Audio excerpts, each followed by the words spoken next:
Hello everybody. Good evening. It is Friday, so it's a little bit of a later start than is usual for the week. Some of you may be wondering where the cast was on Wednesday. Every third Wednesday of the month, I go to a local game dev collective called Dirty Rectangles. This one was a particularly special one because it was the 10-year anniversary of this meetup. Not everybody who founded it is necessarily still in the city, but it was really cool to sort of hear about sort of the the building of this group, the history and whatnot. Oh my goodness! Somebody donated. All right. Geospace Gongfu, thank you very much for your donation 3 days ago. I did not notice it until just now. So I hope you get a chance to hear this. I will be sure to send a message of some kind. I gotta figure a proper way of sending that out. That is remarkably generous of you. Thank you very much for that. But yeah, anyways, I also need to get the housekeeping stuff out of the way. So if you're wondering why there's a gap in the stream, why I'm not showing up on a Wednesday, I do like to think that I keep a fairly regular schedule. I don't think I've actually missed a casting day for several months at least. It might even be a year now. But with that in mind, it's all about expectations. Now, speaking of my work ethic, it has been a while since I've played this, and it is something of a regret that I have, but I'll explain a little bit about what's going on. But before we do that, let me direct your attention to why I'm playing this and the people who are playing it, and maybe some ways that you can support it if you are so inclined. I'm curious. All right, I can't click on these to bring it up. So this is a game by, I believe it's called A Sharp Games. It might just be A Sharp, because I know they sell at least one productivity program that has nothing to do with games.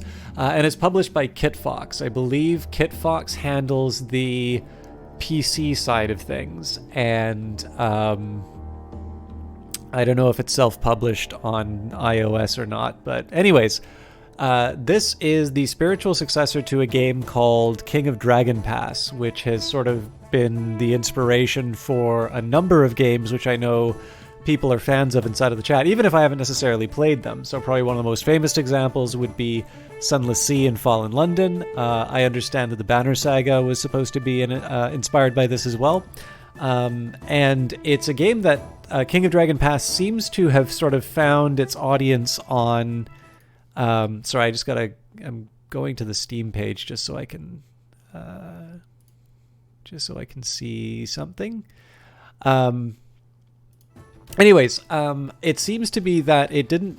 I'm going sort of off of what I've heard from other people, because I still haven't played King of Dragon Pass. I actually kind of want to get a grip on this one, and then kind of head back to it. I do own the game, but anyways, from what I understand, didn't really make that much of an impression on PC. It was released on mobile, and it apparently did quite well, and then that sort of led to it being rediscovered on PC.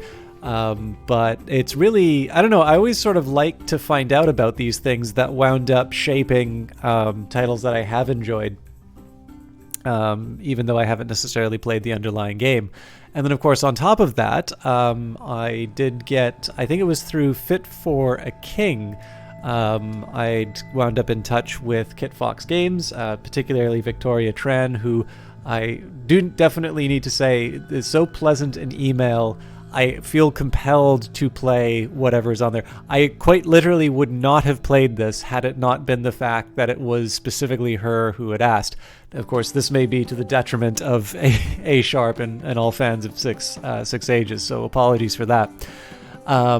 But yeah, suffice to say, there are definitely some people who, if they make a recommendation or otherwise say, hey, check this thing out. Dodge Viper GT, thank you very much for renewing the subscription. I'll keep talking just as soon as the video's done.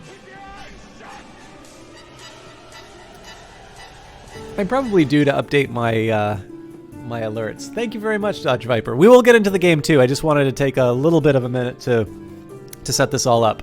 So with that in mind, though, it's important to disclose if ever you're given a press key for a game, whether you are, hawking the product or you're you're just playing it.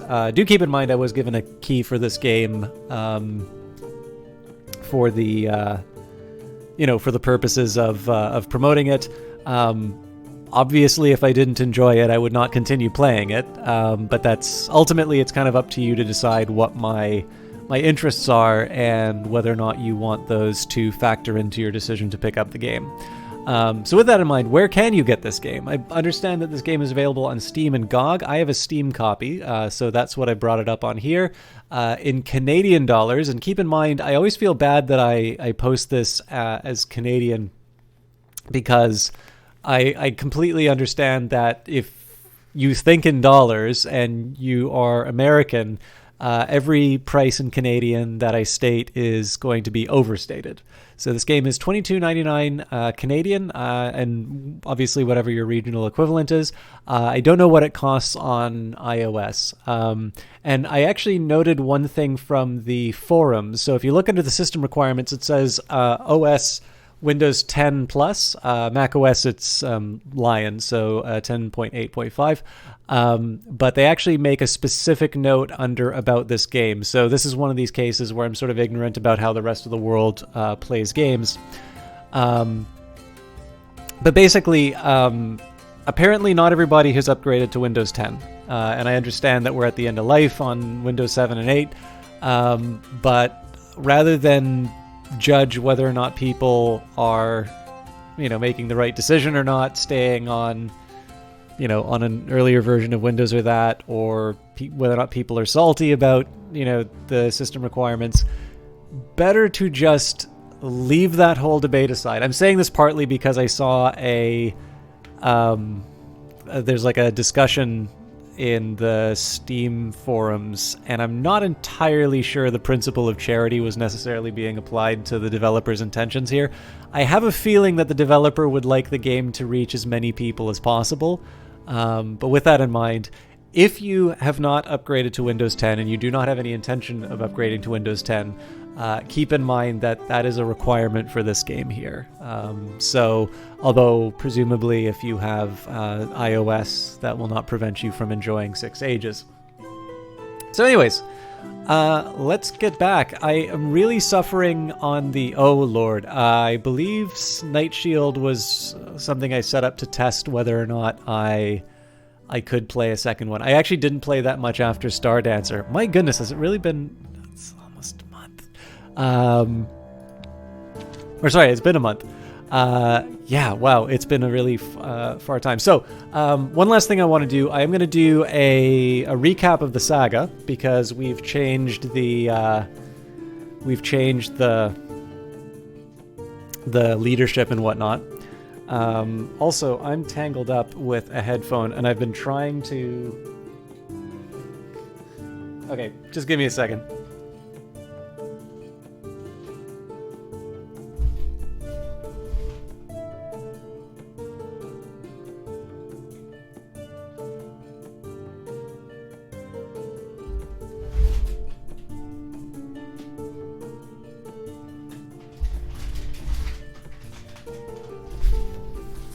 Alright, if I actually knew what I was doing, I would have this all sorted out ahead of time. But, believe it or not, I think we are ready for... I believe we're ready to actually start. So, in one sense, I haven't done this game a lot of justice. Because as much as I enjoy it, I've struggled on a couple of things. And I think this game is really good at sort of... storytelling, building a big, interesting world. It presents it in a really wonderful way. It's got this really distinct art style. And again, it's really fun to just sort of look at all of this stuff and see what's going on. But there's a couple of drawbacks, which is number one, I am running into the difficulty where I have a lot of stuff to do. That was actually the only reason why I was originally not necessarily going to pick up this press key because I didn't think I would have enough time to cover it, but you can always sort of find the time. And then I got really frustrated on one cast, and I felt bad about it because I felt it didn't necessarily show the game in the light that I wanted. I really wanted to. In this particular case was I found the combat very difficult, and I am generally against sort of backseating, and I generally don't like reading guides for games because it's fun to figure it out, but that isn't an absolute rule. I did receive a very nice comment on the YouTube video to recommending the combat guide, and I can actually say if you have played this game and you're finding the combat very frustrating, the guide is actually quite good. It does not fall into the trap of a lot of guides where it basically just tells you how to play and you become an implementation of somebody else's algorithm. It sort of tells you what you need to know. Now, I don't remember a ton about it, but I sort of have a little bit more of a grasp. The other thing that I wanted to do was take the time to read the manual, which I got through. I actually reread it last night. And again, my memory is probably not good enough to sort of sustain all of this. But I think I have a little bit of a clearer idea about what I want to do, and what we're going to be doing for sort of this round is we'll start with a recap of where the story is, because this is one of the drawbacks about the way that I've been playing. It's this big epic story that's supposed to take place over generations, and I've been playing it in this very fragmentary way over the course of several streams with some breaks in between. So my learning is a little bit stunted, as well as the story is being particularly fragmented. And then number two, I did sort of let my frustration with some of the basically, I have this Pavlovian reaction to the combat music now where I just know I'm going to get, devastated.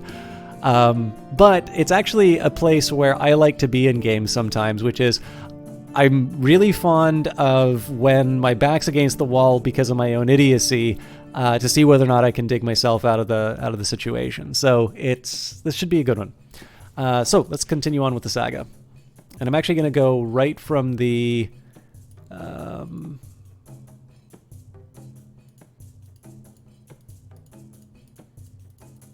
actually don't know how these numbers work, but... in any case, ancient lore. The first god we worshipped was Nyalda. By the way, I'm terrible at the pronunciations here, so Joshua man, how you doing? How you doing?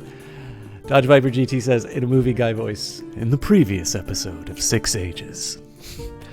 Several previous episodes of it. Thank you again for resubscribing, Dodge Viper GT. So, ancient lore. The first god we worshipped was Nyalda, the Earth Mother. Sorry, I also wanted to give an example in terms of why somebody want to play the game. Let's get some gameplay down, and I'll talk a little bit about why I find this game so interesting. The one other thing I wanted to say about this game before I went into it was the one answer I don't have for anyone, which I wanted to get a definitive answer to, was, should I buy this or King of Dragon Pass? Because presumably King of Dragon Pass is less expensive because it's I think that game was like $19.99. Maybe I'm making it too old. Anyways, it's an older game. I don't have an answer to that. I haven't gotten a consistent answer from everyone. Some people seem to think you only need to play one. Fans of one seem to be very happy with 6 Ages. All I can talk about is my experience of 6 Ages. I like it quite a bit.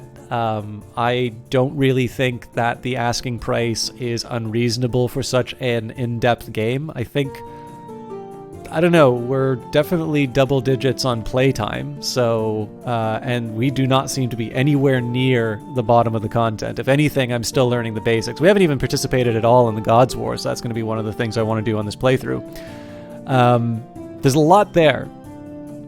It looks good. It gives you lots of interesting choices. I will definitely say, if you're the type who doesn't like lore, this is, the funny thing is, I really do like sort of lore and really getting in deep with things, but to me, in some cases, just because I sometimes struggled a little bit with some of the game concepts, I was like, okay, hang on, maybe just give me a life raft here. The manual's very good for that, by the way. But yeah, if you guys, if you go to glorantha.com, I think, there's a role-playing game for this. There's now 2 computer games. There's a lot going on if you like stories, and this one's definitely very original setting. There's a lot going on in it. But I have to admit, I do not know. I cannot tell you which one you should play first. I will definitely say, having seen someone else play King of Dragon Pass between the last stream and now, this game definitely looks and feels very modern. And the older game reflects the fact that it's an older game. That is not a knock on it, but I will definitely say, like, when I look at them both, it's like there is no confusion as to which one was the more modern one. Joshy man, you weren't asking about. No, I don't think you were. I was thinking of somebody else asking about the Book of Hours. Sorry, never mind. All right, so ancient lore. The first god we worshipped was Nyelda, the Earth Mother. Our clan's earliest famous event was the Brass Bazaar, where Ikarna acted as broker. Our worst enemies are the trolls. Your clan identifies each year by the name of your chief. Years before your latest migration aren't detailed. Can we move? Oh, cool. I don't know if this got added or not. When ice came to Nivera, we chose to ride out rather than hide under a dome. When we left, we made sure to preserve the secrets of riding. When the first clan divided, we had the best herders. During the second migration, we discovered farmers and adopted them as citizens. Because the ice was still advancing, after several generations, we took what we could and crossed the mountains to the south. We settled along the right bank of an untamed river, finding pastures among clans that had moved to the valley earlier. We expected life in the valley to be a little easier than it was after migrating. And if I want, I believe I can reset the playthrough up to this point, but I really want to push through and own my mistakes. So, Indiga was our first chieftain. We began our first full year in our new home after what some said would be the final migration. It was time to rebuild our relations to our gods and our neighbors and expand our fields and pastures. We cleared fields and held a ceremony for the barley goddess and Earth Mother. Birds interfered with the shamanic initiation by posing as spirits. We told them to behave. The birds trilled merrily and flew off. We heard that we might turn the indifference of the Jade Colts into friendship. We threw a feast in their honor. At first, we heard some of the guests complain that they would sooner have the gift of cows, but after drinking and much strong fermented horse milk, we sang together long into the night. The Jade Colts announced an archery contest. We attended and cemented friendships. A pure horse delegation came to us looking for help in the form of goods. We agreed, they thanked us eloquently, and departed. Cows, separated from their owners by mischief spirits, wandered onto our lands. We looked for a clan to exchange the cows for goods. We struck the deal, gaining goods we valued at 27 cows. Our shamans found evil spirits on our land. They wished to acquire new items for their ritual garb in case they came back. We said that after they acquired the needed items, they should hunt evil spirits. Taranai found that the shamans of the Four Drum clan had the items they needed. After some haggling, she got them for a good price. Upon their return, Taranai assembled a party of shamans to scour our lands for evil spirits. The spirits killed Taranai, stealing her eyes and liver. 4 of the accompanying shamans fell prey to a shaking disease. The 14th year, the oracles predicted good calving. Kaldurka's combat skill was acknowledged to be of heroic level. And yet we keep losing combat. We cleared the land for our cows and goats. Both the Norden and Turrent families wanted to adopt a baby that they had found floating down the Black Eel River. Indiga adopted the baby into her family, naming him Eulendus. Everyone agreed that this was a reasonable compromise. One of our foragers found a magical clay mask. We kept it for our use. Hadi Darshama charioteers came to trade with us. We negotiated with them. We gave them 15 cows worth of livestock for goods we thought were worth 20 cows. Not long after they left, we saw that the goods were really only worth 9 cows. Kaldurka was actually a she, Joshy man. We'll see. I don't believe they're still on the council, but we'll see. We taught the Votkani hunting in our... we caught Votkani hunting in our lands with dogs. We fed them. They told us of their immortal hero, Votank, who walked the earth with them and showed them how to hunt. Their people, they explained, also gave worship to his boon companion, Brother Dog. The people forgave them for taking our game without permission. We took pleasure in the tales they told us of their faraway land. Vile weather turned back our trading caravan bound for the Jade Colt clan. An artivist led a caravan to trade with the Four Drums. Onadai called in a favor, asking for 24 cows. We gave them more than they asked, and they thanked us heartily and departed. Hello, Eating Snacks 2. How are you doing? I should let you know, this one is a really interesting game called 6 Ages. I will caution you, though, that this is the exact opposite of Far Cry. So this game is based almost entirely in text. But I'd love to know what you think of it. I should warn you that this might be a little bit of a stretch in terms of the sort of stuff that you like. But please don't take that as an instruction against watching. I hope school's going well for you, by the way. An artivist led a caravan to trade with the Arrowstones. By the way, we're recapping what's happened in the previous streams of this game. Families from the Greywing clan wanted us to weigh in for them as their elders mulled over who their new chieftain would be. We interceded as they requested. We made clear which choice of chieftain would please us. Not wishing to attract either our wrath or our mockery, they used the wisdom of our choice. Vishala, who owed her position to us, would surely do what we wanted in the future. The next year, through the omens, Irissa asked us not to raid this year. We tried to complete our houses, but the 7 families fell to bickering. Work was left unfinished. Shamans of the Blue Crest offered us to sell us a lion spirit. We offered the usual rate, and they agreed. An artivist convinced the Four Drum clan to create a new trading route. Herders found an object that might have been a lock of hair from a godlet, or perhaps skin shed by the snake goddess. We sacrificed it to Gamurai to help our horse herds. An artivist convinced the Jade Cult clan to create a new trading route. We learned that the Blue Crests were nervous of our might. We chose to allay their fears with a gift. Our explorers met a people called the Yanadlings, who claimed to share ancestors with us, but dealt only with spirits. Rutva, their leader, offered to wrap Kaldurka in a blanket that would confer raven secrets. Kaldurka politely declined. Even Kaldurka's gracious words ruffled their feathers. They waved their blanket at us, spoiling our luck with the spirits for a while. A chasm opened up in our pasture land. We performed an earth magic ritual to close up the hole. Nyalda Earth Mother and her daughters, Pella, Busanari, and Yuridara, heard our pleas and sealed the hole up. Wheels of the Paral Un clan asked one of us to take the enemy role when they performed the Samnal Woman Tamer ritual. We refused, heaping scorn upon them. The people took joy in our righteous invective. Sorry, just kicked the microphone for no reason. 16th year, our shaman said that disease spirits would not trouble us. Children of our clan were found to be performing fire magic, mightier than that of experienced priests. We asked the Four Drum clan to take them in and train them. They agreed. All 7 families worked on each other's houses for many weeks. As a final step, a devotee of Busarian wrote the names of the ancestors on the doorsills. A lingering legal dispute between the Norden and Zarent families brought discord into the clan. We staged an archery contest. The distraction brought cheer to the whole clan, and soon the dispute between the families was forgotten. We sent Lerai with gifts to the Arrowstones. An artivist convinced the Arrowstone clan to create a new trading route. Lerai sought an alliance with the Arrowstones. They agreed that we should join forces against the valley's many dangers and became our allies. Our kiln stopped firing properly. Displeased by what it said was our disrespect for old ways, our shaman spoke soothing words to it. The shaman said that the kiln remained recalcitrant. Fireflowers wanted our help fighting bandits. We said that we would help. Kaldurka could not find the bandits. The Fireflowers grew testy, saying that we did not know what we were doing, but that could not be helped.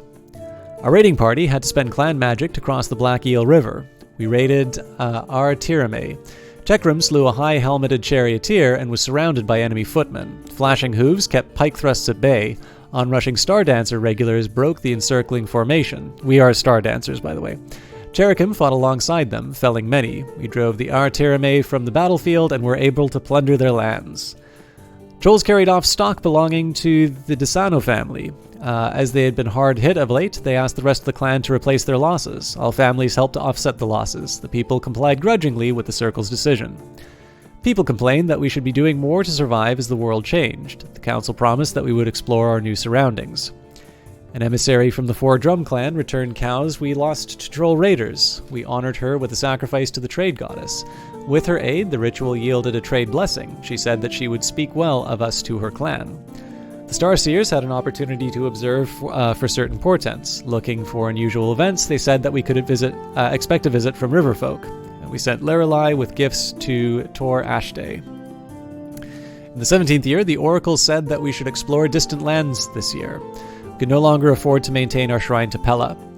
Aristones wanted to take part in a ritual against granite rain. We praised their efforts, their emissaries thanked us, but clearly expected more. Our explorers found dead scouts from the Fireflower clan. The Fireflowers blamed us for their demise. We were raided by the Northern Wheels. We drove the Northern Wheels off, and their survivors left without looting our land.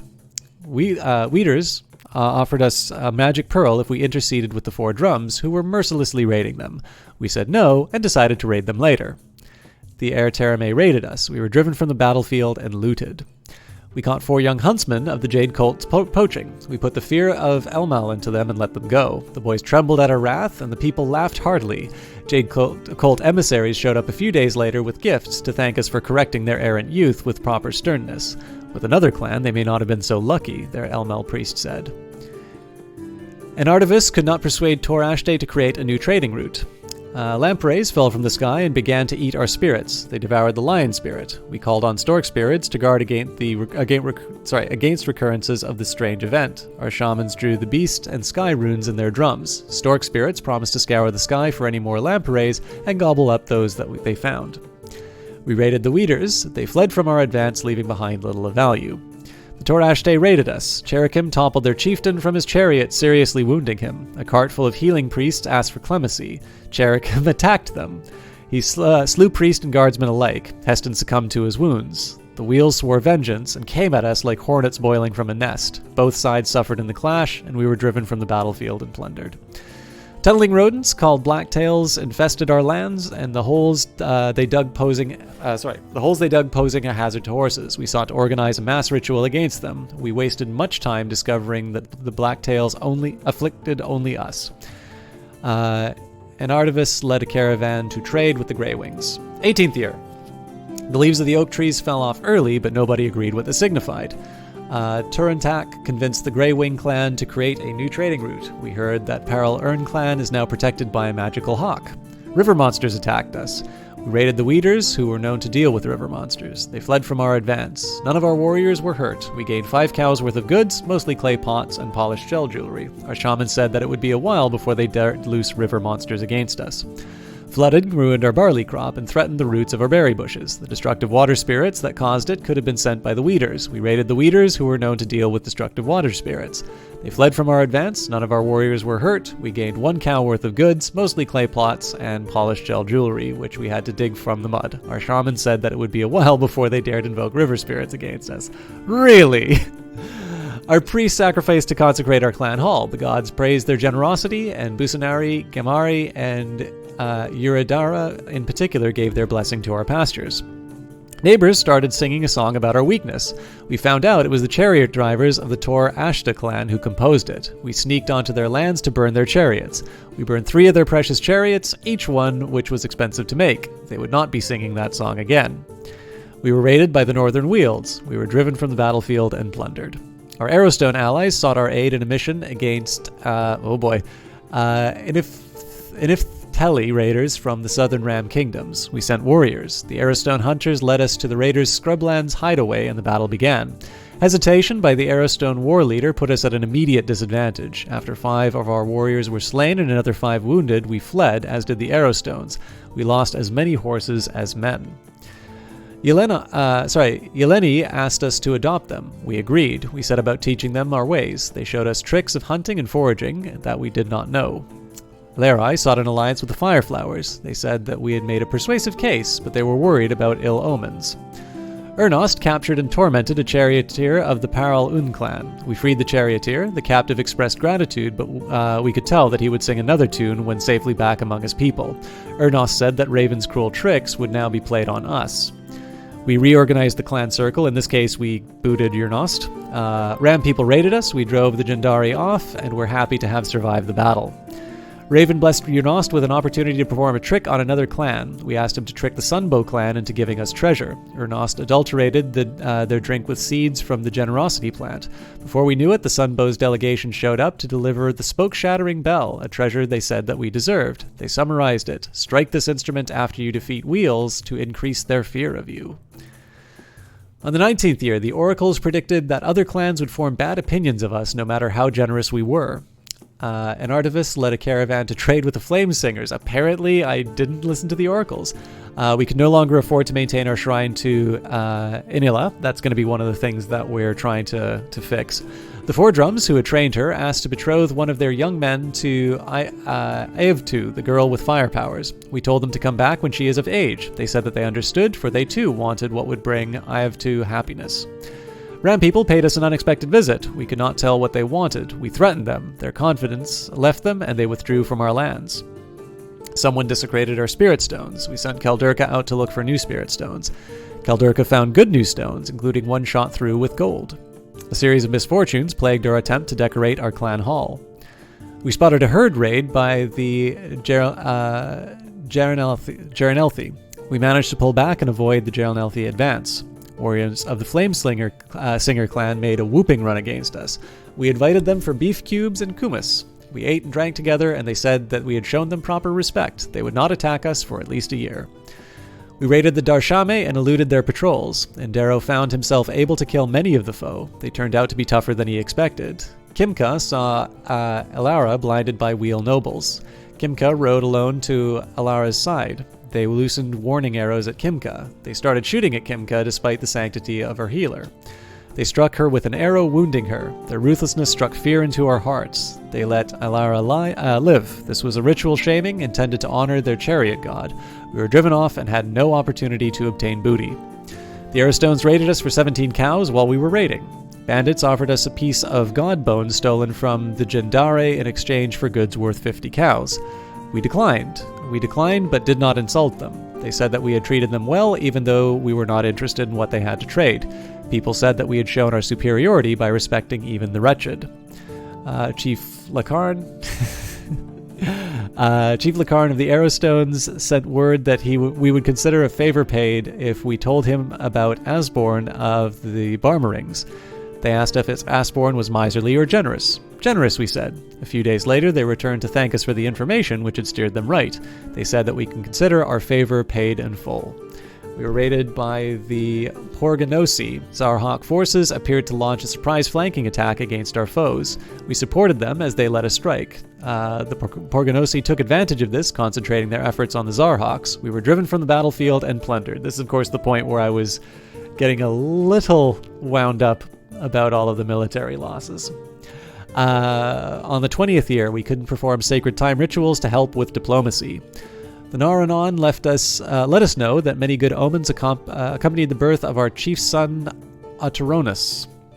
Leofor, youngest of the children who prematurely gained fire magic, grew old enough to say that he was leaving to heed Elmal's call. We feted him with a night of singing and fermented mare's milk. Thus we turned our fear for him into pride at his bravery. Doran and his party never returned from an expedition to the north. The Norden bloodline asked the clan to celebrate the auspicious birth of a new child, a boy named Baron. We announced the birth to other raider clans. Our fellow clans shared in our joy and hoped for great things when Baron grew to manhood. The time came to add more fabric to the tent that tells our sacred story. We asked the Jade Colt clan to make it for us as a gift. They agreed to do it. Some of them seemed resentful, as if forced into it by their fear of us. An artivist led a caravan to trade with the Zarhawks. We finished the decorations in the clan hall. The Fireflowers raided us. Kimka saw Endaro suffer a life-threatening blow. Kimka rode alone to Endaro's side. The Fireflower clan, who fought us but did not hate us, allowed Kimka to proceed unharmed. Kimka revived Endaro, restoring him to full health. The momentary truce allowed both sides to regroup. We were driven from the battlefield and looted. The story tent emblem depicting the Exodus began to move and sing. We remembered the Exodus with a worship ceremony. The rite enhanced our clan magic. Ancestors of the Exodus generation blessed us with good fortune. Exploring to the northeast, Kaldurka found a rock inscribed with a horse design hidden by Hyalor. Herders found enormous icy footprints on our pasture land. We asked others to take part in this mass ritual against frost demons. 8 clans agreed to participate in the ritual. They thanked us for warning them of this wintry portent. We were unable to conduct a raid against the Fireflowers due to a winter storm. Blue Crests asked for access to our Busanari temple for a ritual to restore their cattle herd. We agreed, but asked for compensation. After honoring the goddess by gifting her temple, the priestesses proceeded into it and wreathed themselves in sacred smoke. When they emerged, we could tell from their joyous manner that they had reached Busanari and could expect her to bless their herds. We raided the Fireflowers and eluded their patrols. Averdar saw the Darshame arriving to reinforce the Fireflowers. He called for our bows to concentrate fire on them. They rumbled on undeterred. We were driven off and had no opportunity to obtain booty, to which presumably Dodge Viper and Joshy Man will feel very sad about this. We raided the Fireflowers and eluded their patrols. Kaldurka found herself in a position to kill many of the foes. She took out a good number of them. Avardar was badly injured their chieftain. Their healing priestess asked for clemency. Avardar said no. She and her escort advanced anyway. Avardar finished Erastus off. This act roused them into furious vengeance. They subjected us to a shattering charge. We were driven off and had no opportunity to gain loot. Our leading farmers noted that our fields were starting to show signs of exhaustion. The Darshame raided us. Kimka saw Endaro blinded by wheel nobles. Kimka rode alone to Endaro's side. They loosed warning arrows at Kimka. They started shooting at Kimka despite the sanctity of a healer. They struck her with an arrow, wounding her. Their ruthlessness struck fear into our hearts. They let Endaro live. This was a ritual shaming intended to honor their chariot god. We were driven from the battlefield and looted. Wheels of our Terima clan wanted to briefly rest their captured rams, bound for sale up north in our village. We granted hospitality, they gave us gifts. We learned that the prisoners belonged to the Orvisi clan, and that their captors planned to sell them through a trader named Karash at a spot called Sakar Hollow. We broke through Orvisi's suspicion to assure them that we spoke true, and their people could still be saved. Alright, I'm a little curious about this icon here. I don't think it says anything...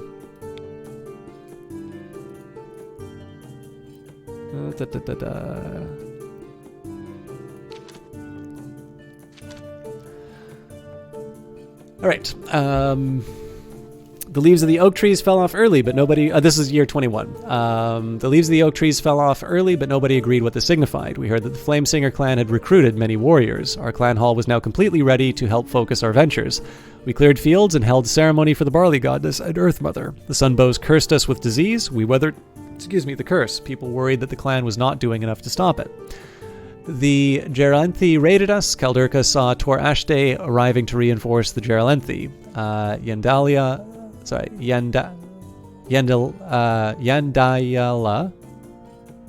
Hyalor, Yandayala, I think that's right, sent spirits to confuse their approach. The spirits proved uncooperative. We were driven from the battlefield and looted.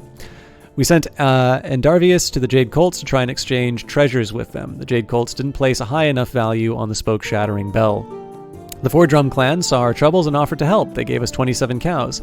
We agreed that this discharged a favor that they owed us. The Orvisi clan swelled in numbers as fellow Ram people came there to settle. We sought a non-aggression pact with them. They laughed and said that they did not bring in more warriors because they were hoping to make peace. Kaldurka's exploratory mission came upon strange outlanders engaged in a ritual, in which they changed from wolf to human and back again. Kaldurka observed the ritual. The ceremony revealed ways of dealing with the spirit world vastly different from our own. Kaldurka could not make head or tail of this unfamiliar ceremony. They got sight of us and took violent objection to being spied upon. They hurled stones and spears, and some of these missiles struck our horses, 2 of which were lamed and had to be put down. A delegation from Grey Wing came saying that we had custody of their horses and wanting them back. Those were once your horses, we said, but they are now legally ours. They had to admit that custom was on our side. We had not taken the horses, but the gods had led them to our lands. Though clearly unhappy, they had no choice but to back off. We were raided by the trolls. The trolls brought a giant spider to fight us. Cherokym leapt from his horse onto the spider's legs. Hanging on, despite its efforts to shake him off, he shinnied up the body. Raising his sword, Cherokym slashed down at its head. The creature caught Cherokym's wrist in its mandibles, severing it. Sword in hand, fell to the ground. To our horror, it devoured Cherokym. Roaring in ravenous glee, trolls fell upon us, pushing us back. We were driven from the battlefield and looted. Jade Colt emissaries came to talk about rams. When we suggested forming a kingdom to fight the rams, they replied, Hyalor warned us that kings would limit our freedom. And Darvius led a caravan to trade with the Barmerings, and the Orvisi raided us. We were driven from the battlefield and looted. Year 22. The seers said that we would have better than usual luck on our raids this year. Let's see if that turned out. We could no longer afford to maintain our shrine to Nyalda. The booming-voiced rams of the Aetherling clan, feared for their mastery of thunder, attacked the Arrowstone clan, killing many of their warriors. The Arrowstones are our allies. The Grey Wings called in a favor, requesting 5 horses. We gave them what they asked. Our raiding party had to spend clan magic to cross the Black Eel River. We raided our Terame. We responded to their taunts with our own. Paral-Un forces appeared to launch a surprise flanking attack against our foes. We strove to outdo them. They struck the Terame hard, but not as hard as we did. We were driven off and had no opportunity to gain loot. We were raided by the Barmerenings. Kaldurka saw the Wallakarings arriving to reinforce the Barmerenings. She called for our bows to concentrate fire on them. Our fusillade drove them back. Their fervor to join the Barmernings were not so great after all. We were driven from the battlefield and looted. Hey, Uncle Cranky, thank you very much for that raid. I'm sorry the... Oh no, if it's a raid, then I still don't have an alert for that. But we're playing 6 Ages, so hello everybody from Uncle Cranky. I will admit, Uncle Cranky, this is going to be a little bit different than what Outworld knows me for. This is a game that I was given a key for from Kit Fox Games. It's a really neat one if you've ever played King of Dragon packs. It's sort of a spiritual successor to that. It's very text heavy, and I'm actually doing a recap because it's been a while since I played this. But thank you very much for stopping by. And please say hello if you are Uncle Cranky or from his channel. For those of you who don't know him, Uncle Cranky is a broadcaster currently doing BioShock, and I know him through Outworld. I believe you're a mod for Outworld, and I think you're playing BioShock 2. Is that right? I'm sorry if I'm doing. Was that what you were playing tonight? All right, let's carry on. The Jade Colt clan demanded that we pay them annual tribute. We refused them. I thought the Jade Colts were our allies, but the Orvisi clan wanted gifts for the birth of a baby girl supposedly descended from their founder and their rebel god Orlanth. We politely declined. They accepted this and departed. We were not the only raiders to refuse to recognize the baby Redalda, they said. You're on Infinite Curly. My apologies. So for those of you who enjoy BioShock Infinite, which I think that was like the first BioShock that I played. It's a very, very good looking game, that's for sure. Check them out. Is that so? Do you normally obviously it seems that you're going through a BioShock franchise playthrough. Is that your normal thing, or is that kind of a special event that you're doing? Where were we? Rams of the Jendari clan requested an afternoon's hospitality. They had prisoners from their rivals among the Geralnathi clan, who they intended to sell as slaves. We attacked them. Despite the suddenness of our attack, they rallied quickly. 2 warriors died and 3 suffered injuries. We lost 1 horse too. The slaves fled during the melee. We reckoned that the victorious Jendari would likely recapture them. We were unable to conduct a raid against the Darshame due to a winter storm. Yeleni hunters sought one of our young priestesses as a bride to revive their connection to Pella, the Grain Mother. We told them that no rider would ever grant their request. They accepted that their aim was fruitless and journeyed back north. People said that the council had done the kindly thing. You picked up the whole franchise for $25 on Steam, played the first one years ago, so you thought you would pound through the series. I've never actually played the second one, but I have played the first and the third, and I rather enjoyed them. We stole 20 cows from the Darshame, we stole 15 cows for the Tor Ashday, obviously I'm starting to learn, and we could no longer afford to maintain our temple to Busanari. Year 23, the oracles feared for our explorers. I probably ignored that one too.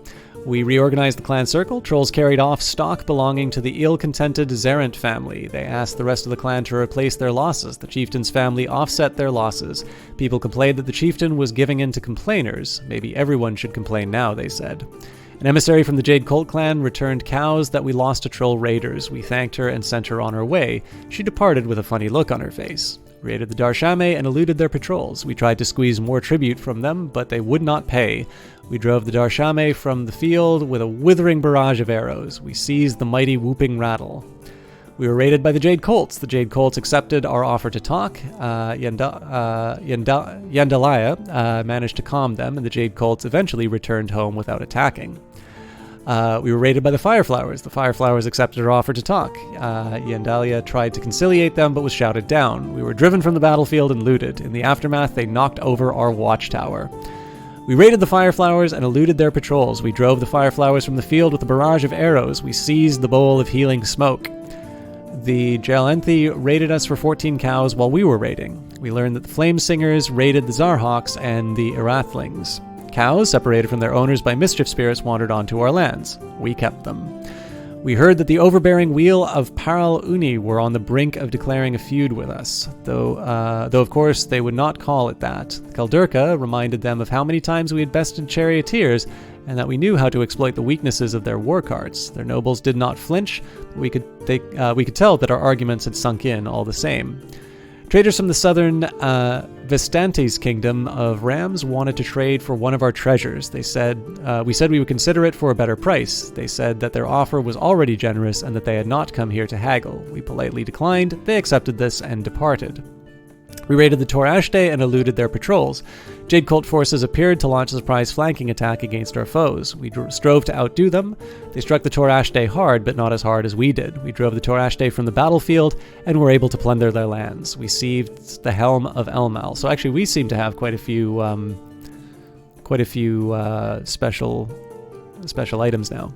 The Darshame raided us. The Darshame accepted our offer to talk. Yandala tried to conciliate them, but they would have none of it. Ndaro saw that the enemy had dropped an apparent magic weapon. Ndaro fought his way to it. He dealt hard blows to those who stood in his way. He snatched up the weapon, later identified as the Shargash Slasher. We were driven from the battlefield and plundered. Our shamans said many great spirits were abroad in the land, and it was a good time to seek a blessing from one of them. They called on a bee spirit to sweeten sour hearts. We raided the Paral Uni. The Paral Uni accepted our offer to talk. They refused to pay tribute. Ndaro found himself in a position to kill many of the foe. We took out many of them, and we were driven from the battlefield. The Fireflowers raided us. The Fireflowers accepted our offer to talk. Yandala tried to conciliate them, but was shouted down. We were driven from the battlefield and looted, and we could no longer afford to maintain our stride to Busanari. Wait, did I just read the same thing again, or did we lose it? Okay, we lost it twice. Final year of Indiga, 24. The attention of the Sky Court was elsewhere because of a herd raid on Uriarda's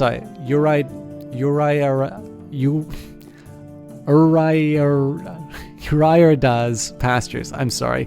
Our clan magic suffered as a result. We heard that the Darshame had enriched themselves considerably. The Orvisi asked us to deliver a feud warning to the Four Drum clan. We accepted. The Four Drums thanked us for conveying the message. Their chieftain said that we should tell the Orvisi they looked forward to feuding with them. They would be ground into the dust of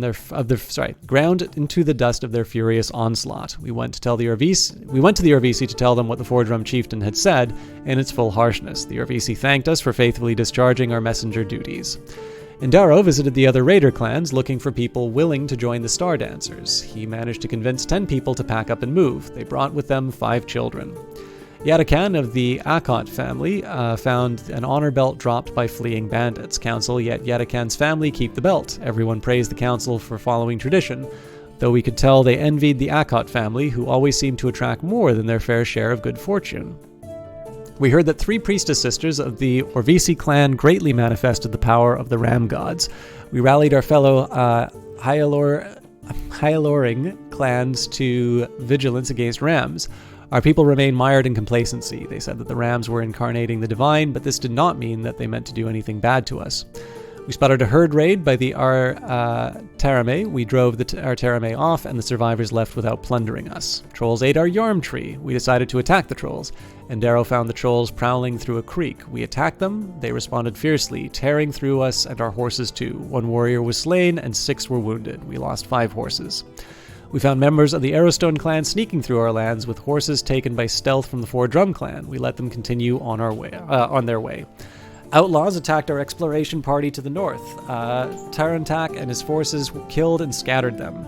Through messengers, the Sunbows accused us of cursing them. We conducted a divination to learn the truth. The spirits whispered that the Flame Singers were the guilty clan. We sent the Four Drums to tell them the Flame Singers did it. The messengers departed. When they returned, they told us that they still did not believe us. The Sunbows would spread word not only of our use of curses, but our slanderous attempt to shift blame for them. We stole 22 cows from Tor Ashte, we stole 37 cows from Darshame, and while exploring to the north, Taranak found an arrowhead hidden by Hyalor.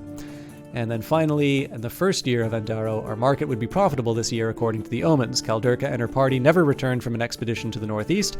We reorganized our clan circle, making Andaro our new chief. We learned that the Sunbows had started a feud with us. Bandits took 9 of our children. We sent Alara to save them with Anila's magic against Yatello. She could not find them. And this is where we find the clan. So people are fairly open-minded this day. This is the leader, Andaro. Family Ernket, bargaining very good, combat very good, diplomacy good, food renowned, leadership excellent, lore very good, magic very good, worships Elmal. Kimka says our people are healthy. Zarant family, yeah. Bargaining good, diplomacy good, food good, leadership very good, lore good, magic excellent, worships Irissa. Yetakan, other clans would be interested in hearing what we learned by exploring. They will be impressed and might share what they have found. I suggest a venture. Yetakan is a Kant, worships Zerlin. I'm concerned about how unhappy our people are. We can perform a venture to improve their mood. So, Norden, renowned for bargaining, worships Akarna. So I believe that is... Oh, my bad. I want to double check that I'm not doubling up too many things. The clan magic is low, so we should perform a ceremony venture. The Parnt family, their shaman. Alright, the Turrent family. Wait, don't I already have a Turrent?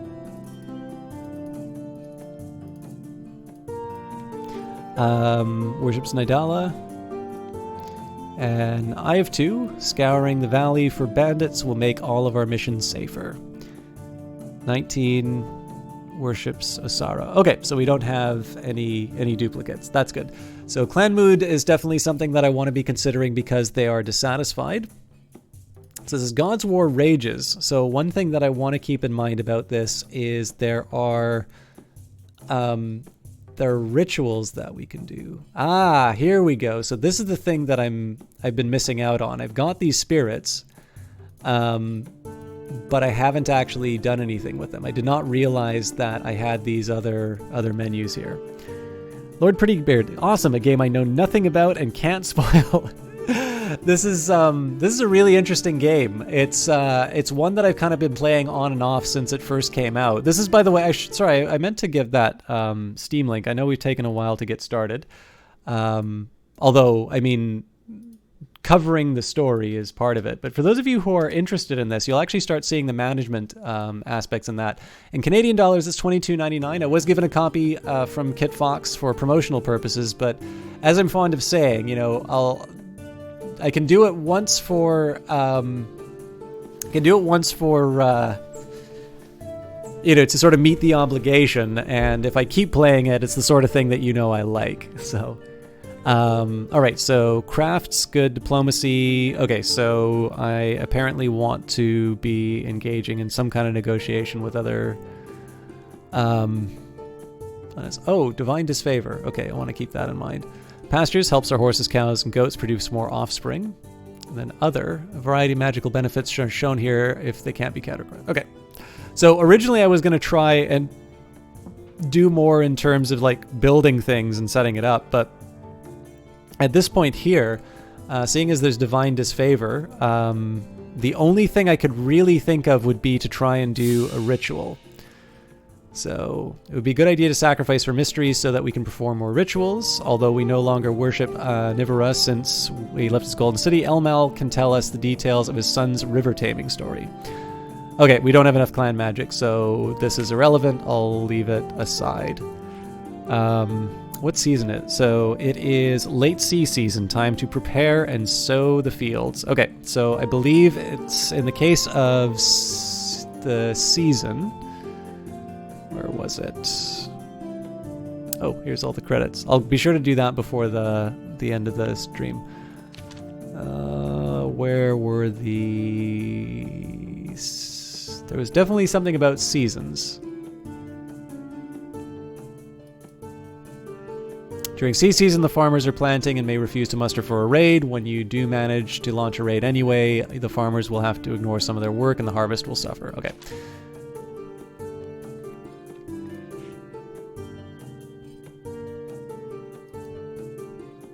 We can try some exploration if I feel like it. I did make an effort to try and connect us. So we can say people who like us, people who hate us, people who fear us, mock us, favors we owe, favors due. Okay. Let's see what the clan... So we did invest into diplomacy, so I should probably be working on that. The Paral Uni most respect our might and thinks the Aerostan clan thinks the least of our might. Four Drums like us best, the Darsheme like us least. Other clans might be impressed about what we learned while exploring. If we never visit the other clans, they will think we are plotting against them. We should send an emissary before our standing drops. Our prestige within the Rider clans is reasonable. After we send an emissary to each Rider clan, we will have more allies. Until then, we're more or less limited to 3. And other clans know us for finding secrets. High Lord left before he died. The only diplomacy needed is the point of his sword. You probably heard the number of times it said we have been raided and driven from the battlefield. So in my case, I actually kind of need to. I kind of need to not point at the sword. Now I do need to see what some of these signs mean, because if it keeps track of the ones I've reached out to, I actually want to start sending out emissaries to people I haven't met yet. So.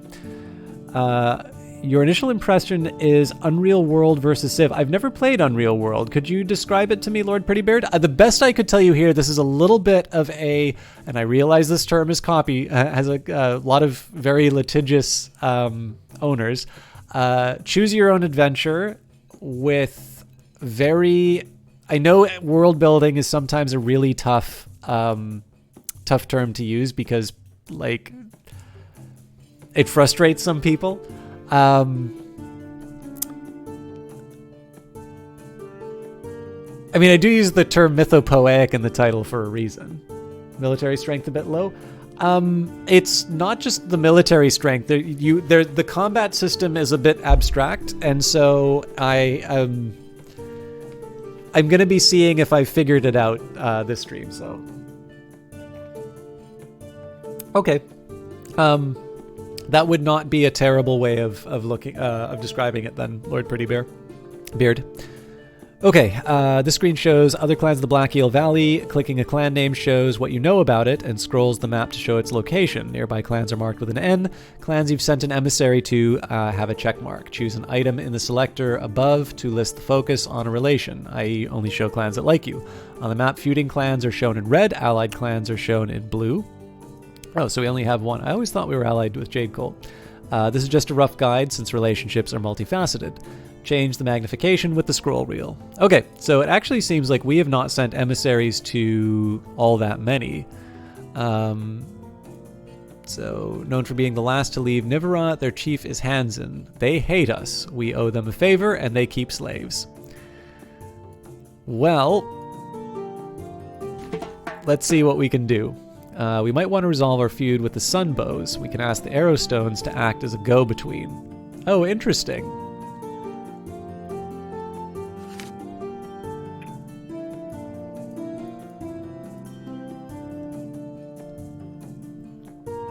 So I wonder if I say... Okay. This valley is infested with bandits. We could assign a larger escort, or first devote some time to scouring the area for bandits. That's right. All right. There's no point in giving horses to a ram clan. If we send an emissary to each wheel clan, we could attract more allies. Our best chance for forming another alliance is with the Four Drums. During the Sacred Time rituals, we devoted 2 points of our clan magic to diplomacy. That will help an emissary. We can ask someone to share sacred stories as repayment for a favor. Okay.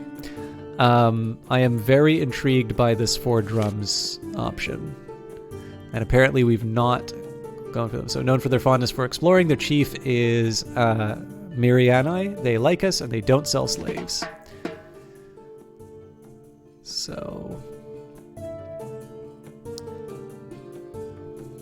Oh, you know what? I didn't need to go in and out. All right. I don't really want to bring any goods. We do have surplus herds, so let's bring 20 of those. And I won't send any bows. What I'll do is I'll bring 5 swords. That might be a little extreme because that's apparently the equivalent of 25. Actually, yeah, that really is. 4? I don't know. Let's try it. Your emissary, Yandala, nears the Four Drums village. She brought 20 cows to offer as a gift. When in doubt, give gifts. Nope, I will propose an alliance.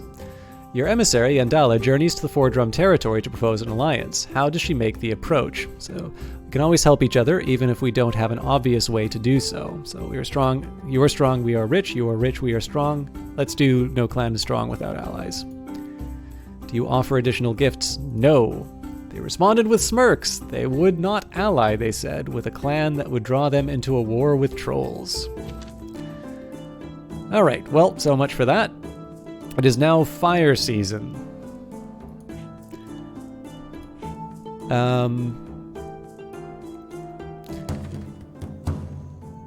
So we've already scoured the valley.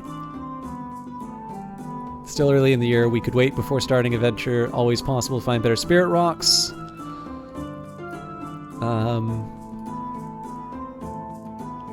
I am tempted for the ceremony for the magic, but combat training, crafting. Definitely crafting is something I want because I sort of feel like my wealth is not very well. Okay, 88 goods is a little bit better than I thought. But my sorry, actually, this is one thing I was meaning to do other than the map.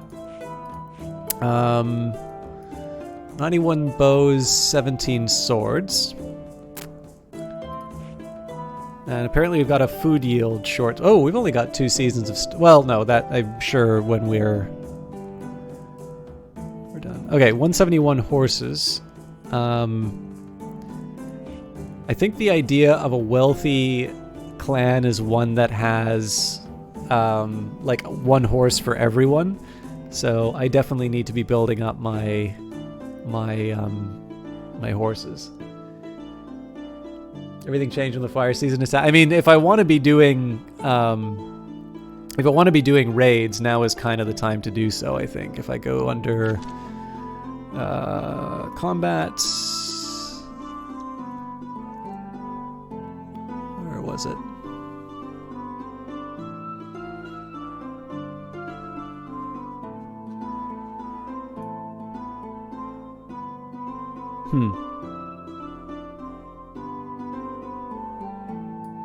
Agriculture. Herder, foragers, and hunters produce food throughout the year. Sea season is when the milk blessing contributes, although there is no wild food. It's also when farmers sow the fields, which will be harvested in the earth season. Every able hand turns out to get the barley in before the weather changes.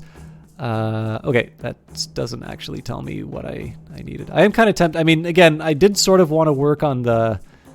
I did want to work a little bit on the negotiations, given the fact that we invested something into it.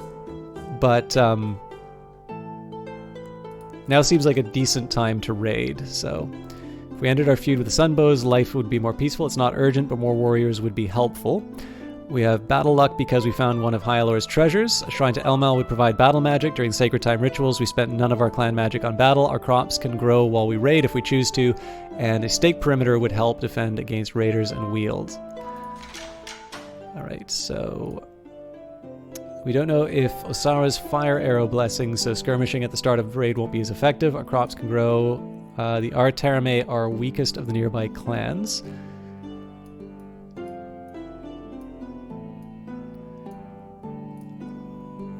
It's not critical, but more warriors would be... okay, so they are telling us for more warriors.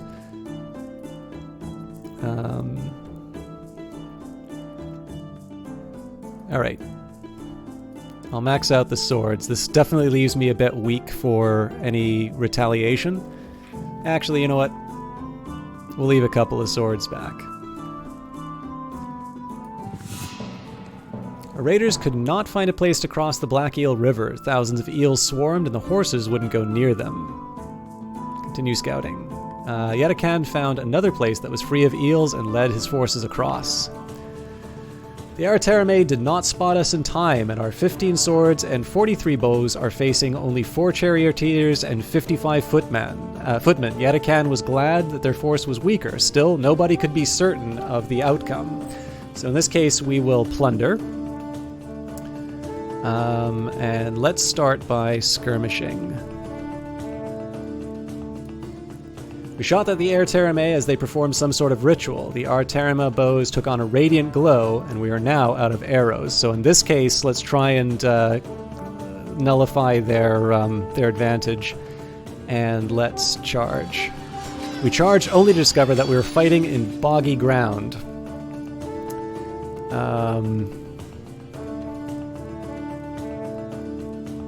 We definitely have the numbers on them, so let's take some risks to win because we have the bodies for it. Oof! They attacked wildly, swift chariots driving us back. Suddenly it seemed that they might win. Yataken said that he thought he and the enemy war leader were well matched.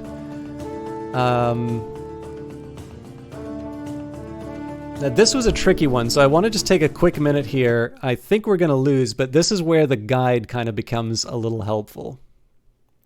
So I'm actually going to take a minute and sort of see the reasoning that they have inside here. I didn't actually want to read this while I was going on, but seeing as we're already on the back foot after our opening move, so take risks to win. Like fight cleverly, success can help your chance of an overall victory a lot if you succeed. However, you'll be taking more casualties with this approach, so it's not a great idea if you're getting low on uninjured people.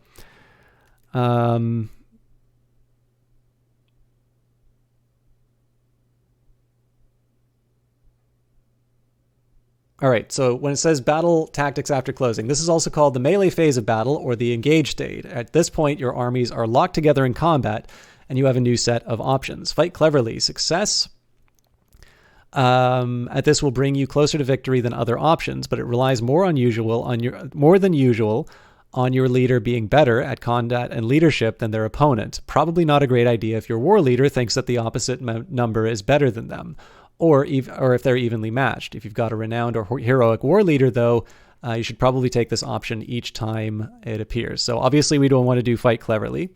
Take risks to win, like fight cleverly. Success this can help your chance of overall victory a lot if you succeed. However, you'll be taking more casualties with this approach, so it's not a great idea if you're getting low on uninjured people.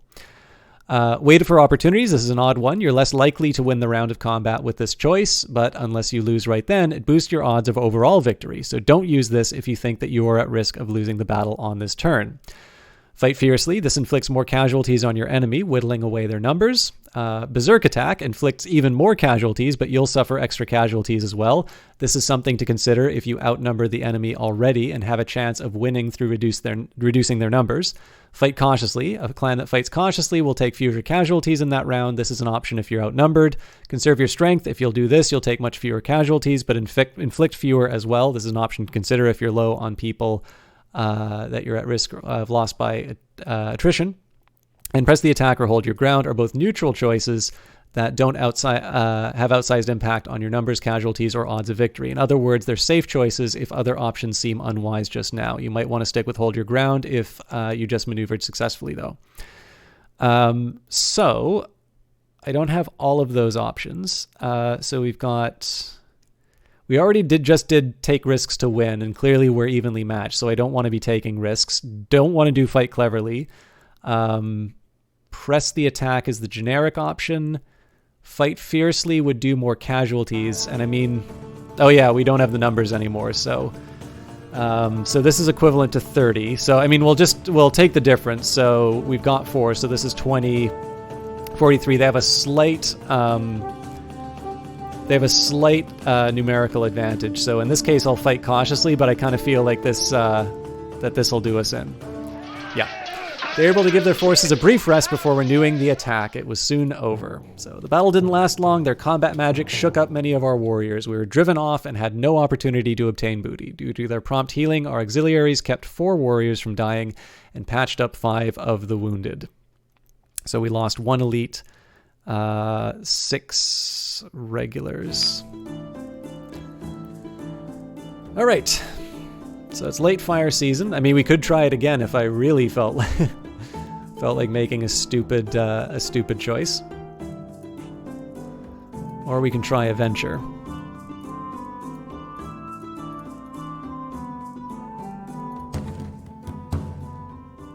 Actually, what's it going to cost me to build something new? I do want to try and take advantage of this battle luck, but...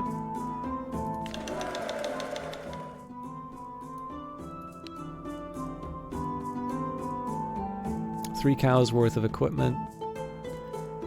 Yeah, let's just do recruitment. Okay, raise 4 warriors. Word of the humiliating loss of our Yarm tree has spread throughout the valley. Our fellow raiders are enjoying a hearty laugh at our expense. We're being raided by the Fireflowers. There are 160 raiders in total. Luckily, our patrols saw them in time, and 20 swords and 63 of our bows met them. Yadakan noted that the Fireflower chief was noted for his caution, though his clan mocked our might. Let's kill as many as possible, then.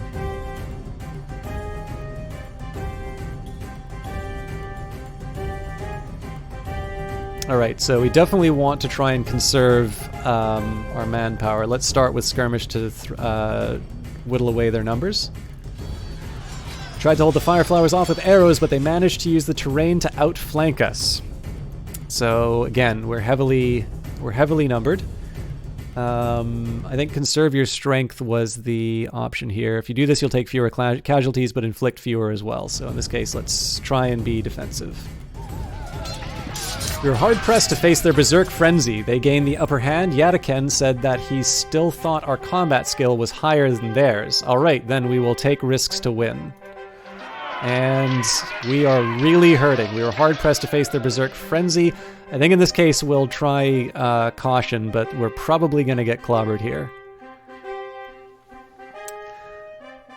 Avardar strikes down the Fireflower chieftain, Dunradin, badly wounding him. Healers in the Fireflower clan auxiliary cry out for clemency, waving the banner of Arissa the Merciful. They request a momentary truce in which both sides can heal their wounded. How does Avardar respond?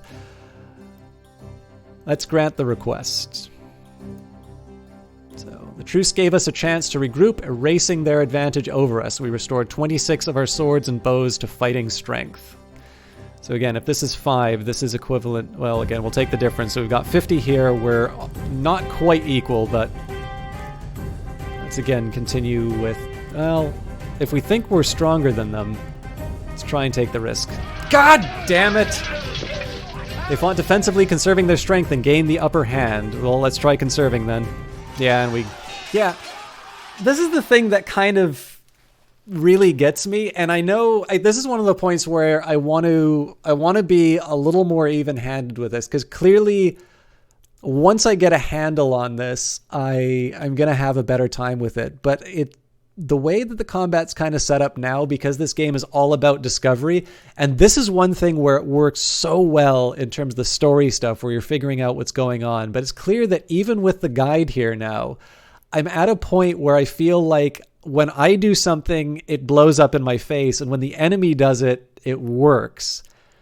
And I'm starting to feel a bit like it's just one of these ones where I need to take a second for myself and say the game is not deliberately trying to frustrate me here. But I think it's just because it's so many times that it's happened now, and every time I hear this combat music, I sometimes go this, oh god, not this again. So let's see. We were taken aback by the risky attacks, and it was soon over. So the fighting was fierce. Their magic helped carry them to victory. We were driven from the battlefield, and the Fireflowers drove off with 21 cows and 15 horses. They took 14 cows worth of loot. It would have been worse without our fortifications.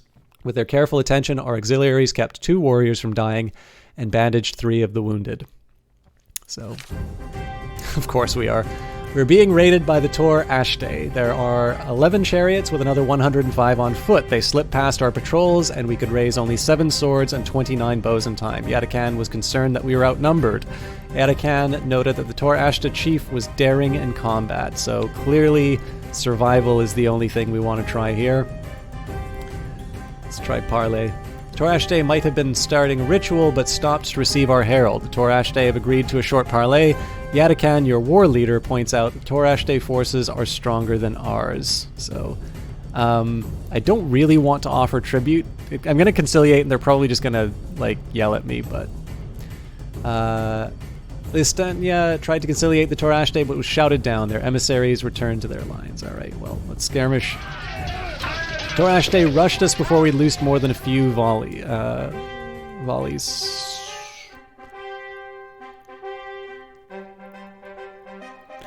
All right, let's try something unconventional here. Decide the fate of disabled foes. Nearly a dozen Tor Ashta warriors have been blinded, at least for now, by Elmel's dazzling light. The sun god has obviously responded to our war feast.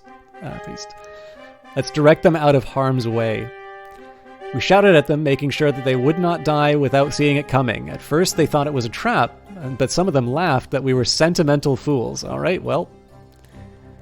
so I think wait for opportunities, it says this is an odd one, less likely to win that round of combat, but more likely for the next one. So the problem is, I don't know if I have the numbers to really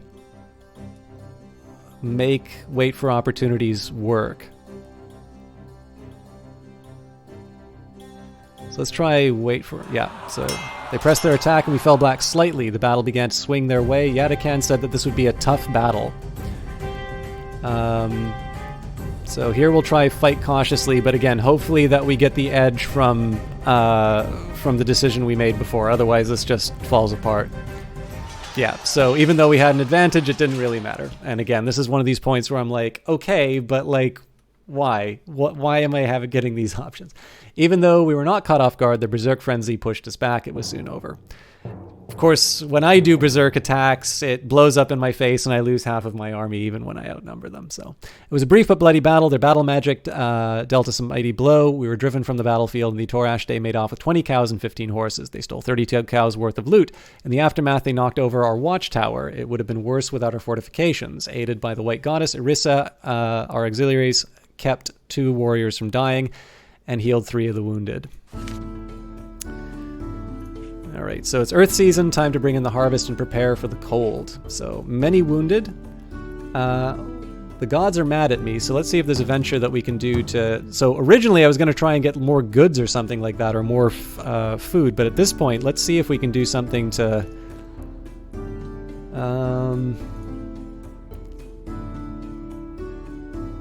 Okay, combat training, crafting. So crafting would be something I normally would have done.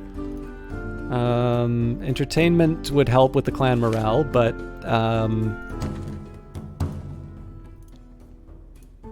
fletchery, nah. Guard the herds, herding. Hello, puppies and muscles. Hey, Cleano Dev. Thank you very much. I'm probably not doing a very good job of showing off the game here, just because I'm really finding... I took the time to read the manual and check out the combat guide, and it's still like... I'm still just completely bombing it, so I have no idea whether or not this is really worth watching here, but we'll make it happen. I mean, again, the story is about ups and downs, so... Hey, Victoria! I'm going to assume that's the Vitran. It's a hard game. Yeah, well, this is just it. Like, I felt a little bit bad the one time where it just felt like I was constantly losing the battles, because I think I kind of let the... I think I let the fact that I was getting frustrated by that kind of make the stream not as good as what it was. I always like trying to dig myself out of the problems in that, but it's wonderful to see you. So for those of you who don't know, actually, I now actually know what Victoria looks like, having seen the wonderful trailer for Boyfriend Dungeon, which, forgive me if I've got this wrong, but was the pull quote we got from the reaction that it's a game for degenerates? Anyways, it's all wonderful for you then. So please do check out that game. But the Vitran I need to give special attention to, because they are so impossibly nice in their email communications that I kind of have to say yes. And obviously I'm quite excited to find out, I knew this a while before, but back with Moon Hunters, obviously I'm very excited to know that Kit Fox is a Canadian company. I moved out to Ottawa not too long ago, so it's like, oh god, there's all these game developers out east. This is crazy. But yeah, for those of you who are not checking out Kitfox's stuff, it's an interesting company. I think probably a lot of you will know them as the people who are going to be publishing Dwarf Fortress, but they definitely have more to offer. They do their own stuff as well. I am particularly looking... So this isn't one that's developed by Kitfox, but I think it's called Mondo Museum. Anyways, it's a museum game, and I am determined to do the highest margin for-profit museum dedicated to Marxism in that one. Boyfriend Dungeon is looking really interesting. I don't own a Switch, but the Switch announcement was where I finally got to see Vitran in person. Or not in person, but like the flesh and blood. It was more than just a Twitter entity and a signature on an email. Lucifer Among Us is another game that's coming out, and forgive me if I've forgotten any of your other high-profile releases. But most importantly, for those of you who have not yet picked up this game, $22.99 Canadian. But do keep in mind I was given a press key to promote this thing, but if I'm still enjoying this despite losing at combat, it's kind of a statement on the game. Anyways, I've done enough to maybe not done enough to sing the praises of Kitfox, but any further, and I'm going to be revealing my ignorance of that wonderful company. So they've got a little something for everyone, and I strongly encourage you. I think you might actually get a discount if you buy like the Kitfox bundle, but do definitely check them out. In fact, Steam now has this like follow a developer option. And I'm always happy to point out good Canadian developers, and this is definitely one that I would encourage you to check out. And if you guys would like, do feel free to drop a link to the Kitfox Discord inside of chat if you'd like. So, okay, excellent, good. Then you're doing your job. Okay, so let's see what else we're going to do. Recruiting clan members might be an idea, but I would prefer to get horses if I can.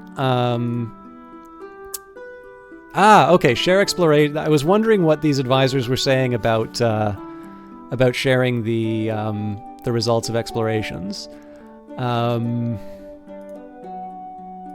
It doesn't seem like there's a direct option for me getting more horses, so I think I'm going to save that for one of the other seasons. I can't do that during farming. My other option, of course, would be to start rebuilding some of my fortifications. So Watchtower seems like it would be... Oh, it only costs 10 goods, too. Let's get that fortification down then. So, all right. You catch 4 young huntsmen of the 4 drums poaching on your land. When caught, they say that they wandered here in pursuit of game on their own and were told not to come here by their elders. So I kind of know what I want to do here, but Indaro, our handsome new leader, the people will be content with leniency, but might cheer a good scolding. Kimka says, Stelfor West Clan burn poaches and fire cages. He was feared, but not loved. Well, Machiavelli has something to say about that. Boys will be boys. And Artevis, if it's not clear, by the way, the recommendation of the council member, there's the text, but you can get the recommendation. Incidentally, the wonderful art style here, if you just want to, I think they say something like, if you don't want the text in the way of the beautiful art, that is not the way I look at it. The wonderful art of this game enhances the good writing. But if you don't want to see the text, you've got it right here. So thank you for that, CleanoDev. For those of you who don't know him, by the way, I don't think the lovely Mr. the Cool Eagle is in here. But I know CleanoDev through Cool Eagle, who is probably the one who probably bears the closest resemblance to the types of games that I play, although I don't believe I've seen him play 6 Ages. All right, the boys will be worth more if we take the risk of holding them. They should yield a ransom of about 20 cows. I'm not too worried about herds. I actually really want horses here. Oh, let them go, and the gods will bless a ransom demand. The gods are mad at me right now. You're too young to be 19-year-old. I mean, you should be with these folks. Anyways, let's frighten them and let them go. You're blowing off Kegel for this? All right. When they had gone, people said that the boy... Oh, mood is low. All right, or lower. When they had gone, people said that the boys did not seem to be as frightened as they ought to have been. Yadakan said that he had been distracted by other concerns. All right, so the clan mood is not as bad as I thought it would be, to be honest. We are still bringing in the harvest, so if I want to do any kind of raiding or anything like that, it's going to have to be purely with swords, although that wouldn't be a terrible idea right now. The other alternative would be... I do need to read some of the lore at some point, because I do want to do one of these rituals.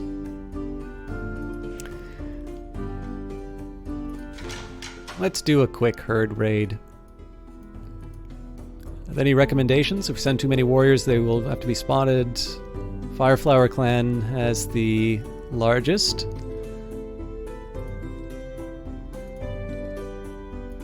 So I'm not bringing any bows on this one. All right, let's, unless the Fireflower are friends. Bring like 3 swords. Our swords refuse to ride out alone without any archers following them. Christ almighty. All right, early dark season. Winters are harsh, a time of snow and cold. Well, clearly, Cleanodev, you would have been there if you was playing a game like 6 Ages, which enjoys the fine mythic qualities of, well, pretty much everything. This game is definitely not like the Iliad, but I think one of the things that really keeps me coming back to this all the time is the fact that when you read something like the Iliad, and I know like there's this whole thing about, it's a story about Achilles sulking in his tent. Who really wants to hear about that, right? But this world in which the gods are real things and they come in and they mess with human affairs, and sometimes in capricious ways. This is a world that's really unlike anything else that I've seen inside of a game. You're definitely thrown in the deep end, and so you're spending your time, you're not only exploring the map, but you're exploring the lore of the game. You're trying to figure out these people who have their own interests and trying to do your best with the situation that you find yourself in. So there's a lot to sort of pull out of it, and there's just something really interesting about, like, you had to do stuff like the Odyssey and the Iliad in school, so you kind of already know how the story goes. And obviously they're tremendously influential stories to kind of the stuff that we see just about every day on TV or at the cinema. So to be able to experience a story like that, or a world a little bit like that, but to do it in a kind of a world that you may not necessarily be familiar with. Obviously, fans of King of Dragon Pass or the Glorantha games, probably that's a little less true. But it's really interesting to sort of read a story like that, because instead of reading a myth like you're kicking back and reading your Joseph Campbell, or you're going through whatever collection you have of those stories. Instead, it's a story you've never heard before, and you kind of get to poke where it's going. There's just really something about kind of jumping into that. It's actually one of the reasons why I regret doing it in these fragments, because obviously there's something to be learned through running through the whole experience. I really don't want to lose my venture, and the dark season seems to be a good opportunity for this. I'm a little tempted to get my goods back up, seeing as I don't have anything immediately. I don't have anything immediate for the horses.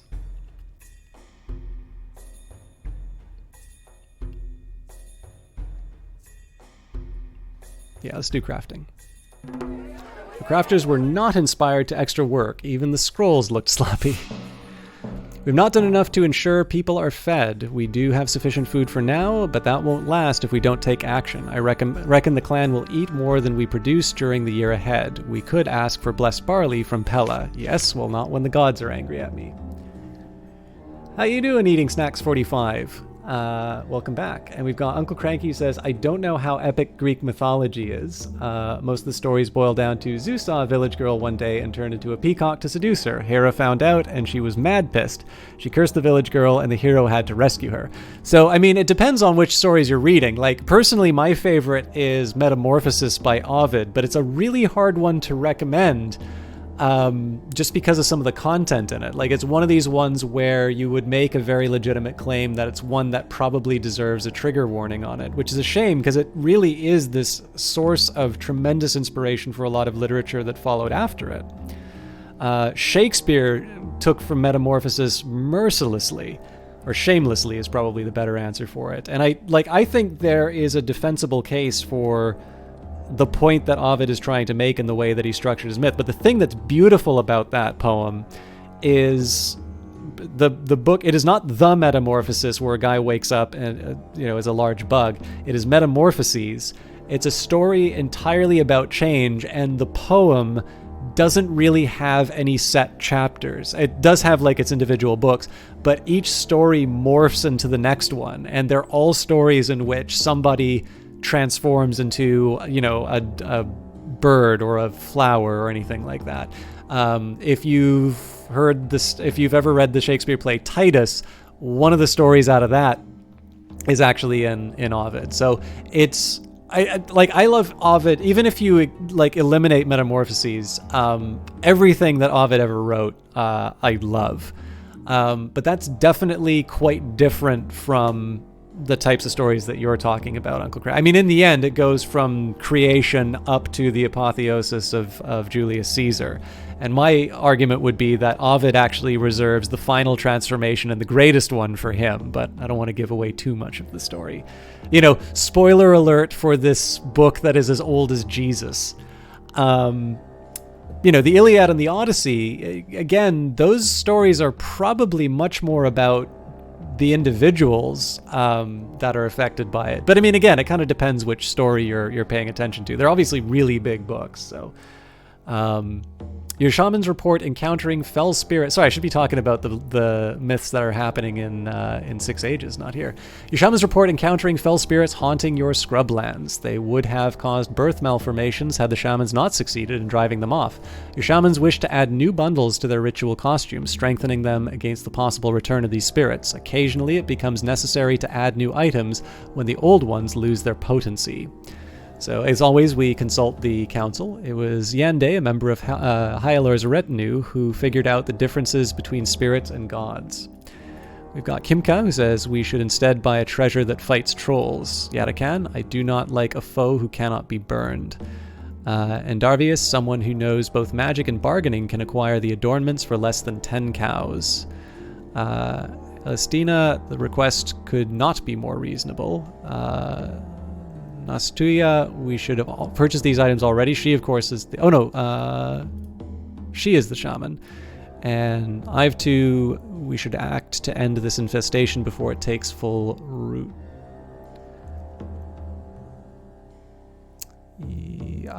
Interesting.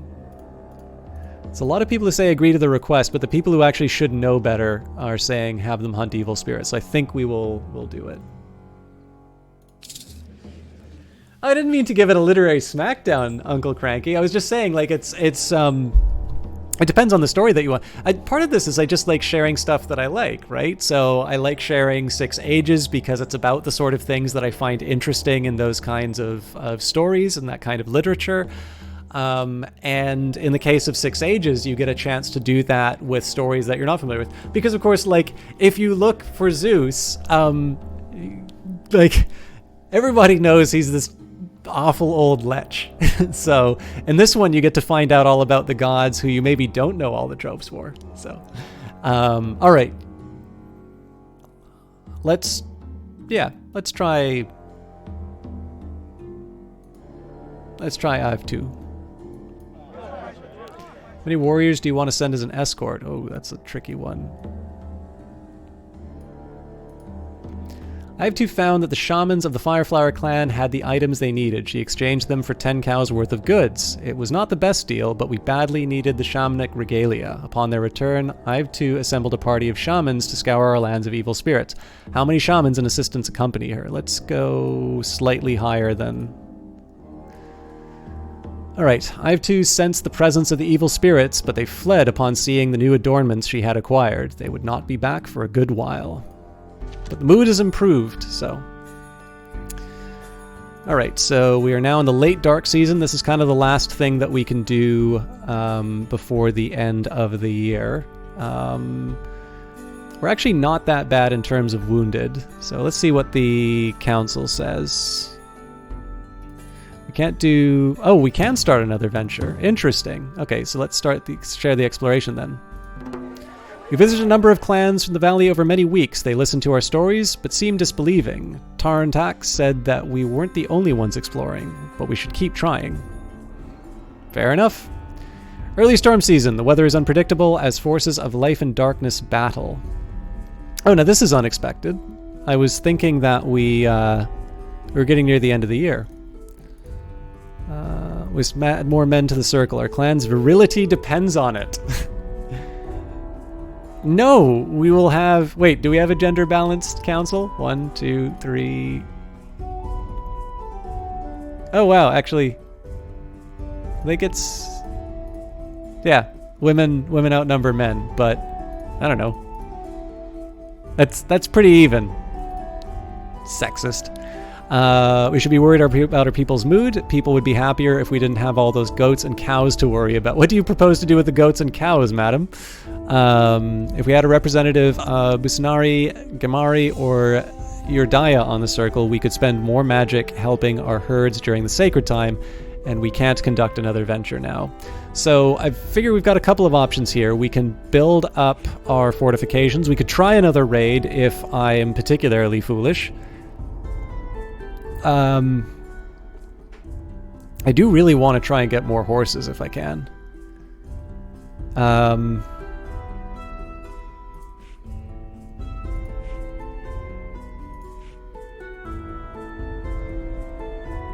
I could try again the sacrifices, but when it says divine disfavor, I think I'm gonna just wait that one out. Okay, against my better judgment, let's try another raid.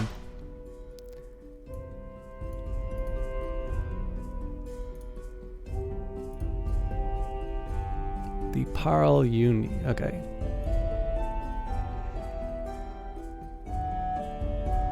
We're actually going to go for all the swords this time.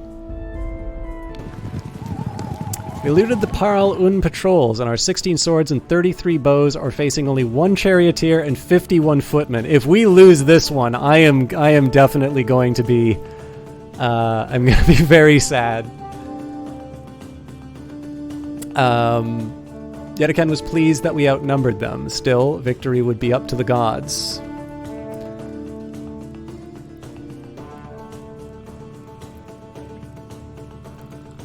I'm slightly inclined to charge so they can't use magic to outdo our work. So let's try that. Our charge hit the Parl Uni before they can complete their ritual magic. So in this case, I think I might be able to afford a wait for opportunities, which if memory serves, is the one where, yeah, less likely to win this round of combat, but it helps us for the next one. So I think we can afford to do that. Oh wow, we knocked them back. Okay, they tried to hold their ground, but we outflanked them. We gained the upper hand. Yatakan said that nothing was certain about our fighting skills seemed better than theirs. In that case, let's just press the attack. They tried to withdraw, but their footmen could not, so the chariots wheeled back to support them. It was soon over. All right, I can't complain about combat anymore.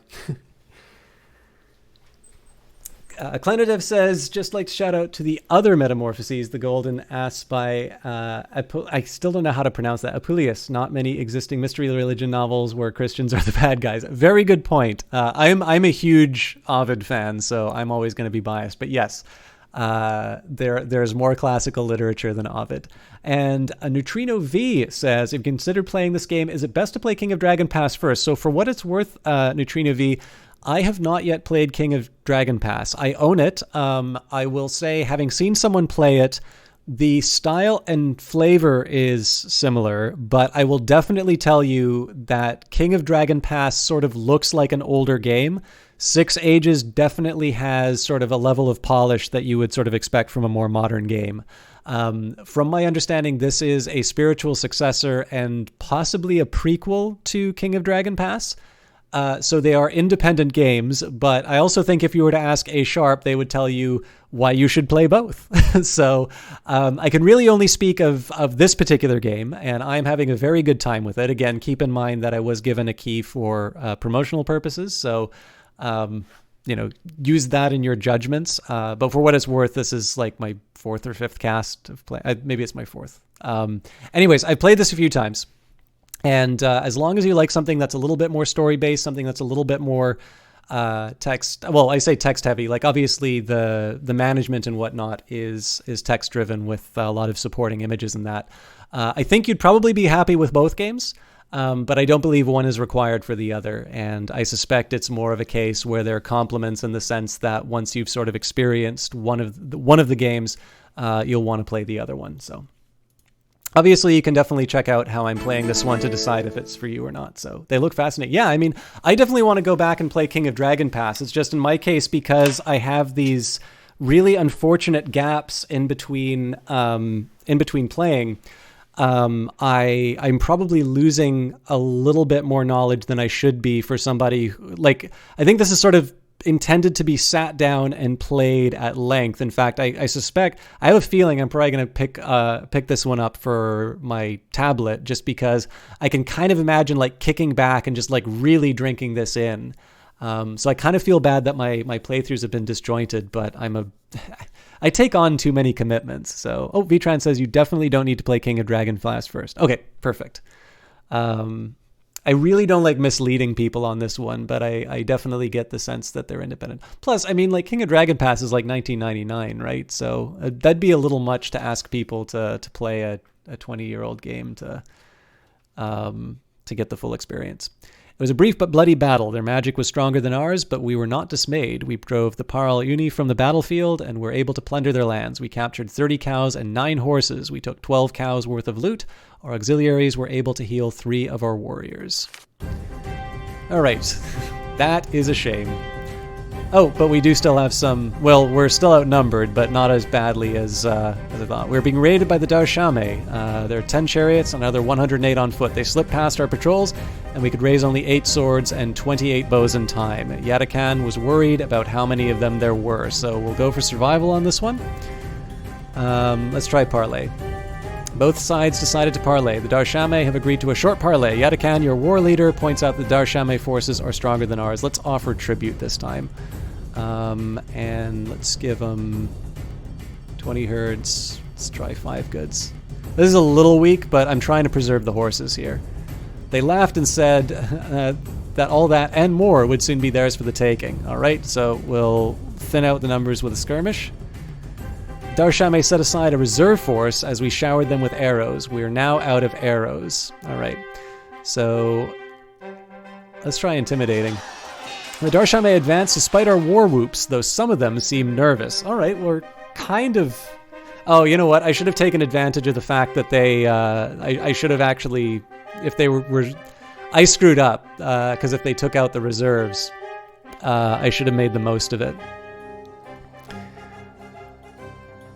All right. Let's attack them. We struck down 12 of our foe, praising Elmal. Other Darshame rushed to the fallen, vowing vengeance. Our only option here really is to fight cautiously. Yeah, that's not surprising.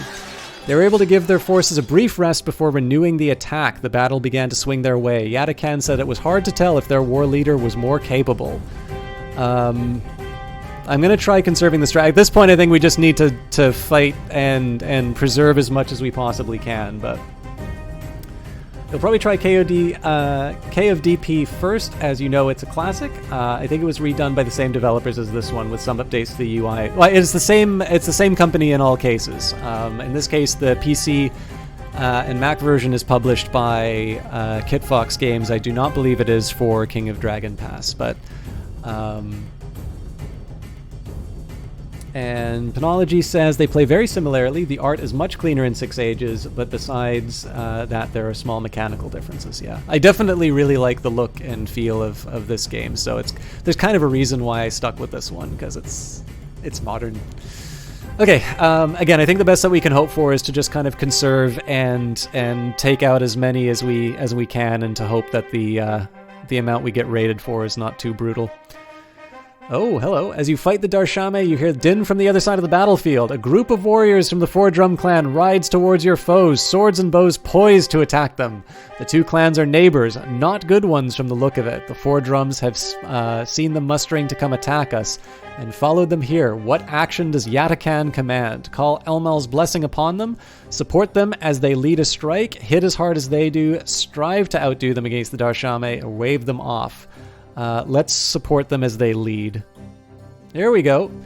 Yatakan's canny leadership ensured that we got the most out of our unexpected allies while shedding as little of our own blood as possible. Okay, it's not looking as hopeless, but they still definitely have numbers on us. I think in this case I still need to conserve the strength, but this might be a weak choice which costs me the battle. Nope, maybe not. We fought fiercely, but we let them wear themselves out. The battle began to swing our way. So they still have reserves. I don't want to push this too hard. So again, let's continue the cautious moves. Yeah, there we go. Now it's starting to come back. Press their attack, shaking our morale with their resolve. The battle could now turn either way. I'm still going with the conservation. Ah, yeah, there we go. The reserve force rumbled forward and gained an advantage. It was soon over. So there might have been something for me to try and push the advantage when we had them here to break it, but I didn't know exactly how the reserve would work. So it was a bloody battle. Their combat magic helped them carry them to victory. Were forced off the battlefield. The Darshame made off with 9 cows and 1 horse. They stole 9 cows worth of loot. But we didn't lose anybody. What reward do you offer the Four Drums as a thanks for a helpful intervention? We didn't win, so they get nothing. Without quite saying so, they made it clear that they had hoped for at least a nominal gift, even though we had not asked them to fight for us. Yes, I realize that I'm being ungrateful, but... Alright. I am tempted to do some exploration right now. Because I need horses.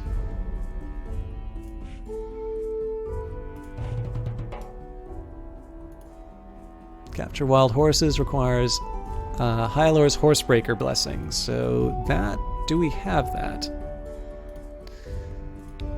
Build a shrine to get a permanent blessing, or sacrifice for a blessing.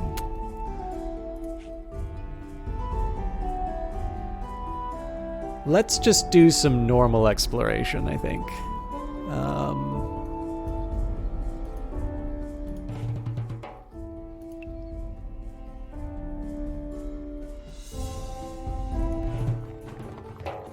All right, and we're now at the sacred time. So, for those of you who are just joining the game now, this is kind of you play this succession of leaders. We've got an overall saga. We did read this at the start of the stream, so I am going to do a recap of the year just so we could sort of see what happened. But basically, this is a little bit where this is a great point if you've just joined us. This is not going to be a bad example of how the game plays in terms of an overall arc. So, but before we do that, let's do a recap. So in Daro 1, our market would be profitable this year according to the omens. Kaldurka and her party never returned from an expedition to the northeast. We reorganized the clan circle, making Indaro the new chief. We learned that the Sunbows had started a feud with us. Bandits took 9 of our children. We sent Elara to save them with Anila's magic against Yatello. She could not find them. Yandala sought an alliance with the Four Drums. They responded with smirks. They said that they would not ally. They said, with a clan that would draw them into a war with trolls. Our raiders were slowed only briefly by crossing the Black Eel River. We raided the Artarame and eluded their patrols. We were driven off and had no opportunity to obtain booty. The Fireflowers raided us. Avardar badly injured their chieftain. Their healing priestesses asked for clemency. Avardar granted their request. We restored 26 of our swords and bows to fighting strength. We were driven from the battlefield and plundered. We were raided by Tor Ashday. The Tor Ashday accepted our offer to talk. Elistina tried to conciliate them, but was shouted down. We were driven from the battlefield and looted. In the aftermath, they knocked over our watchtower. We caught 4 young huntsmen of the Four Drums poaching. When we put the fear of Elmal into them, let them go. When they had gone, people said that the boys did not seem to be as frightened as they ought to have been. Our warriors refused to raid the Fireflowers without a larger group. Our shamans found evil spirits on our land. They wished to acquire new items for ritual garb in case they came back. We said that after they acquired the needed items, they should hunt evil spirits.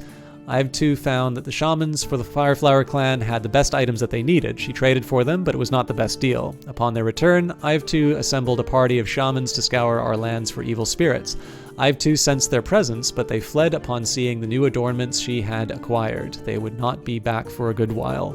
We raided the Parl-Uni and eluded their patrols. We drove the Parl-Uni from the battlefield and were able to plunder their land. So at least we won one battle. I'm not allowed to be salty about that for another 5 battles. And we were raided by the Darshame. The Darshame accepted our offer to talk. They laughed at our offer of tribute.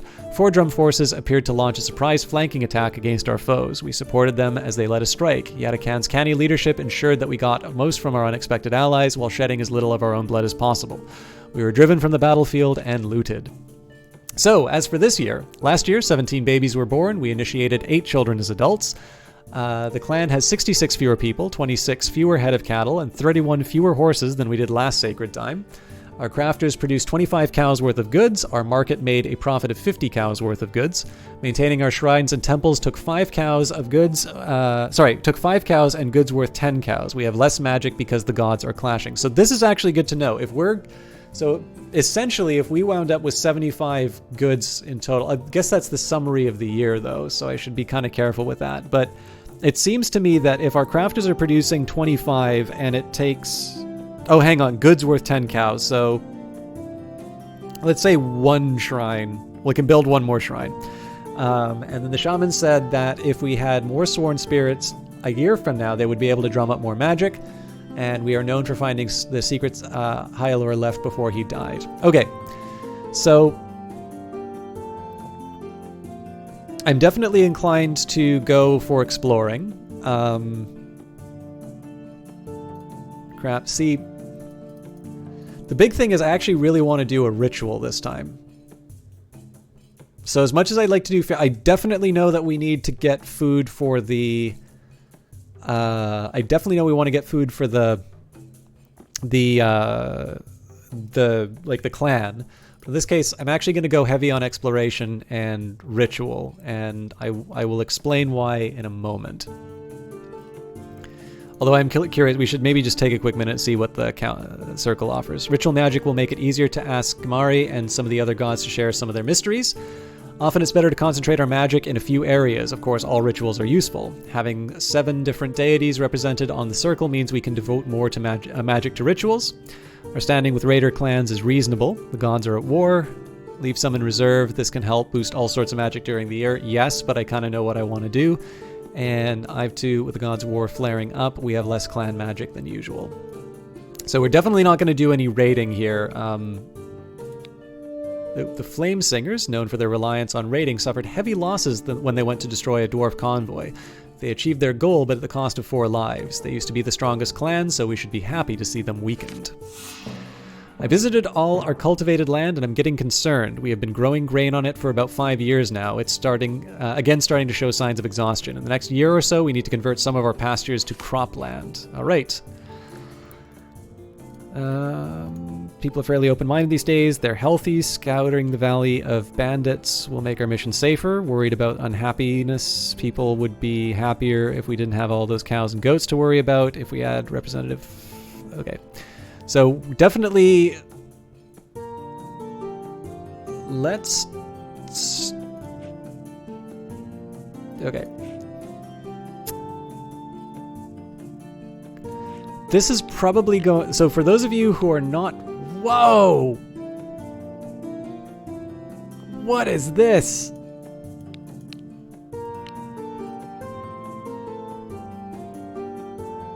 I guess this must be stuff that's affecting our...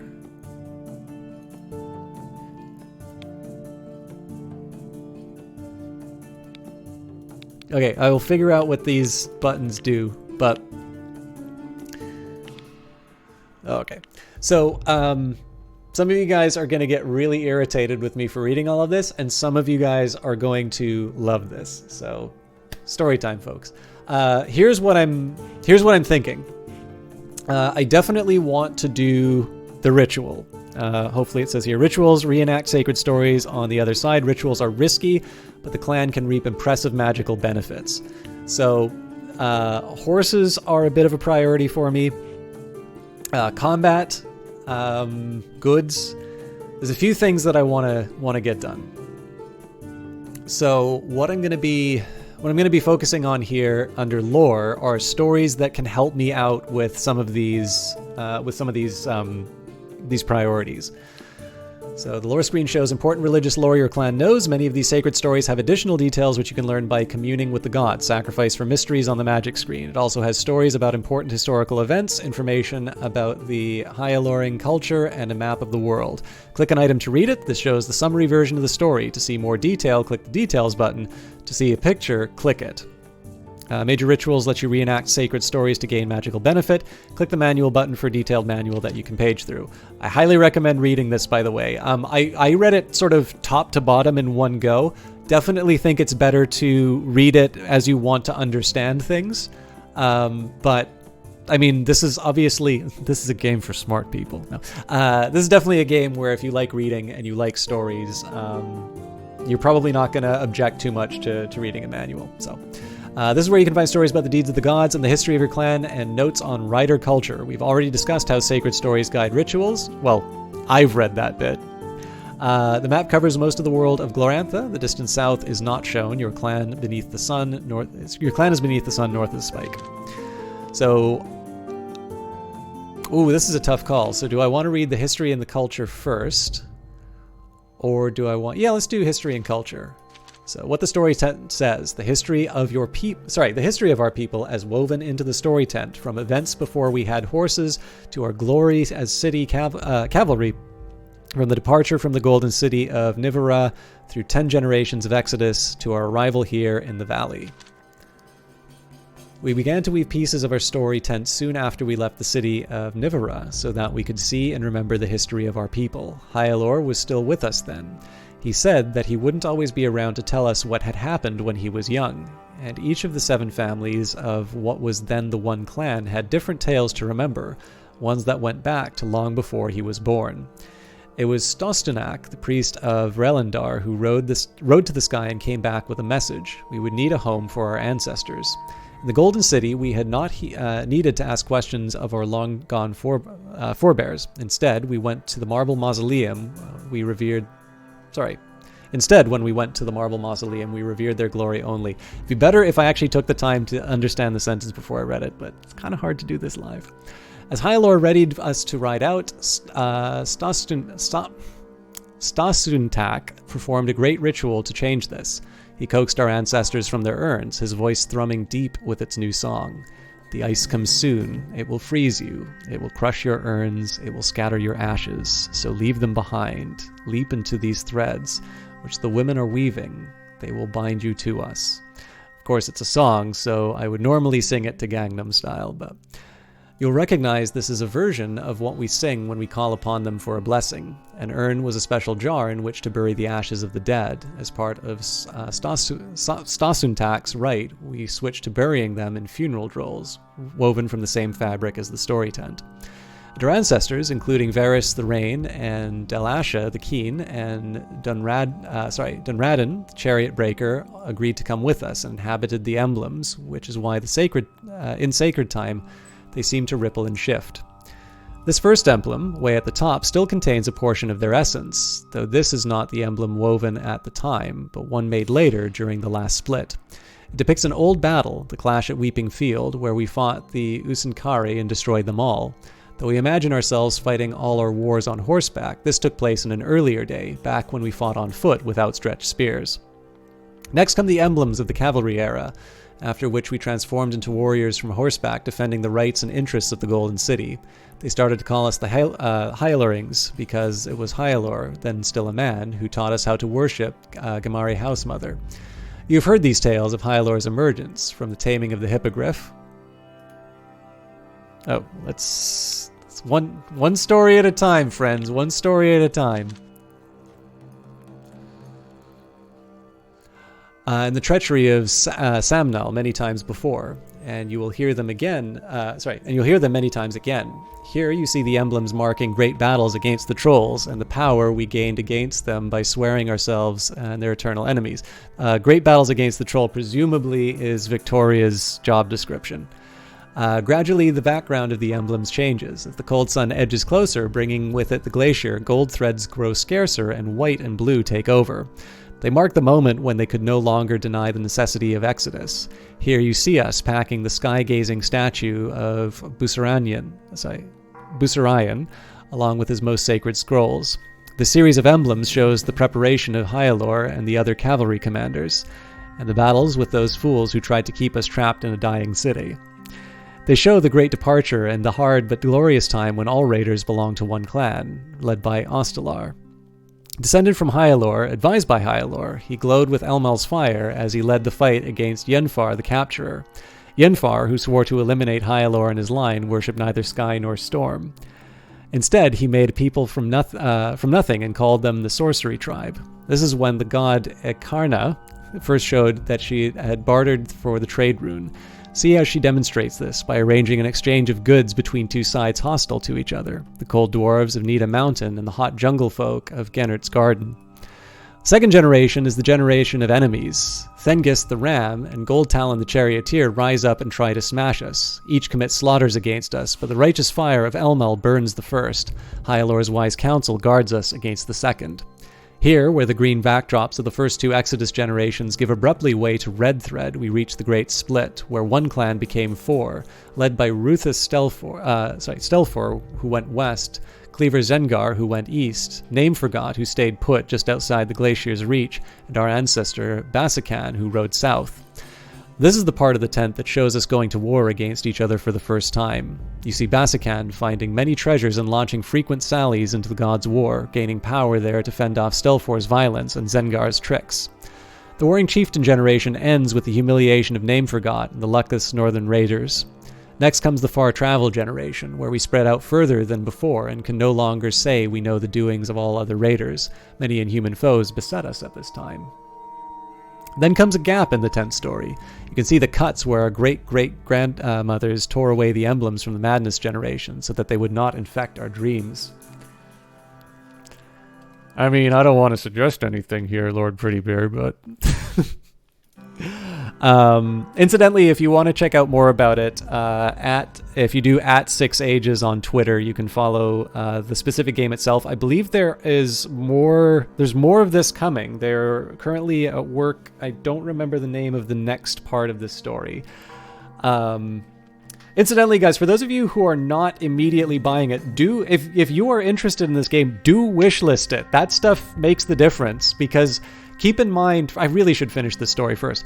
But seeing as I've said it, consider with the wish list, one, it lets you know when it winds up on sale or something like that. But more importantly, it signals to other people that you're interested in it. And so it is a way that you can let other people know about games like this. So,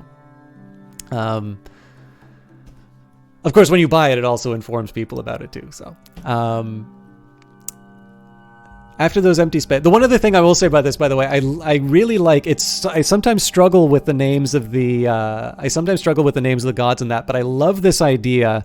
I don't want to do too many Iliad comparisons, but obviously there's that really long passage about the shield of Achilles. And there's one thing here, I just love this idea. I always like how it keeps reminding you, not just to the story tent, but specifically the color of the thread. So even when I'm getting a little bit lost in terms of all of these different god names, it's always driving me back to sort of looking over this tremendous sort of tapestry, and it's really cool. So,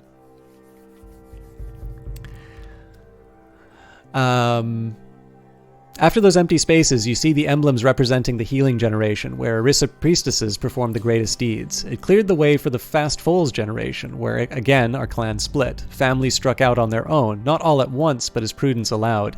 After all was done, one story tent was carefully cut into the beginnings of 5 new ones, to be carried to new destinations.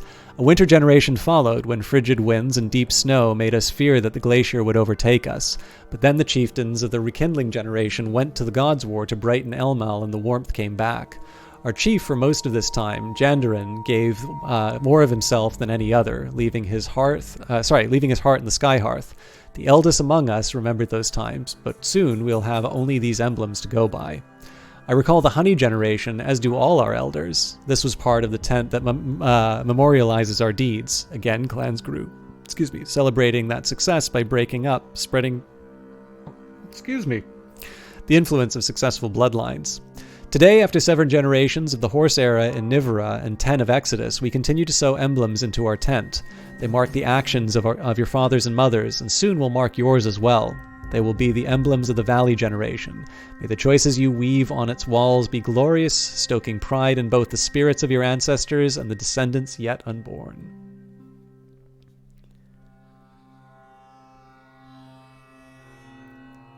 I actually don't know what the relation... I'm sure somebody who's a little more familiar with this can say that. But yes, this game does take place in a world known as Glorantha. I do not know which is the chicken and which is the egg. But there is a pen and paper RPG set in this world as well. So there are 2 video games, this being the most recent and obviously the best.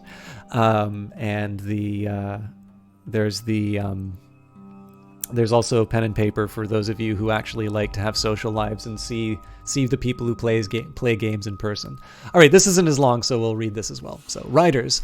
We are the people who, when the Emperor wanted to seal everyone under a dome, said that we would rather face danger with the sun on our faces and the wind in our hair. We're called the Hylarings, after the hero who first learned the secrets of riding. Hyalor also gave us a code of law that we could use while migrating, so the 7 families could live without kings. Once we lived in Nivera, the Golden City. When the ice came, we scattered. We learned a new lifestyle and spread out into the many clans. We retain our traditions, but are pragmatic. We remain true to the sun god Elmal and the sky gods, and the earth goddess Nyelda and her daughters, but we learn the ways of new gods and even spirits. Under Hylor's leadership, we changed in other ways. Men and women learned to ride and shoot bows at a young age, and we no longer keep slaves. We raise barley and tend cows and goats. Our hunters and foragers also feed us, but it's our horses that make us what we are. No other people have bargained with Gamari, the horse mother, so in all the world, we are the only riders. This is true. I've never actually tried either of those, Uncle Cranky. Wheels, Ram, and other foreigners. Well, we definitely know the Rams because they keep trying to start fights with us. Most of the neighboring clans are riders like ourselves. Other people live in or near the valley, but worship different gods and practice different customs. Some of them aren't even human. We usually call the Samnalings wheels because their nobles drive chariots. They worship Elmal as we do, but deny Hyalor's divinity. I keep wanting to say Halor, but there's actually pronunciation for this one in the manual, so I believe it is Hyalor. We and the Wheels were once part of the Darahapan Empire. The most warlike of its cities was Alkoth, which worshipped the demonic Shargash. The cities of the Empire may still be protected from the ice by a great dome, or they may be crushed like Nivera. The dome did not cover the entire empire, so many had to fend for themselves or perish. During our migration, we encountered others who were once part of the empire, such as the goat-herding clans to the north. To the south are storm-worshipping barbarians who raise sheep, the Rams. They call themselves Vinkotlings. Their god Orlath slew Emperor Yelm. The Rams are just as violent. The Elves, or the Aldriami, mostly stick to their woods. They like talking they are like talking plants that can walk around. Oh, Eyes of Sin would love this. I hope she gets to stop by. Trolls are folk of the night, hulking, hungry monsters who prey on the herds. They were a particular danger as our ancestors migrated from Nivera. They have been increasing in numbers as the world goes colder. Dwarves are rock people who burrow under the mountains. They call themselves the Mostali. They claim that humans stole the knowledge of bronze working from them and jealously guard their secrets. Calendar. Calendar is... We kind of already know this, but again, this is time for the lore bomb. Hopefully you got... I know, I'm not necessarily good at games, but I am told that people like hearing my voice. So a game like this is really good for the talking stuff. But if you do find that it's dragging on a little bit, you'd like to see a little more gameplay, let me know in chat and I'll try and come up with a balance. But I am actually doing this so that I can start reading the actual stories, because this is going to be something that I do inside the magic section before. So there is a purpose to this. It's not just reading for the sake of reading. Okay, that's a vote for lore. A year is made up of 5 seasons and the sacred time. Each season consists of 8 weeks, named for the rune that most influences that 7-day period. Sacred time is 2 weeks. Sea season is first, a time of planting, new births, and gentle rains. It's a hungry time for the people, but the herds begin to fatten. This is when the ravages of the storm are repaired. Fire season is hot and dry. While the crops are ripening, the men are free from the toils of the soil and can take up arms. Earth season is harvest time. Every able hand brings in the grain. When it's harvested, we thank Pella. At the end of the season, we slaughter cattle and goats to prepare for the oncoming cold. Dark season is the time of snow. Night and ice demons wander the land, afflicting us with freezing storms. Trolls are most active during this time, but many elves sleep. Storm season is when life and darkness spirits wage battle. Sometimes the darkness spirits win and the ice and cold drags on for weeks. Sometimes the spirits of life win and balmy weather and new shoots and buds. Usually neither is entirely victorious, and it's a season of violent weather changes. Sacred time. Sacred time is a period of rebirth during which great ceremonies are held. We cast oracles and spells to protect the lands. As long as the secret of steel has not been stolen, the dwarves are your friends. And okay, thank you. That was not me fishing for compliments on my voice. I assure you, I do not listen to my broadcasts again unless under extreme duress, because it doesn't really matter how many compliments you hear, you still hate the sound of your own voice. CleanoDev said has heard somewhere that System Chalk is good at games, at least compared to Cool Eagle.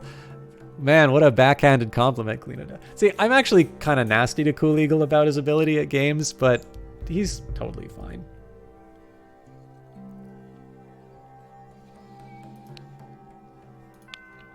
Okay, deities. Hope you're ready to hear me stumble over my words. Deities. We recognize dozens of gods, but you don't have to learn about all of them at once. It says on the single page with no breaks. Our most important gods are Elmel, god of the sun, and Nyalda, the Earth Mother. Almost as important are Hyalor, the hero who taught us to ride and became a god himself, and Gamari, the horse goddess who Hyalor rescued.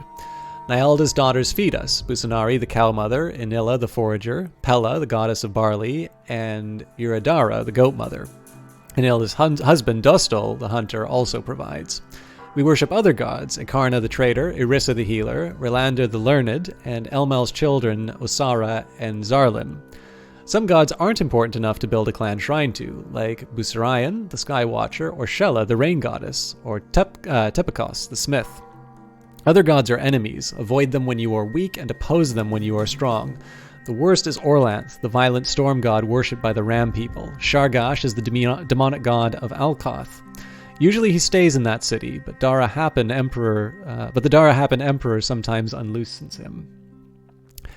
Non-humans have their own alien deities. Elves worship Aldra, the plant goddess. Dwarves worship their god of logical behavior, Mostel, and trolls worship the troll mother, the quartering, Kyger Letor. Some gods are important even though we don't worship them. Yelm, the Sun Emperor, once ruled the world before Orlanth murdered him, and we had to leave behind so many gods of civilization in Lost Nivera. We also know how to deal with powerful spirits. Raven attached himself to Hyalor, offering both help and trouble, and there are countless other spirits. Gods and spirits are associated with runes, for example. Elmal has the fire rune, as do many other sky gods, and Nyalda is goddess of the earth rune. There's a side of me that wonders if Elmal winds up giving me extra horses, but there's a way for me to check that.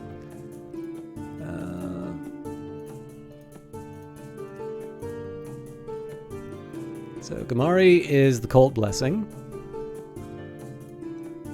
Yeah, and Hyalor. So Hyalor and Gamari are the two that I want to be focusing on. The world. Our world of Glorantha, Glorantha, is a cube of earth floating on a great sea under the sky dome. Oh man, this is really neat. I did not know that. The underworld lies beneath. The spike home of the celestial court sits at the center of the world. Glorantha was created by great powers in the four elements: darkness, water, earth, and fire. Umath the storm then forced his way into the cosmos, bringing air between earth and fire. Umath's intrusion began the gods' war. The fire gods sent him crashing to his death in the north, but Umath's son Orlanth murdered Yelm the sun, further destabilizing creation. Water flooded most of the world, but was driven back. Now a vast glacier advances. There's a really neat Charlie Strauss story where the world is like a flat disk, and it's during the Cold War, so the nukes can't launch. Or at least the ICBMs can't. I'm trying to remember the name of it now. Runes. Runes are the building blocks of Glorantha. They are symbols, archetypes, embodiments, and actual matter or energy of the mundane world. Runes originated with the very creation of Glorantha. Their precise origin is unknown. Glorantha is made up of 5 elements: air, darkness, earth, fire, and water. With your powers combined, I am Captain Glorantha? Forms. A god is usually described as being of a particular power or element. The form determines how this force... A god is usually described as being of a particular power or element. The form determines how this force is expressed. Beast, chaos, man, plant, spirit. Miscellaneous. Communications. Conditions. Conditions show what aspect of an element, form, or power a god embodies. Infinity, magic, mastery. Powers. Said to symbolize members of the celestial court, power runes are formed in mutually antagonistic pairs. Opposing gods often have opposing power runes as part of their identities. Death and fertility, disorder and harmony, fate and luck, illusion and truth, motion and stasis.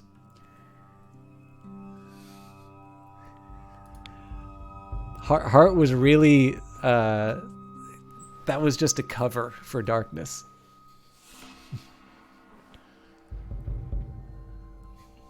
Turtles all the way down, Uncle Cranky. And how you doing, Thomas Doma? Thank you very much for stopping by. Okay, so just wanted to... It's Gamari and Hyalor are the two that I kind of want to prioritize based on horses.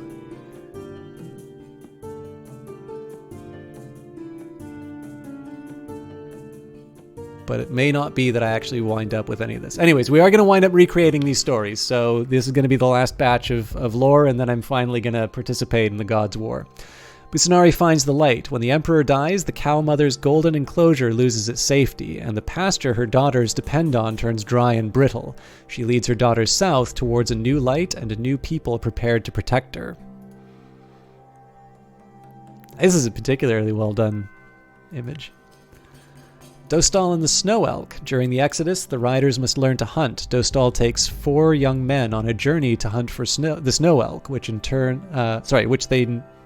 which they learn the cardinal lessons of quiet, memory, willingness to wander, and ruthlessness when needed. Ikarna's 4 trades. During the Exodus, the people find themselves in need of goods. Ikarna shows them that the benefits of trade go beyond the immediate.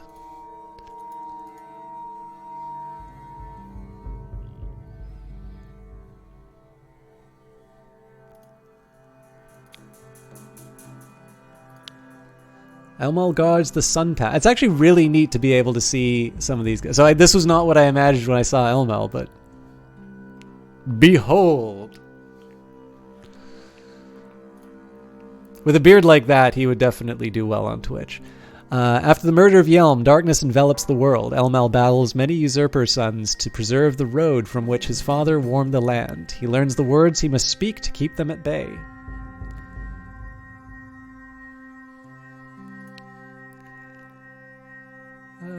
All right, Orisa denies her suitor. Now, this one we have details for, so...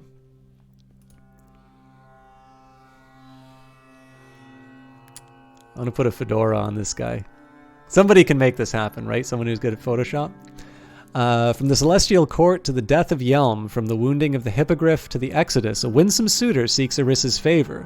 Though beguiled by his charms, each time she resists him, she must, because he is death.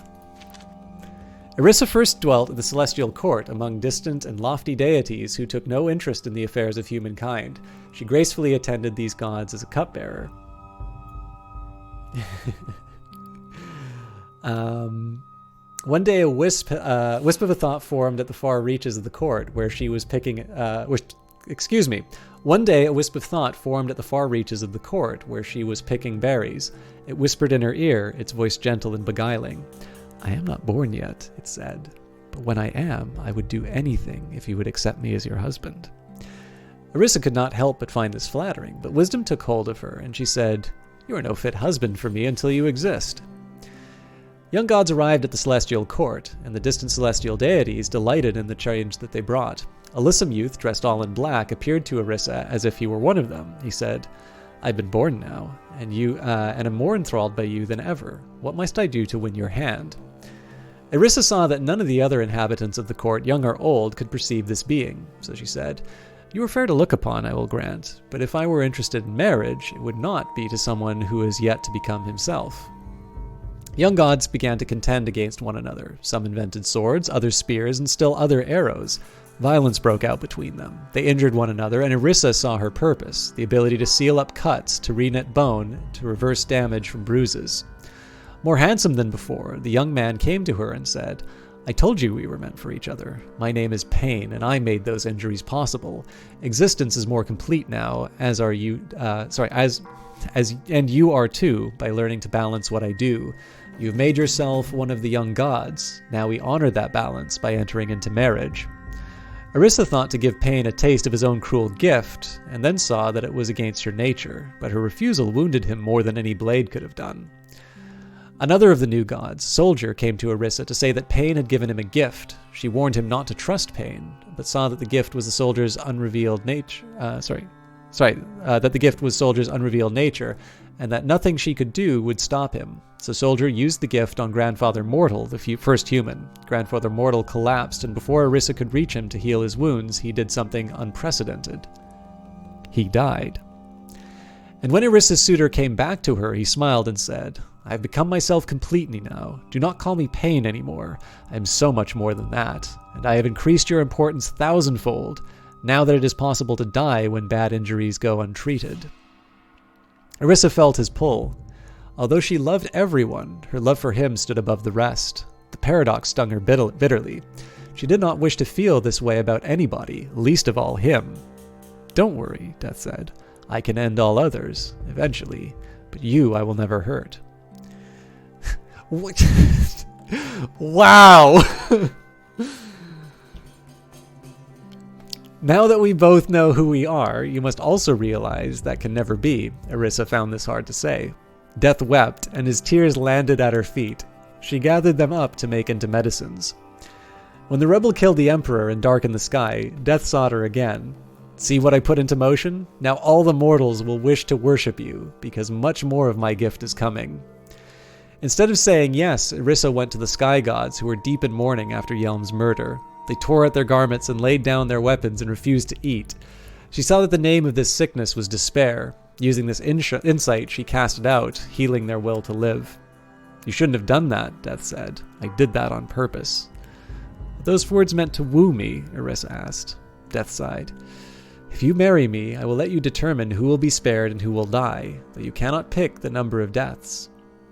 Instead, Irissa went to the Golden City to join Elmal's household. When Hippogriff fell from the sky and a troll god loyal to Death ate her wings, Irissa was ready. She granted to Hyalor a healing blessing, and he used it to show Hippogriff she was now Gamare. Death was drunk the next time he showed up. He helped them make something new. That isn't supposed to happen anymore. "Please marry me, so that I may guide you and use your blessings only in accordance with the great ending." Hey, Eyes of Sin!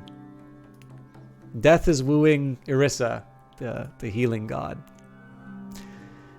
"Is that kumis on your breath, or the ale the rams drink?" Irissa asked. "I made a thing called war, and wish to celebrate." Death hung his head and slunk away. "In any war," she called after him, "I will heal both sides." When the Glacier, also loyal to Death, came to crush the city, Irissa told the raiders she would go with them. Death appeared, sober and composed, with 100 cows and 12 horses. "Here is my final offer. You heal all kinds, but you especially favor these riders. If you marry me, I will spare them. Many terrible deaths otherwise await them, but I will see to it that no rider ever dies, not until all else does." Irissa almost gave in then, but the words "until all else does" rang in her head like a bell, and she saw it was a trap. Her suitor, who did love her, had not intended it as such, but all he could weave was destruction. Accepting his proposal would kill her, hastening the final end Death pursued. Saddened, she touched his face. For the merest instant, this contact began to heal him, and then the force of this contradiction threw him halfway across the world. She climbed onto her horse to leave with the riders, knowing he would keep coming back. And every time she said no, it would increase her peaceful might.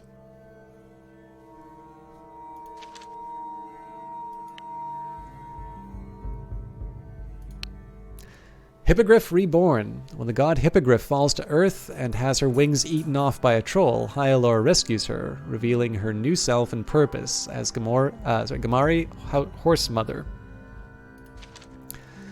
Gamari Horsemother used to be Hippogriff, a winged goddess who flew around the world in the company of Yamsur, a brother of Elmal. Hippogriff and Yamsur, then called Yamsur the Splendid, called no one place home. But if they did, it would be a faraway green lushness known as Jennert's Garden. They distinguished themselves in many gods' war battles. Yamsur flickered hot, always saw to it that his exploits were well noticed, and took his pleasures with the same zest he showed in combat. Sometimes his appetites would take him to Nivera, the city guarded by steady Elmal.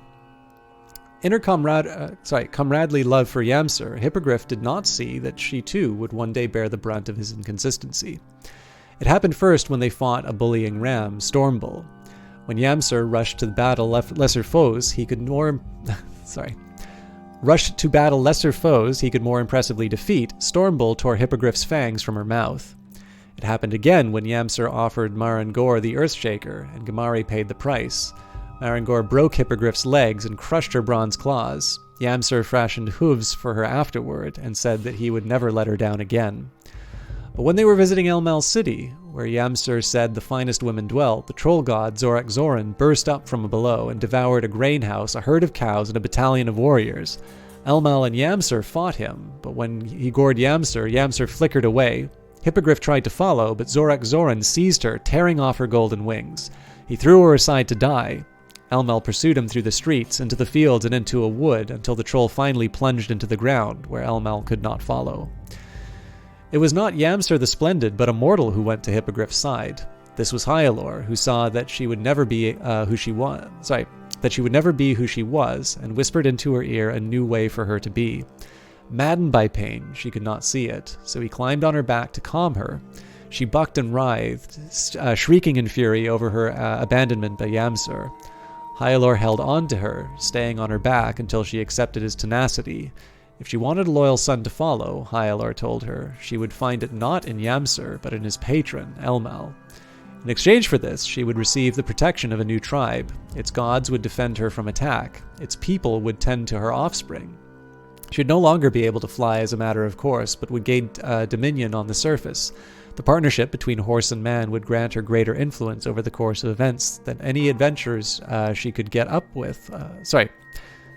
The course of events that any adventures she could get up to with the so-called splendid god. Though divine, Hippogriff never entertained the possibility of receiving mortal worship. Other gods had done so, but it had always seemed a burden to her, a rein on her freedom. Now she saw the necessity of the moment, understanding that the bull god, the earth beast, and the troll had shorn away the parts of her that obscured the full truth of her being. I am no longer Hippogriff, she thought. You are no longer Hippogriff, said Hyalor. I shall rename myself to Gamari, so I will rename you Gamari, Hyalor said, and I will change everything, and you will change everything. And that is what she did. She showed this right away by performing the birthing miracle, drumming up with her hooves on the receptive earths. From the meadow of her left sprang a herd of strong stallions. From the one on her right arose a herd of silky mares. Then she performed the riding feat, which gave us the right to ride these fine horses, as Hyalor had ridden her. Some city warriors opposed to Hyalor haughtily refused this gift. This cursed them, so that they later had to become wheels, sending their god Samnel, the thief, to raid Gamari's herd. The chariot Samnel made imprisoned their drivers and their stolen horses alike. Gamari proved her loyalty to Elmal. When the demon army came, she rode around them so many times that General Yaralka lost all but 2 of his heads. During the Exodus, she granted the Kumis gift, gifting us cheer against the cold and bravery against our many trials. Gamari never had cause to regret her transformation. She and Hyalor rode together across the earth until she died, and now they ride together in the heavens. Yes, absolutely. So I'm going to leave you with that. God, this looks so much like Johnny Big Time. I'm just going to take a quick second here, guys. I have to tab outside of the screen. Now, while I do that, I'm going to put a few links in chat. So for those of you who are interested in this game here, you too can experience the lore. I believe it is slightly different depending on the decisions you make inside the game. So you'll probably be getting some different stories than this. I just want to take a quick minute here and also say if you are interested in the game, you can follow them on Twitter. if you would like the publisher. Here they are there. But I also wanted to take a quick moment to draw your attention to, let me just try and find her. Oh, God. The Eyes of Sin is in chat here, and I would particularly like to draw your attention to two of her tweets. Because Eyes of Sin, who I know as Amanda, is quite talented as a voice actor as well as an artist. So for those of you who are looking for emotes or other art, I will let you know she has done my channel emotes, and she's currently looking for commissions. But on top of that, if you are also looking for alerts or any other voice acting work, when I say she's a talented voice actor, this is not just somebody who is, looking to make... Okay, so we're all looking to make money. That's completely understandable. She actually has some experience in this, and this is a link for her here. That is the Horizon Zero Dawn board game Kickstarter.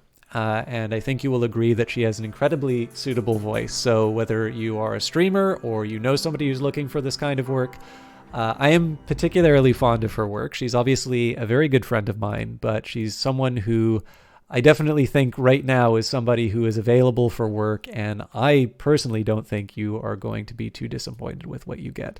I also want to take this opportunity to share, for those of you who maybe don't want some work but just want to enjoy some art, there is her website. It's been a little while since she updated it, but I'm very fond of some of these works here. There's one that's sort of an approximation of me, which made me feel very good.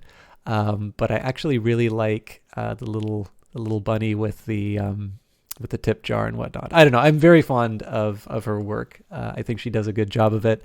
Whether it's something that you're looking for in terms of channel emotes or some of the characters that she winds up drawing, it's a style that I like. So anyways, I did want to take a quick minute. I know nobody really likes listening to advertising and stuff, but this is a case where I think on the odd chance that if any of you do know somebody who would benefit from that, if you retweet or otherwise let people know of the availability, I know that would help somebody who could really use it right now. And if nothing else, you just get to see something beautiful for a bit. Let's carry on. Inilla and the Golden Bush. After the destruction of the Solar Throne, the gods go hungry. Elmal and Nyalda discover that they have a daughter, Inilla. She confronts a new adversary, Atello, the Hunger Maker, finding ways to overcome him that do not require her father's weapons. We, of course, don't know the details of this story yet.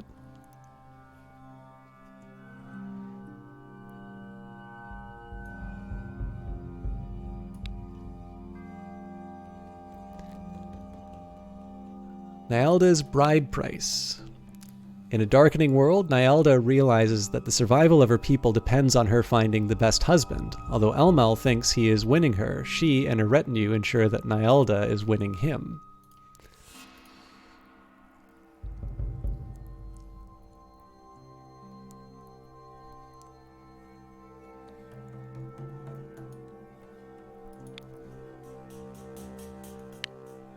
Azra and Verlaro. Elmal's eldest son and daughter go forth into the world to prove themselves. She proves herself a hero, and he proves himself a fool. When he gets himself into a dreadful trap, she confronts her greatest temptation, to leave him in it. Actually, you know what? I'm going to take a risk on this one because I do actually want to get to the ritual. So what I'm going to do is I'm going to read Raven and Hyalor and Tablets of Hyalor.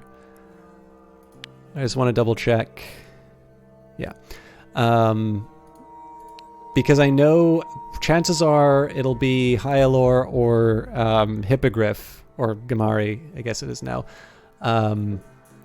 for the horses that I'm going to go for. So, Raven and Hyalor. Hyalor discovers Raven and gets his help. He tries worshipping Raven as a god, but Raven is faithless. Yende shows that Raven is a spirit and can be bargained with. Hyalor and his company were out in the far wilds when one of the swords saw a blackbird circling. An ill omen, he said. We shall see, replied Hyalor. Just then, ill-tuned horns began blowing, and with the screeching howls, a group of rams came flying over the hillside and descended towards them. Hyalor called on his patron Elmal, but as soon as he did, the ram magician summoned dark, roiling clouds to blot out the sun. Hyalor ordered his bows to fire. In no more time than it took to open the bow cases, the ram magicians called down a torrential downpour. The rams were an undisciplined mob, but they outnumbered the riders and had so much bronze that they wore it as armor. It took all of Hyalor's battle tactics to drive them off. "We won," said one of the swords. "For now," replied Hyalor. For while more than half of his warriors were wounded, the rams had suffered little. He looked up and saw the black bird, with its gaze riveted hungrily on the most grievously wounded rider. "Bird," he called, "you look like a clever sort, but can you count? There are more of the storm rams than sons and daughters of the sun. If you defeat them, the spoils will be larger." So Raven flew where the rams had camped and were sitting around a fire. He crept up behind the ugliest ram and called to their leader. "What a coward! You would have won if you had not called the retreat." He flew behind another and yelled, "Blueface speaks the truth, but he's still an oathbreaker, for he slew no city men today." Raven could mimic the rams perfectly, and he had soon stirred up sworn companions against each other until an armed brawl had broken out. When it looked like it was over, Raven goaded the rams into restarting it, and then he flew back to Hyalor, who led his force to them, finishing them off.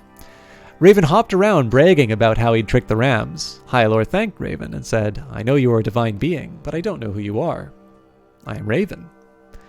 When he returned to the main camp, Hyalor instructed his people to sacrifice to Raven. Raven gorged himself on the offerings and came back for more. Always pious, Hyalor obliged.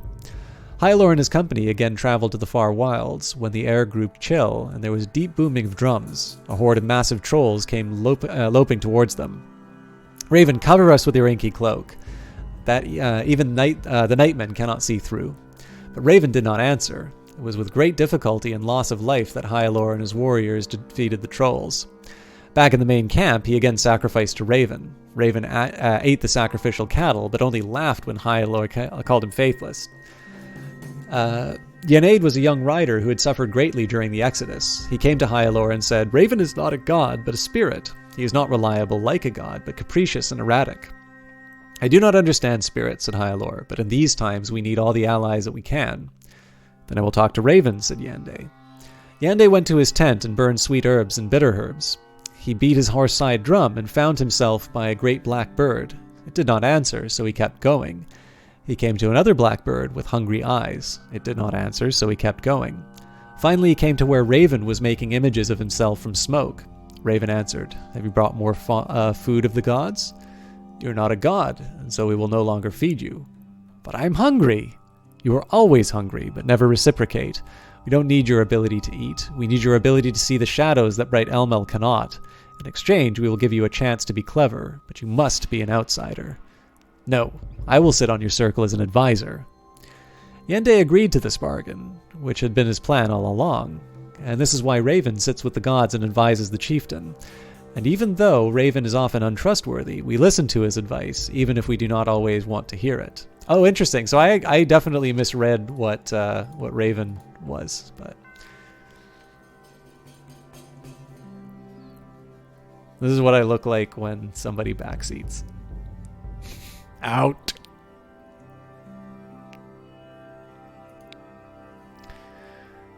All right, and then tablets of Hyalor.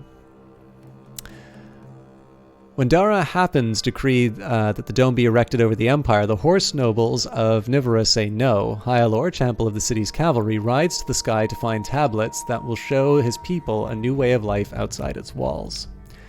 So, let's hope I can work with this.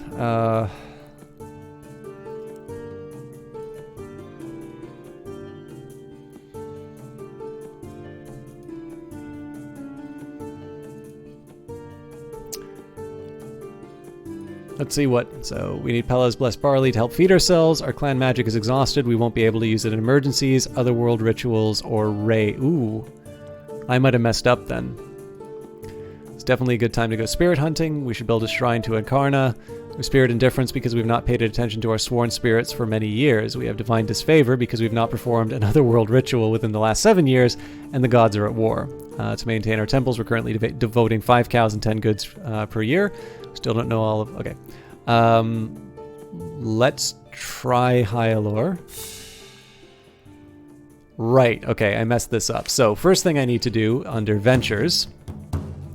Perform ceremonies to increase clan magic and help with another world ritual. I have too led the clan in several weeks of ritual preparation. She was confident that things had gone well. The masks had been repainted, the stone faces were cleaned, and the drums were all retightened. Alright, again, we'll take a quick look at what's going on.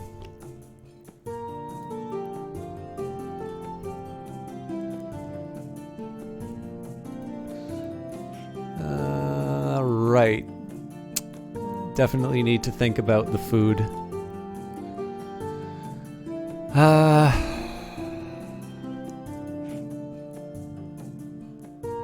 So, I mean, there's the argument, too, that I go for something that'll generate food. But let's try the ritual with Hyalor. We don't know this. Oh, right. Okay.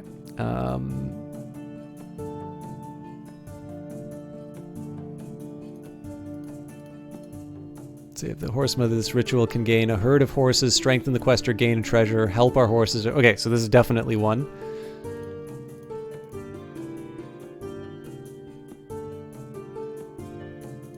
So I'm curious what this button does. Ritual dialogue. This dialogue lists rituals you know and whether you have successfully performed them. Performing a ritual means sending a clan leader to the other world to retrace the deeds of a god. You need to have clan magic to perform a ritual. You can only perform 1 ritual per year, and repeating a ritual before 5 years have elapsed is difficult and taxing. Performed recently, performed failed. Visiting the other side is always risky. The story is a rough map, but the God's War continues to rage. Improve your chances by having treasures related to the deity and circle members who relate to the story. So hopefully, let's just take a quick look. Probably don't have anybody who...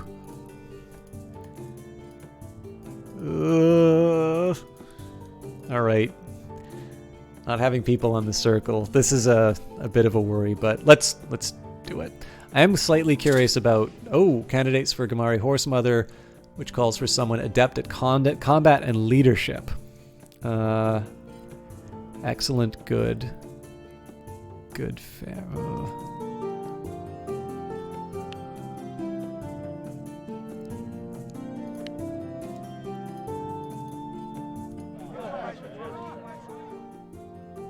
Alright, let's try it. You embark on a ritual to send one of your women to join Gamari in the God's War. Do you seek the aid of other riders? Yes! The first clans we asked would not commit more than token aid. No one said no one said so to our faces, but they do not trust us to come back safely from the God's War. By making the request, we had exposed ourselves to ridicule. If we ever wanted their help in such matters, we would have to improve our reputation among fellow raiders. Do you also seek the assistance of Wheels? They worship Gamari, but scorn Hyalor, who plays a key role in her story. No. Priestess of Gamari typically attempts this ritual. It calls for someone adept in combat and leadership. Alright.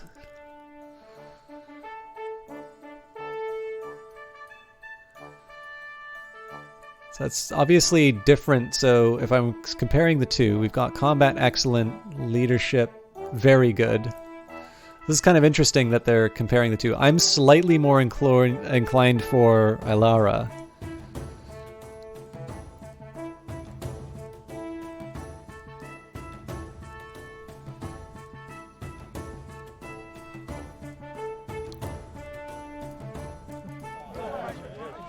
Alright. So I'm asked why the Circle had chosen to perform this ritual now, when we had no devotee of Gamari to send to her side.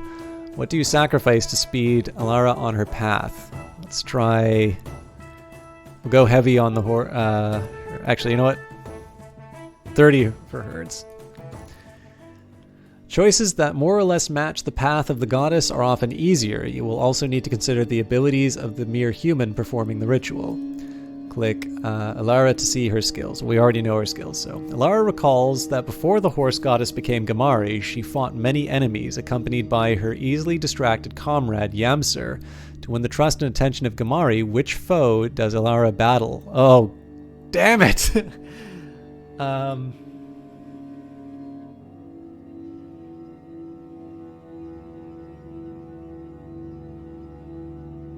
Don't remember which one was first. Let's try the Shaker of the Earth. Lyra stayed steady on her steed as Marangor convulsed in the earth beneath her. She lent Gamari bravery as Marangor wounded her. By the way, sometimes decisions reflect an aspect of the goddess. Questers may receive different rewards depending on which path they choose. Elara passes into the blur of the Gods' War, where everything happens at once. Abruptly, she finds herself again in the presence of Gamari, but at another point in the story. Now in the familiar form of a horse, Gamari is ridden by Hyalor, ancestor of the riders. Enraged by the loss of her old form, she bucks and attempts to throw him off. How does Elara help the goddess to see the glory of her new self, accepting Hyalor as a worthy companion? Sing a song satirizing the fecklessness of her previous ally, Yamsur. Tell her that allegiance with Hyalor gives rise to new people. Thank her for the many great deeds she will enable, or warn her that the sneaking god Semnel plans to chain her to a chariot. Let us tell her that the alliance with Hyalor gives rise to a new people. Many things can go wrong in a ritual reenactment. Elara may have made a small error or simply been unable to act as Gamari, and the Gods' War is constantly changing. One wrong step doesn't doom a ritual. Talk of a future that was also the present did little to calm the horse mother's distress. Lyra's own horse picked up on Gamari's distress and galloped away. By the time she got it calmed down, she realized that she was in an unfamiliar part of the Gods' War. Strange scenes flash by Elara until she arrives at a battle between Imperial infantry and the legendary bird raiders of Jerisan. They worshipped an avian god called Vrimak. As with your own golden city of Nivera, the Emperor's forces made the Vrimaki part of his empire. Elara must have tumbled back to the days of conquest. Alright. So the best that we can hope for is combat. So I would want to fight for one or the other.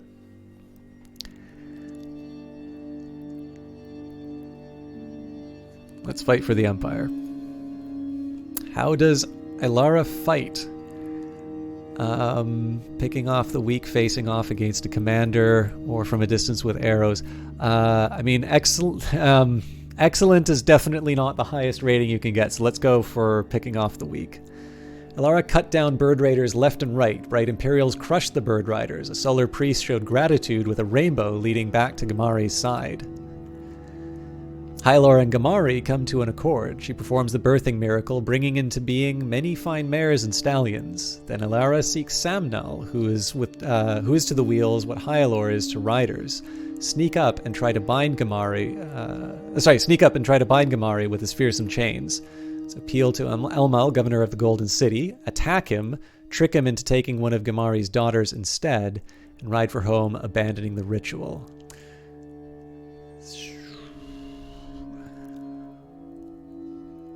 I'm not sure attacking is my best feature. I just don't know if I'm strong enough to actually directly involve myself in the Gods' War, but let's try it. Lyra slashed at him with her sword, forcing his retreat. After Gamari allies with Hyalor, leading to the foundation of the Riders as a people, she performs many miracles. Which of these does Elara assist? Running circles around false suns, saying Alkathi demons, teaching us to ride, or ride for home, abandoning the ritual. Let's do teaching us to ride. Lyra helped her ancestors learn the secrets of horsemanship.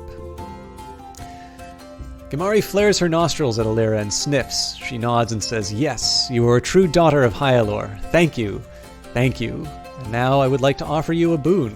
What does Elara seek? Horses, protection for her existing horses, or strengthening of her abilities? Or a magical treasure? All of these are tempting, but I definitely want the horses, so. That's not as many as I thought. 14 graceful horses galloped into the ritual grounds as if from nowhere. As As Elara galloped back from the other world, her clanmates whooped in celebration. Yay! All right. Our clan just seriously depleted because we just enacted a God's War ritual. We need Pela's Blessed Barley to help feed ourselves. It's definitely a good time to go spirit hunting. Should consecrate a shrine to Incarna.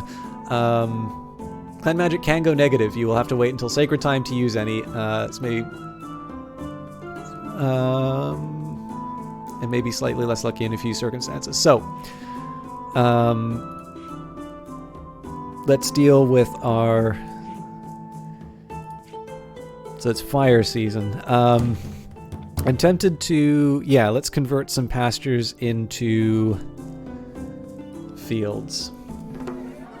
And Darrow led the clan in the tedious work of removing stones from some of our grazing land. Then it was a much easier task to consecrate the newly cleared fields to the Barley Mother and the Earth Mother. The old fields became grazing land for our goats. Spirits can be lazy as the rest of us. They will not help unless we ask. For example, the Owl Spirit has not done anything for us for a while. We're being raided by the Fireflowers. There are 115 raiders in total. They slipped past our patrols and we could only raise 7 swords and 28 of our bows in time. Yadakan was worried about how many of them there were. Yadakan noted that the Fireflower Chief was noted for his caution, though his clan mocked our might. So let's go for survival. And in this case, we won't bother parlaying because that never works. Let's just skirmish. Tried to hold the Fireflowers off with arrows, but they managed to use the terrain to outflank us. Let's take advantage of an opportunity for slaughter. Yadakan and the fighters closest to him have managed to isolate a large group of Fireflowers and have a good chance of killing all of them. Unfortunately, the enemy are in a defensive position. What does he do? Ignore them, concentrate on winning the battle, attack them, assign enough warriors to make sure they remain out of the fight, and move on. Yadakan directed his warriors well before riding on, and although they attempted to outmaneuver him, Fireflower warriors could not rejoin their fellows.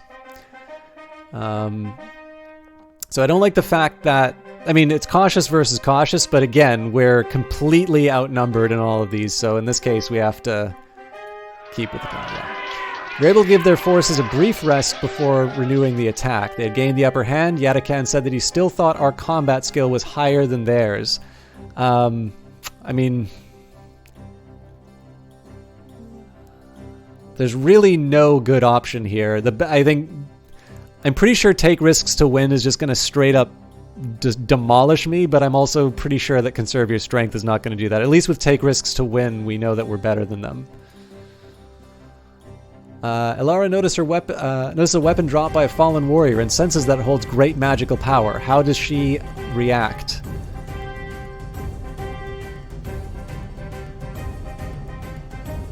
Fight her way to it.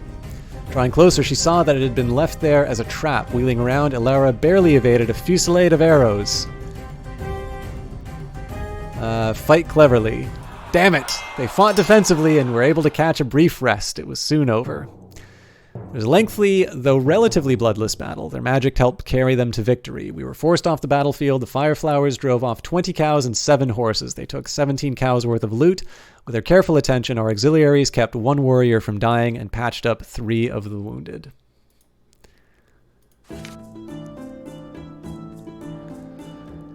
Alright, still fire season. I really don't want to be doing any raiding. I mean, it does say battle luck, though. This is really the tough call, because I do actually want to be doing some kind of magic at this point.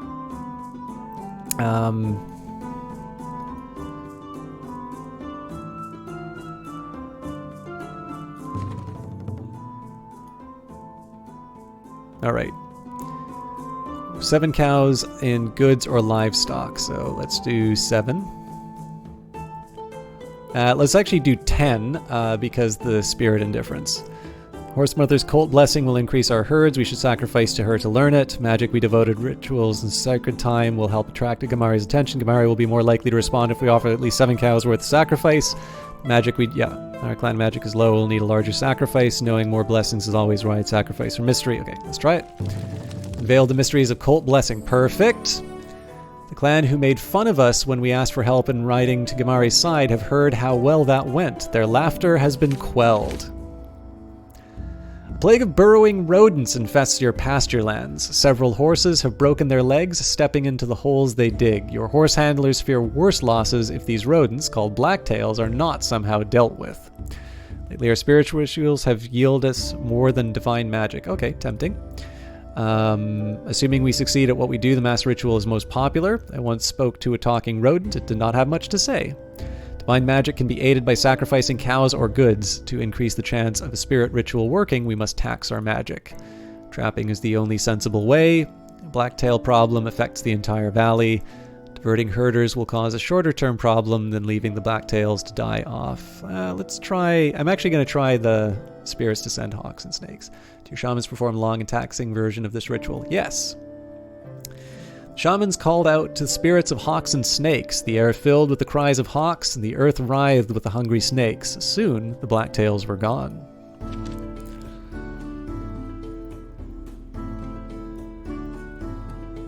All right. I'm a little worried about the food stockpile, to be completely honest, but let's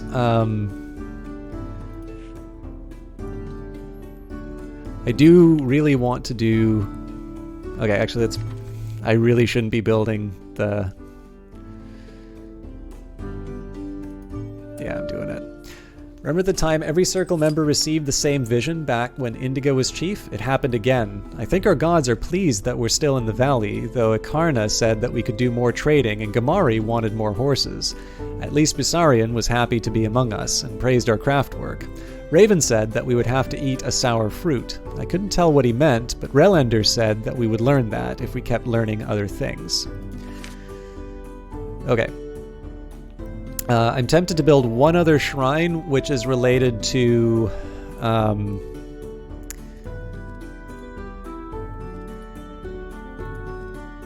So, markets more profitable is definitely tempting. In this case, I actually want to try and get more crops. Now, here we go. So yeah, it's definitely... I'm definitely not going to need to improve my goods production, but to maintain our temples, we're currently devoting 7 cows and 14 goods to the gods each year. It's going to take us up to 18, so that's definitely going to be a tough one, but I think we can handle it. How you doing, Ragnus Domi? A scruffy band of outlaws expelled from both Rider and Ram clans come to your borders seeking a parley. The Fireflowers are offered us food and goods worthy of 3 cows to ambush your trading parties, but they told us we stank, which we do. But it is not our fault, forced to live rough as we are. So we come to you and say we will raid their trade mission for 4 cows worth. It is a very good looking game. This is called 6 Ages. This is published by Kit Fox Games, which is a Canadian company, and made by a company called A Sharp. It's a sequel to a game called King of Dragon Pass. Very story oriented. And you essentially manage a clan. You don't do it alone. You have got a circle of advisors who have both their personal interests as well as their expertise to lead you on. I have been doing a pretty rotten job of leading my clan, but I'm still having a decent time with it, although the combat sometimes pushes me to the edge because I just keep losing so many times. But definitely it's a very beautiful art style. It's a really big and interesting world. And I think the biggest thing about it is while I'm bad at certain parts of it, I really want to see where it's going. So even when there's a couple of moments where it kind of grinds on my nerves a little bit, I definitely, like, it's not enough to throw me off. So I've done it a few times, but I know it's been very disjointed. So anyways, basically we've got people who will will work for us. So our people will give the outlaws a chance if we wish to adopt them. Oh, that's actually... I might want to get them to join as warriors. The first bandit was Yenfar the Capturer, who is an evil magician to boot. Kimka is top for magic. More warriors would allow us to act with greater boldness. They are desperate and risk their necks for cheap. He is very good at bargaining.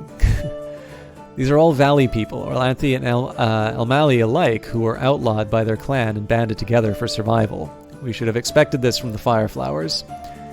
And the Tor Ashday raided us recently. It is more consistent with my history that we invite people in, so let's actually invite them to join as warriors. The Outlaws merely laughed at this and said that we would never get used to their smell. In this case, let's confront the... I'm most inclined to confront the Fireflowers about it, but well, one of them is, but what is her role?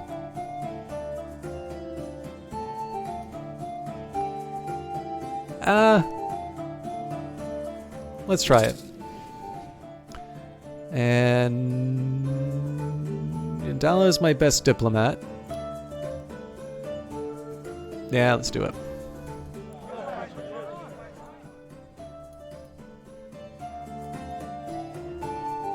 The Fireflowers saw that we were not to be trifled with. They admitted that dealing with bandits showed weakness and assured us that this would not happen again.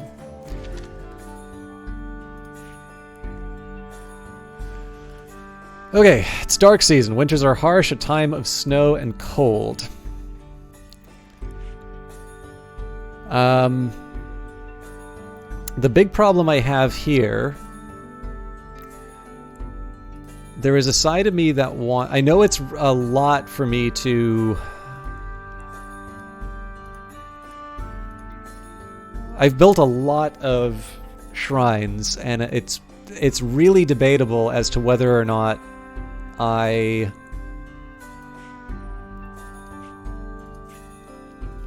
It's really debatable as to whether or not I should be investing so much in shrines.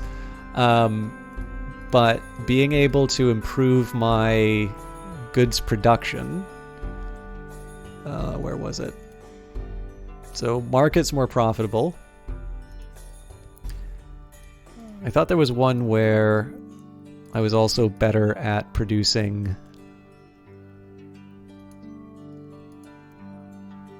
crafting. I am going to try...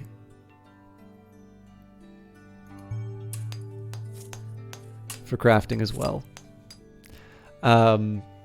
Sort of my argument here is that this is going to help with the maintenance. The only other one that I could think of would be market, but I'm going to leave that be. In this case, I think we'll just do a sacrifice. I can't add to what's been said. The magic we devoted in rituals during sacred time will help attract Akarna's attention. Can't add trading blessing will increase our wealth. We should sacrifice to learn it. Clan magic is low, so we'll need a larger sacrifice. Learning more blessings is always wise. Sacrifice for mysteries. Gods don't always answer our okay, so in this case we'll do 10 herds. Karna received our sacrifice favorably. The Zerat family overheard one of their marriageable young girls, Parnana, confessing something terrible to a friend. She said that she loves Sarator, a warrior from the Orvisi clan. They are the Vingkotlings who forbid their people to marry yours. Raiders forbid any dalliance with the Stormfolk, let alone marriage. You obey the prohibition for many reasons, not least of which being that the offspring of rams and riders are prone to become evil magicians. Parana's indiscretion causes you consternation among your people. So, I have 2 says, I have yet to find a suitable husband, but that hasn't set me sniffing around rams. Good strike against his clan will do much to cheer his people. Oh man, I don't know if we're really equipped for an attack, but my family will deal with her.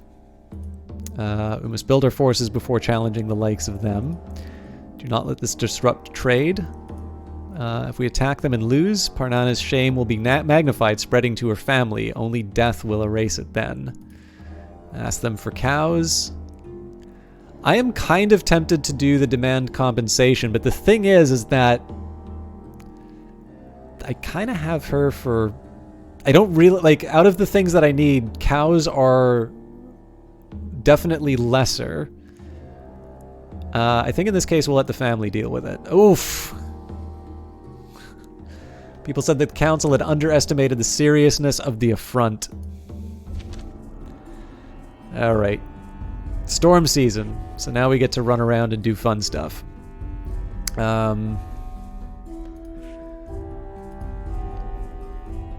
I really have been going crazy with the rituals here, but I actually do want one more. We're going to sacrifice to Hyalor for Horsebreaker. In this case, we'll do the 7. Hyalor was not moved by our sacrifice. Isanor mentioned that our clan magic was low. In addition, no worshipper of Hyalor served on the clan council, which would have made the sacrifice easier. It was true that we had devoted magic during sacred time to help the chance of a successful sacrifice, but this was not a guarantee. Alright, so we're in late storm season. I did want to get at least some kind of...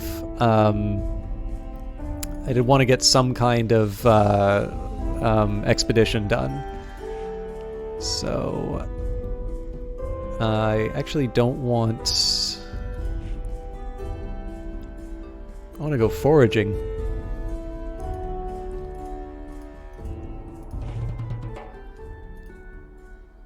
It's easier to find foods outside any clan lands, though not too far to bring back.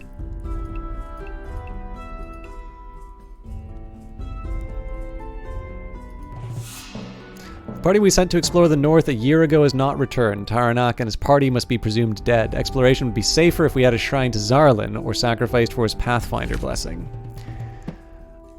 Nostia's foraging expedition to the northwest is confronted by a group of desperate outlaws. Her escort is slightly outnumbered. What should Nostia do? So...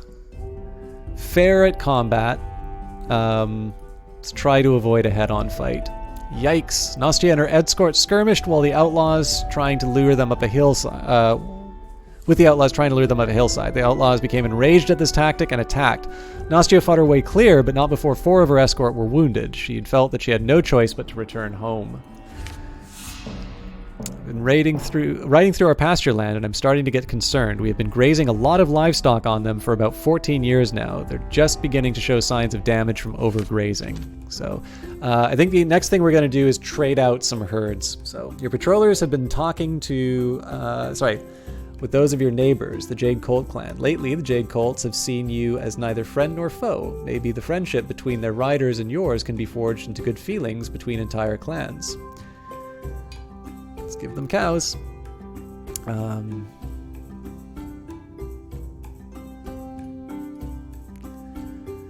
elders of Jade Colt pronounce themselves pleased with your generosity. Your name rattles gloriously in the throats of their singers.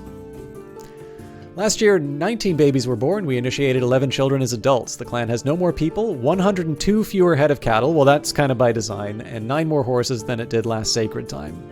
Our crafters produced 23 cows worth of goods. Our market made a profit of 49 cows worth of goods. Maintaining our shrines took 11 cows and goods worth 22 cows. So we're basically maintaining... We're maintaining the shrines with our own goods production, and our market is what's earning the profits, which means I'm going to invest in the shrine for the marketplace. Priestesses said we couldn't carry out crop-related rituals this year. Okay, that's actually a bit of a bummer. We are known for finding secrets Hyalor left before he died. So, what do I want to do? There is a temptation to put some in war.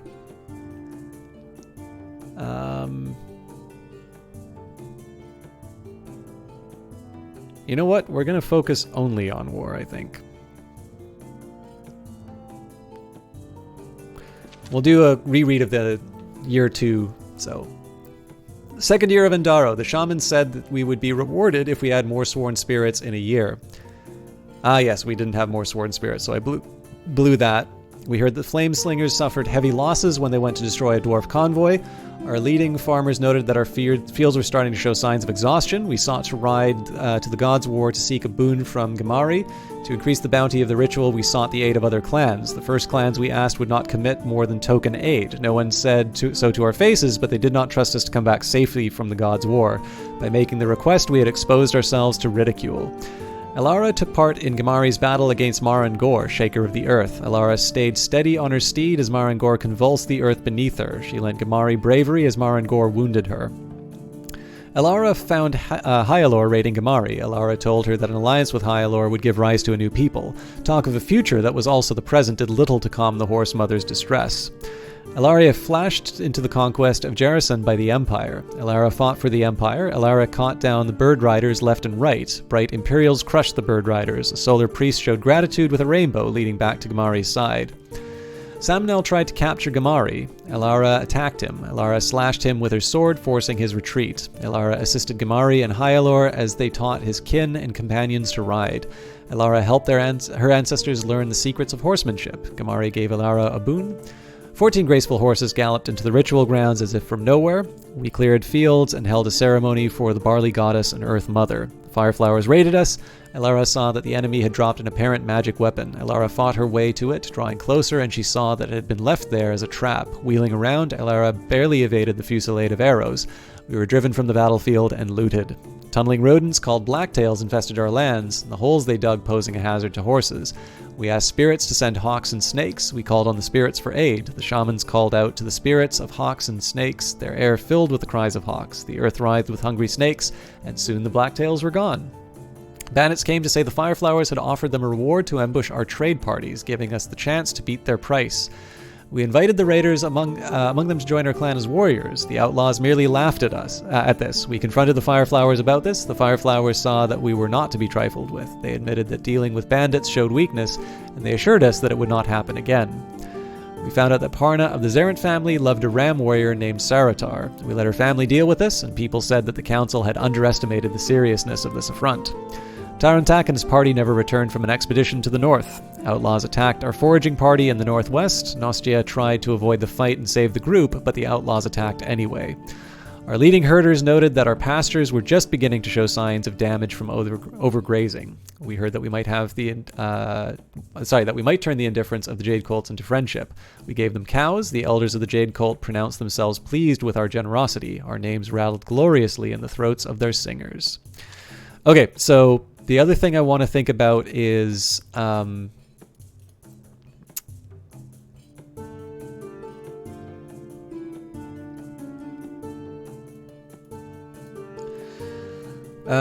so the other thing that I can think of would be we actually trade out some of these herds to get horses, and I like that idea a lot.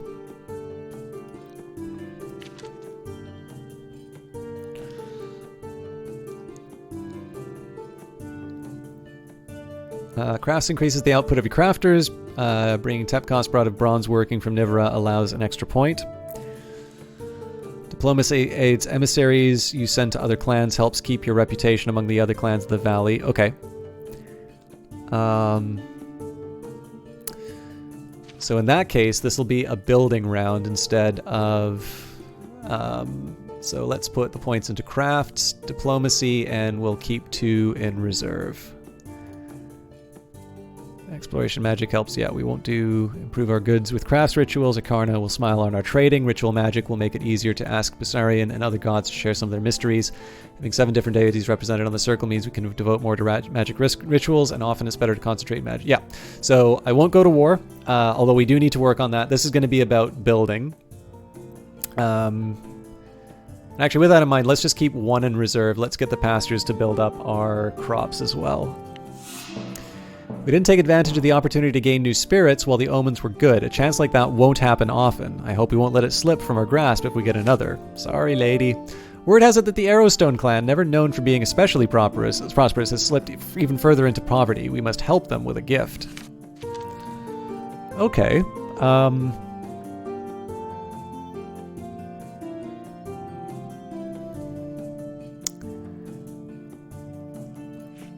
In that case... let's just double check that I'm... okay, so barley's already being blessed.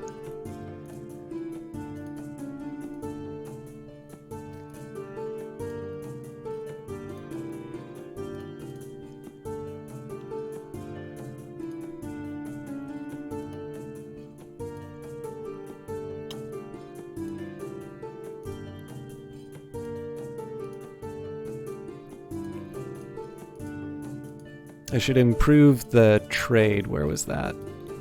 Oh, okay, so our markets are already more profitable. Oh, but that's from the sacrifice. Okay, that's fine. I'll leave it there. So...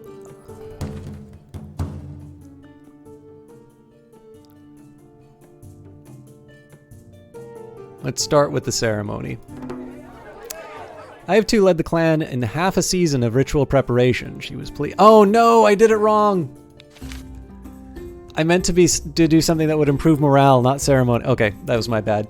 Eveltan, an accomplished and wealthy warrior of the 4-Drum clan, has come seeking a bride. He wants to marry Iavtu, a notable of your clan. His mother, Lerai, assures you that they are willing to pay a bride price in accordance with Iavtu's vital role in your clan. Iavtu is one of the children who gained fire magic at a very young age, so at least this time I'm old enough to judge a suitor. I like him, and I can show his mother who's in charge. Alright, so the fact that she wants this, I am more inclined to say accept. To withhold the pleasure of marriage from her would be cruel. When Elmel showed Nyelda Earthmother how to protect herself from the pounding hail, she left her useless husbands and married him. Their offer is already generous. We could get more, or we could irk them and get nothing. I'll miss Iavtu, but I know this is something that she wants, and no, I can't marry her. It would be like marrying my own sister. Iavtu is a girl who acquired fire magic beyond her years. Since she came of age, it has only grown stronger, and Iavtu will earn us more cows by staying here and helping us raid than through the bride price. Yeah, you know what? You are not worthy of the role of leader. Yeah, accept. Oh god, we don't need more herds. On Iavtu's behalf, her clan and family agreed to the union. The groom's mother said our clan would be known as good and straightforward people who do not dicker over trifles. Alright, so first thing we gotta do is rearrange the council, and I forget how to do... Oh yeah, here we go, reorganize. Okay, so we want to make... I should have actually taken a look at the deities that she has. So we got a top bargainer, top combat, top diplomacy, top food, top leadership, top lore.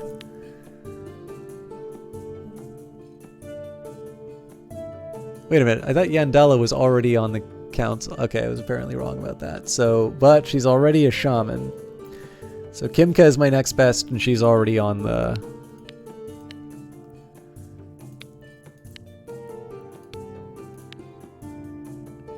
I think I made that exact same decision before. Alright, so deities. Endarvis, like Sankarna, Elmal, Irissa. Okay, so Hylor is a good argument. I'd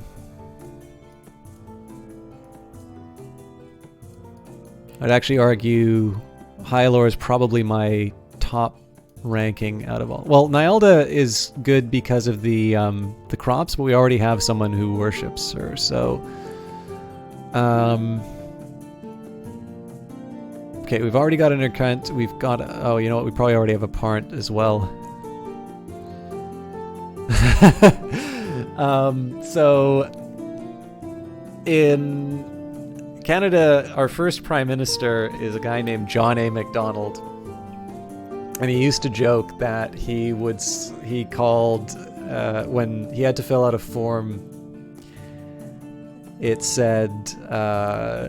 like what his job was, he wanted to put cabinet maker. And now I know why.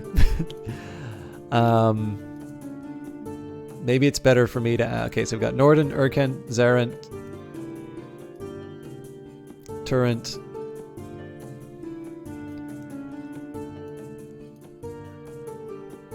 Okay, so somebody on the Akkot family... Okay, let's try families. This will make it a little easier. So the Akkot family is represented, the Desano family is not, but Ernost is disgraced. The Erkant is in, so my Hyalor worshipper is... Interesting.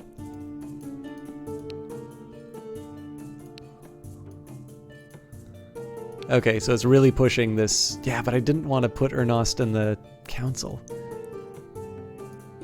Yeah, but see, Ernost tortured a guy. Like, he was kicked off the council for a reason, right?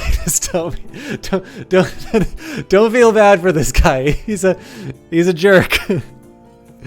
All right, so Akkot. Okay, so Desano's not on it. Erkent is on. Norden is on. Parnt is on. Torrent is on. Zarent is on. Okay. Fine. You've had your time.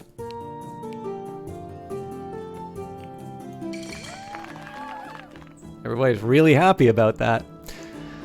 Okay, it's fire season, so this would normally be the time we start raiding people. I want to double check in terms of magic, so now what I really want to be doing is some trading right now. Other clans might be impressed. Yeah, they weren't last time. Four Drums like us the most, Sunbows hate us the most. You know, if we give something to the Sunbows... Well, but then there was also the... I think it was the Arrowstone who was... Yeah, but we recently traded. They're known for their pomander. You know what? We can definitely afford their... Let me just double check what we have to give up. So... 588 cattle, 1176 goats.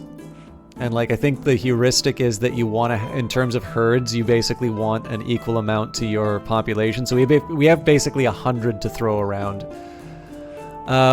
So yeah, as much as I don't want to, let's send the emissary to Arrowstone. We'll give him a nice generous 30 herds, 2 swords, 5 bows I can work with.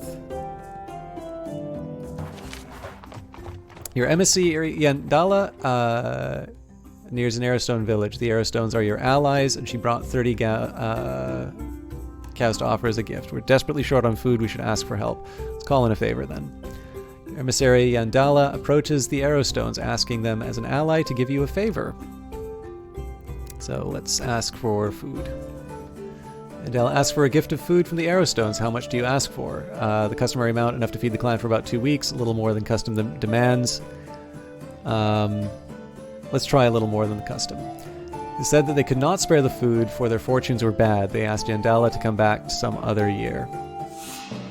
Food situation's grave. We could ask for Busnari's milk blessing to stave off future trouble. We could also go outside the clan and trade or request for food. But right now we face the possibility of starvation. We have less than a season's worth of food stockpiled. Perhaps we can hold on until the harvest. Absolutely slaughter the livestock for food. Ah, that sucks. So, mood's down. Under Endaro's direction, the butchers were able to produce a little more meat than expected. We also ended up with a few extra valuable hides.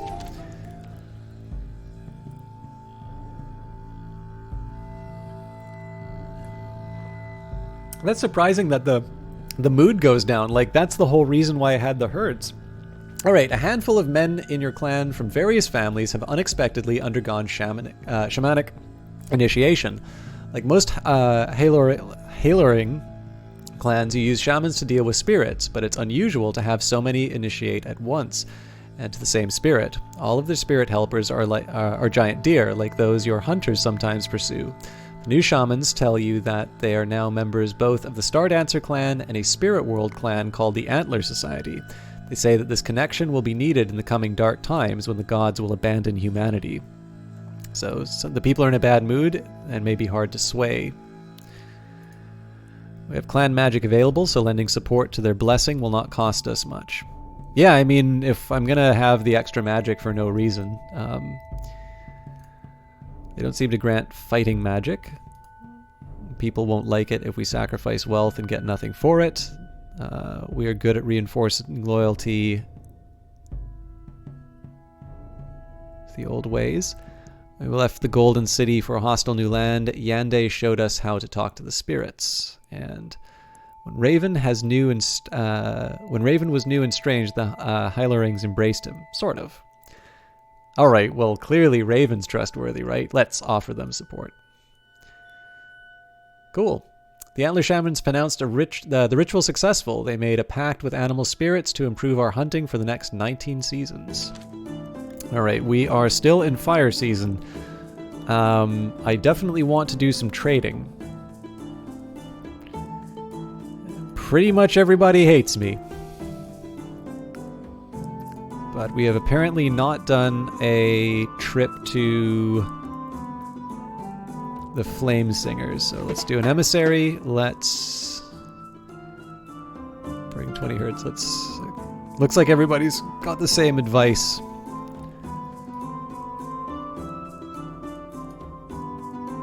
In this case, we'll bring some extra swords.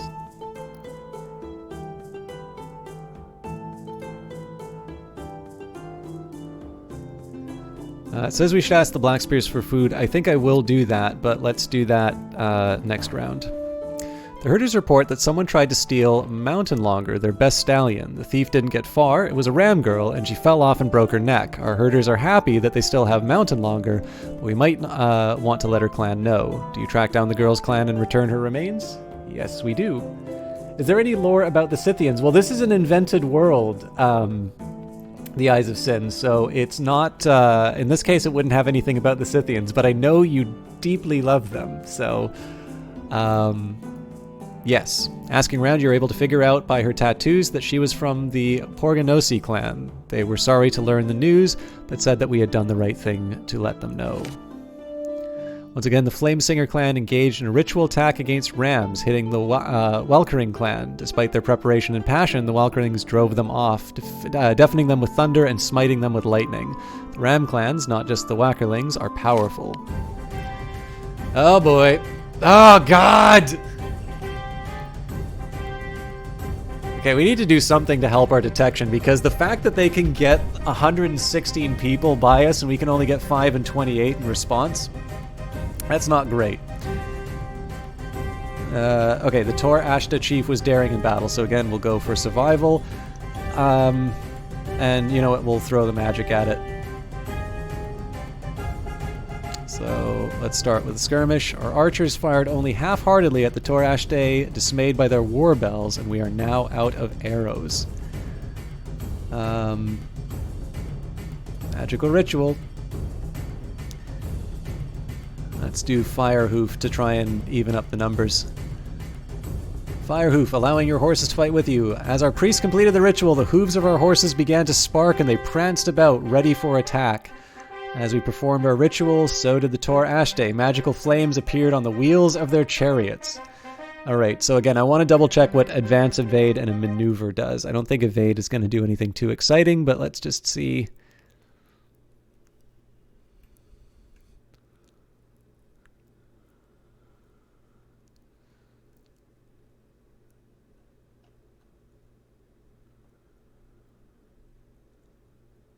Okay, so Evade will lose the battle.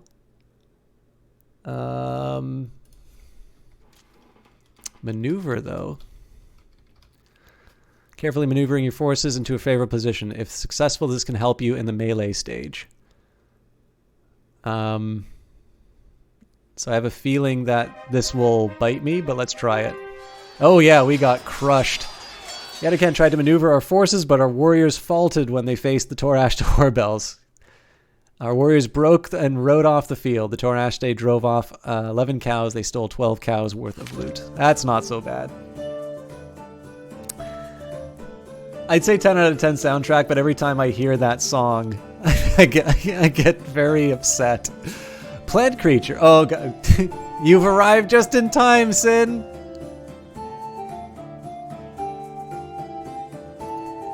Plant creatures, also known as elves, come to your clan asking for assistance. Using the trade language, they haltingly explain that they have lost crucial fertility. They want you to perform a restorative ritual, calling on your goddess Nidala, who is friend to their goddess Eldria. They know that this will tax your priestesses, and ask to know what you would like in return. So you can ask for livestock, valuables, ask them to attack another clan, or ask them to blight another clan's fee. Oh man. Let's see what the council wants, but I would assume livestock or valuables are the thing that we want, so... Escorting outsiders sometimes boosts morale, even if they are not our ancient enemies. When a clan engages in underhanded behavior, it can be discovered with divination magic. We shouldn't let the elves do our dirty work for us. Elves are weird and might not know the true value of the goods that they carry. No law binds us to our neighbors, not even other hirelings, but attacking with elves violates unspoken rules. When the first seed opened, it contained Eldria, priestess of all the elves, and tickle them! Let's ask for valuables. Your crafters say the items they offer are worth 30 cows. Is this acceptable? Yes. Incidentally, the soundtrack is available for sale on Steam as well as the base, along with the base game. The soundtrack costs... Let me see. I screwed up. Soundtrack is... You get 10% off if you get it with the bundle. 1149 Canadian, or whatever the regional equivalent is. My apologies for not knowing that. But I really screwed up because that guide I was consulting is... Oh, here it is. We struck the deal. We performed an earth magic ritual to bless the elves. We saw the elves become greener, and they pronounced themselves satisfied with the trade. Other clans might be impressed by what we learned. Yeah, I really don't think they will be.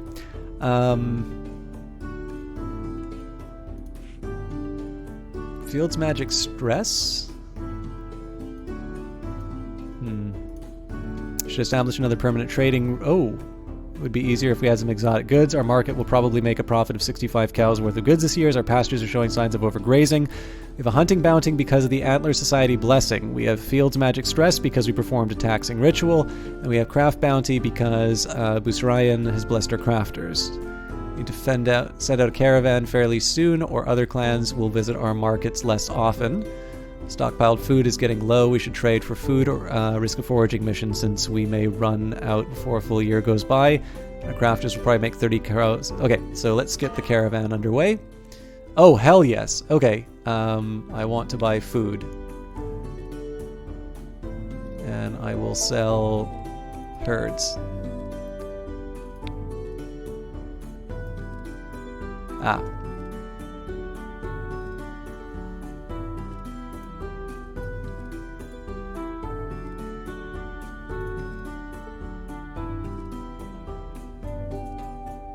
I also want to trade for horses, but...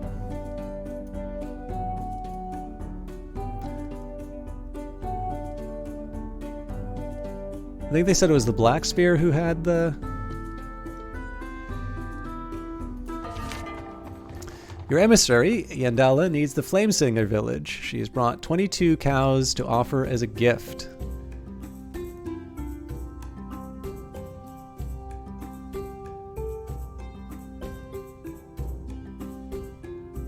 Try the alliance?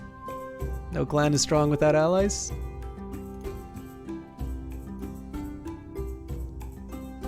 Do 15 herds. I probably actually overdid it, but they agreed that we should join forces against the valley's many dangers and became our allies. We swore oaths of support and promised to worship at each other's temples. Okay, cool. That was unexpectedly successful. Did post exchange rates in my Twitch description? I'm too lazy to do that. Word reaches you of a it's okay, if you are buying in US dollars, it's less than what I just said it costs. Word reaches you of a disturbance in the ruins of Elmpur, a former city of the Empire destroyed many years ago by the Rams. A sinkhole has opened up, further toppling old structures. Loot or magical treasures that previous explorations could not reach might be found down the hole. You associate sinkholes with the underground activities of two hostile inhuman peoples, the ever-hungry trolls and the enigmatic dwarves. So the people are fearful of Elmpur's ruins and what might be lurking in that sinkhole. 20 generations ago, the Rams shattered Elmpur. I hate trolls. And Darvius is not available. Sinkholes suggest dwarves have been tunneling there. Trolls have been known to eat entire herds in a single attack, and tell a foolish clan whose explorers will be swallowed up. I mean, I don't mind it, but in this case we're going to erect magical defenses against trolls because they are our hated enemy. Who do you call on? Elmal the Bright Guardian or Spirits? Let's do Elmal the Bright Guardian.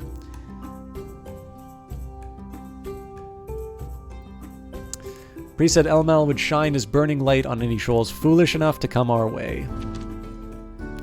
Okay. Now we have too little as far as herds are concerned, I think. Okay, time to bring in the harvest. So I think at this point, let's see where we are. Most of our folks are fairly open-minded these days. Our people are very healthy. Other clans would be interested in to hear what we learned by exploring. Worried about how unhappy the people we are.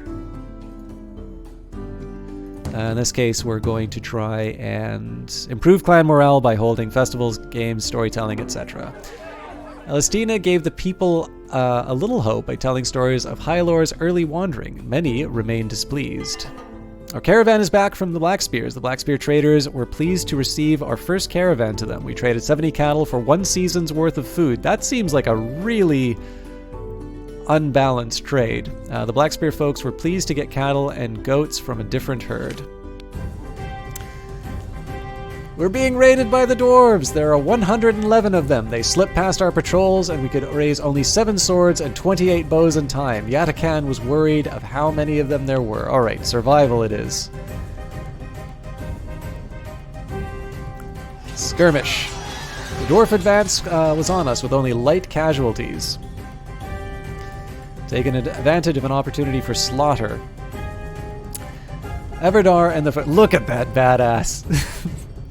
Everdar and the fighters closest to him have managed to cut off a good number of the dwarves and have a good chance of killing all of them. Unfortunately, the enemy are in a defensive position. What does he do? Let's just go for broke. Everdar cut down a good number of them, so we're still outnumbered, but let's fight cautiously. Oof! They pressed their attack, forcing us out of our battle ranks. They gained the upper hand. Yatakan said that he would have a hard time matching the enemy war leader. I think at this point we need to withdraw then, because we're outnumbered and outskilled. Fought fiercely, forcing us to fall back slightly. Flee! Yatakan fights a dwarf. It mutters something under its breath and turns to run from him. What does he do? Engage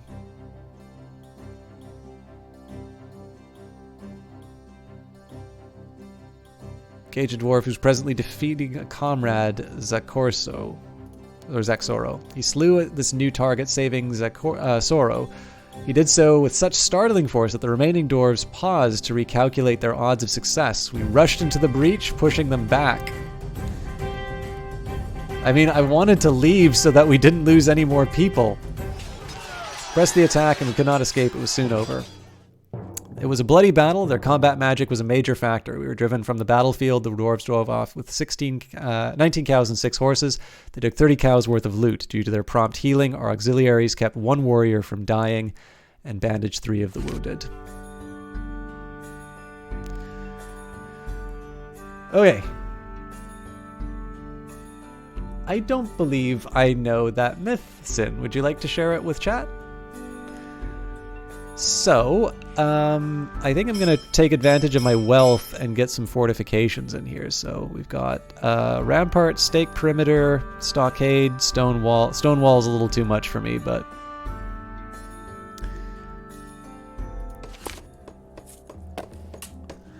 Traders mention that nobles of a particularly thin-skinned Weald clan, the Parl Uni, have been fomenting discontent against you. The next time you injure their dignity, they'll teach you to mind your place. They threaten a feud, which the Weals call an oath of enmity.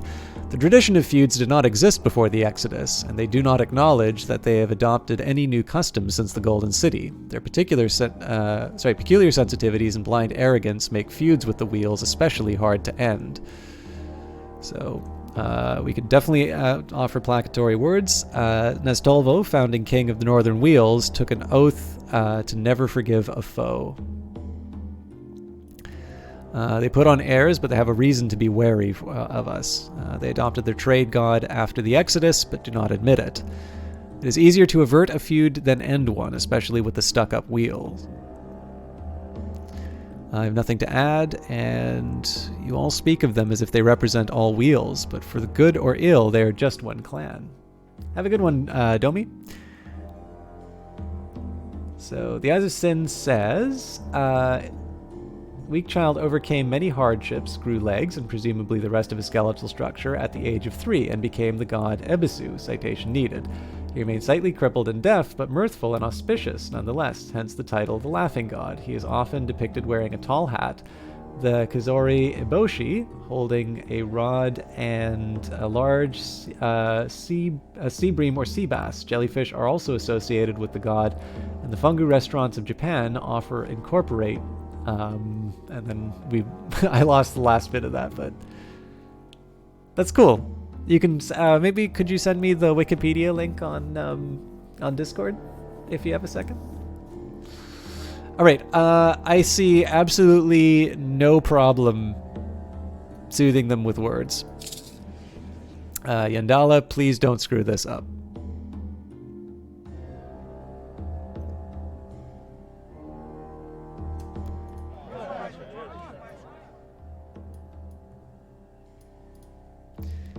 Said mere words could not extinguish the fire of their certitude. Yandala said that she knew there was no chance as soon as she started talking. Well...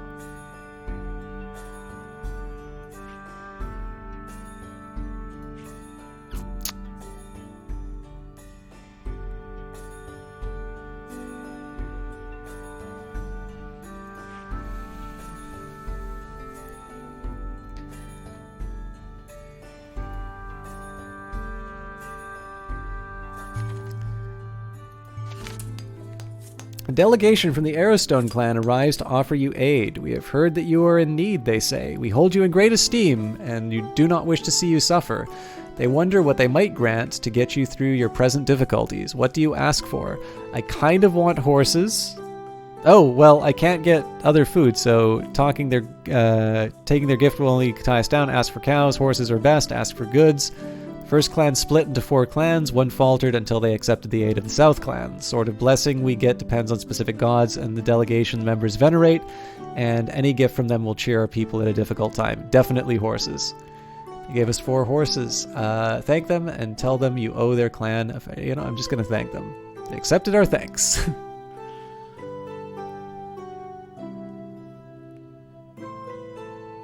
Oh, that's really charming, Eyes of Sin.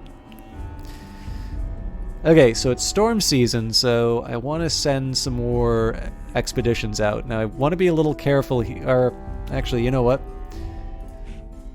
I think right now, let's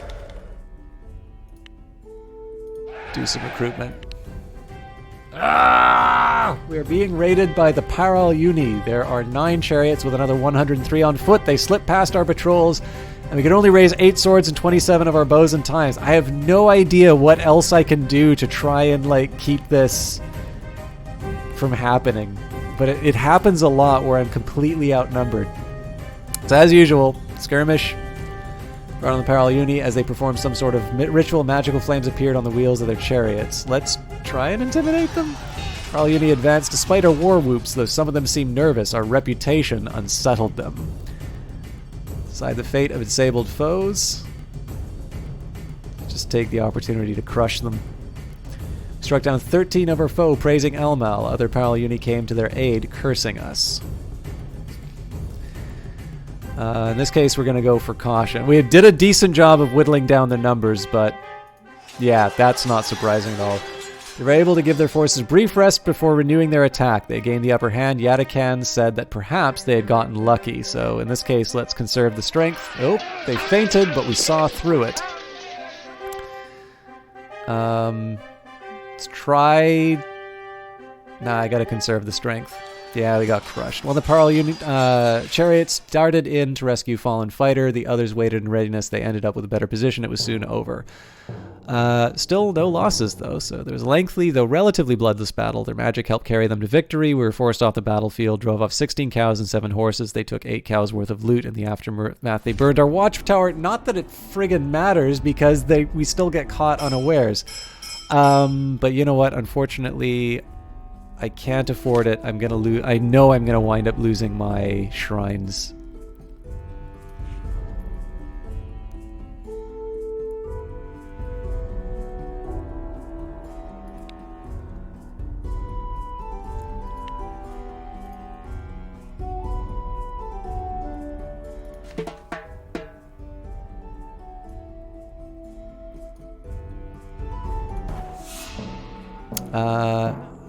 Nastunia died of old age. She did not seem at all surprised. Our farmers and herders will miss her advice.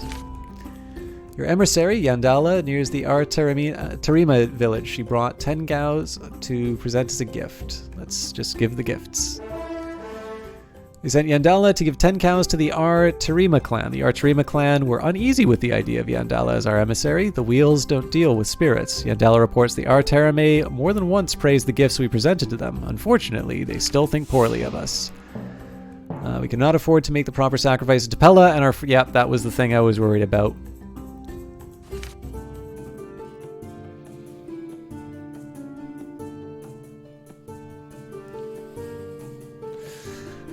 All right, Last year, 16 babies were born. We initiated 20 children as adults. Our clan has 21 fewer people, 198 fewer head of cattle, 9 fewer horses than we did last sacred time. Our crafters produced 32 cows worth of goods.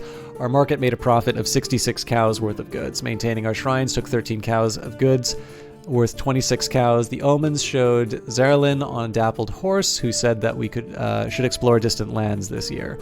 We're known for finding secrets Hylor left before he died. We don't have a complete circle, so our clan magic is weaker, and Raven the Trickster stole magic for the clan. We did not ask from where, and Urnos entertained people with strange interpretations of designs in the story tent. So let's do what the gods say and explore. We'll do ritual. The question is, do I want to keep with war? Definitely no, you know what? Crafts, fields. Yeah, you know what? I'm also going to dedicate to war.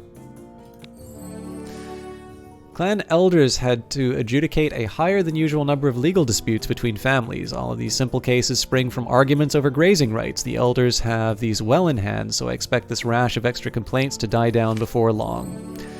I'm happy in the Four Drum clan and with my new husband. You made the right decision sending me to him. Also, I believe the Four Drums, we have a feud with them, so we should be able to deal with that. So, Turrent.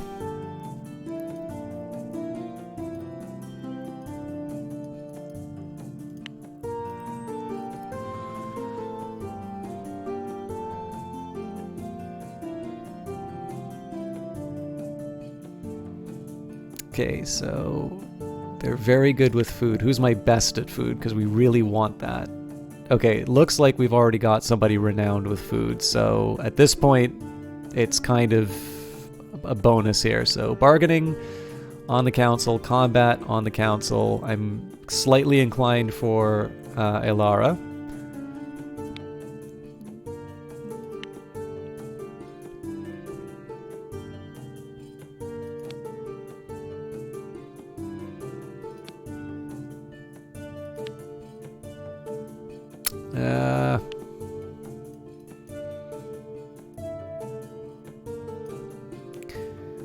So, good, fair, excellent, good, fair, good, very good, very good. The Nyalda thing is probably my... So I really want somebody who's very good at combat added, but the fact... Let me just double check representation of deities.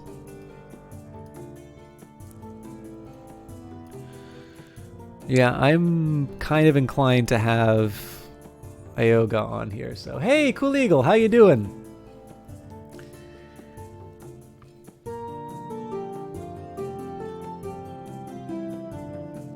Captain Obvious is not me. Let's do... Yeah, I like, so it covers two things that I need, a deity and a family, so. All right. Sea season for preparing and sowing the fields. Let's take a quick look here. So we have been ignoring the spirit, so allows fighters to, aha!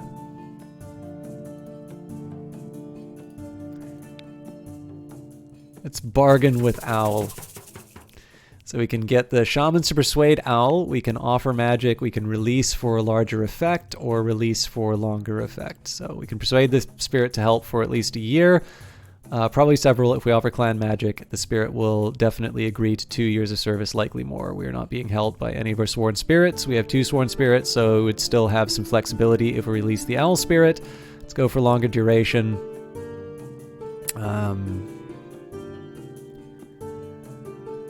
Go without saying that keeping our warriors vigilant is a good thing. If we bargain now or offer magic, we'll never know exactly how long the spirit will help. It won't go back on its word, though. An apricot spirit would be very tasty right now. Let's just try and persuade.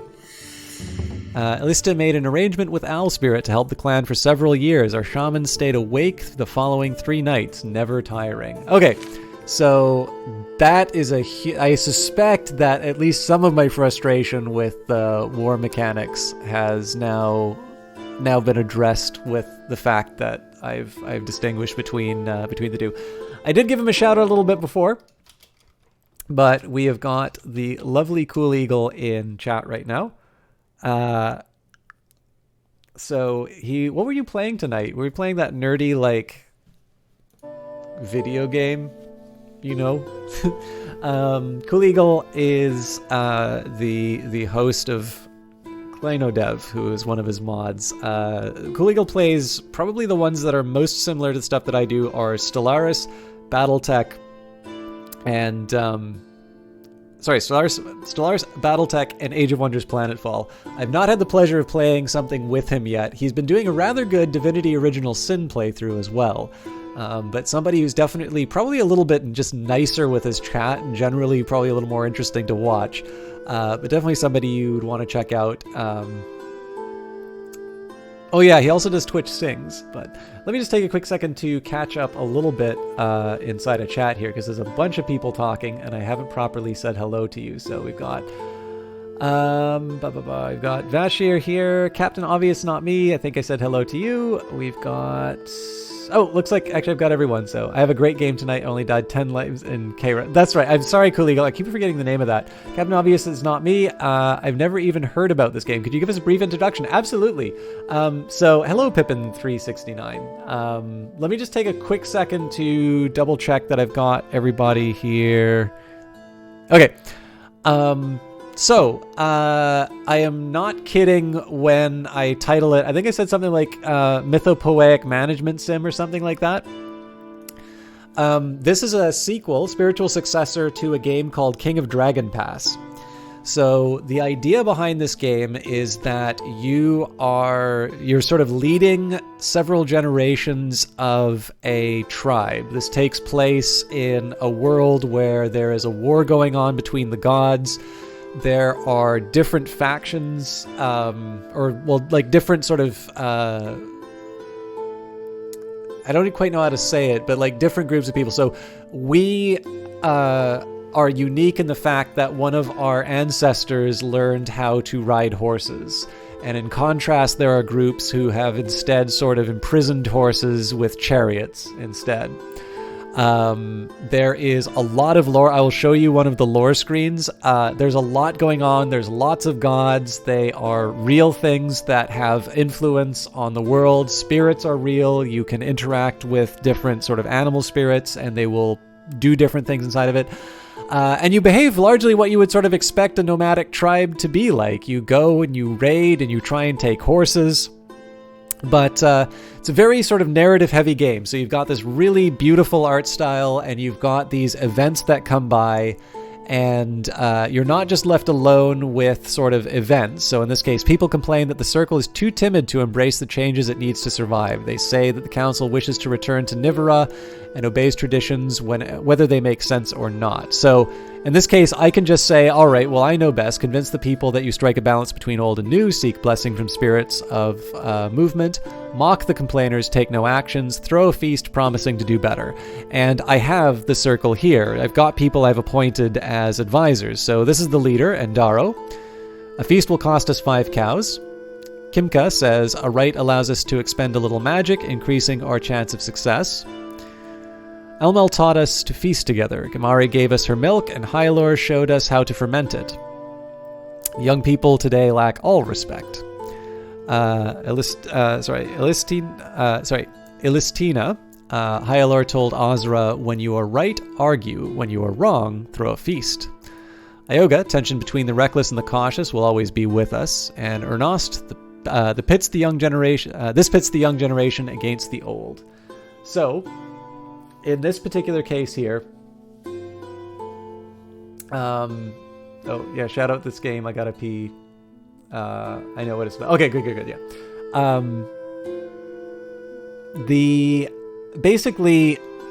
So as you can see here, like if I want, I can go against it. I wasn't 100% sure what I wanted to do. I kind of went a little too crazy on thinning out my herds, but throw a feast definitely seems like the right thing to do, especially for improving morale. So let's start with that. Change Seeker. Oh, god damn it. The Change Seekers got good and drunk. They mocked the Circle long into the night. So, Clan mood is worried. We've got 166 commoners, 270 children, 16 warriors, 22 nobles, all in all 474 people, which suggests to me that we don't have enough, we actually don't have enough herds. I might want to consider that for magic. It is currently the fire season, which we normally use for raiding, but I don't think I'm going to have enough bodies to bring along on the raids. King of Dragon Pass was your #1 toilet game for many years. So,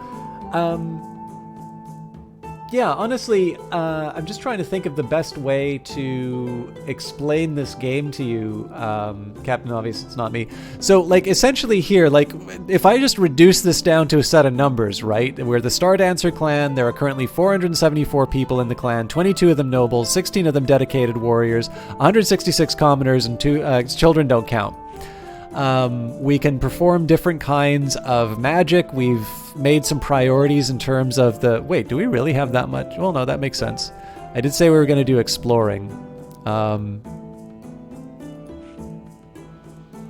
Half a year of food stockpile. Yikes. I don't know if I want to do magic for... No, you know what? Let's just go...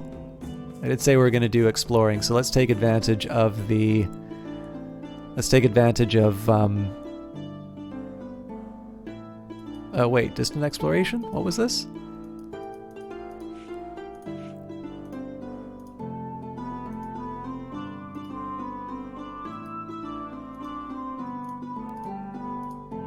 Need Pella's Blessed Bar. Yeah, see, I didn't want to do this during the fire season, but it makes sense. Oh no, here's what we're going to do instead. We're going to build, because we can afford it now. Ah!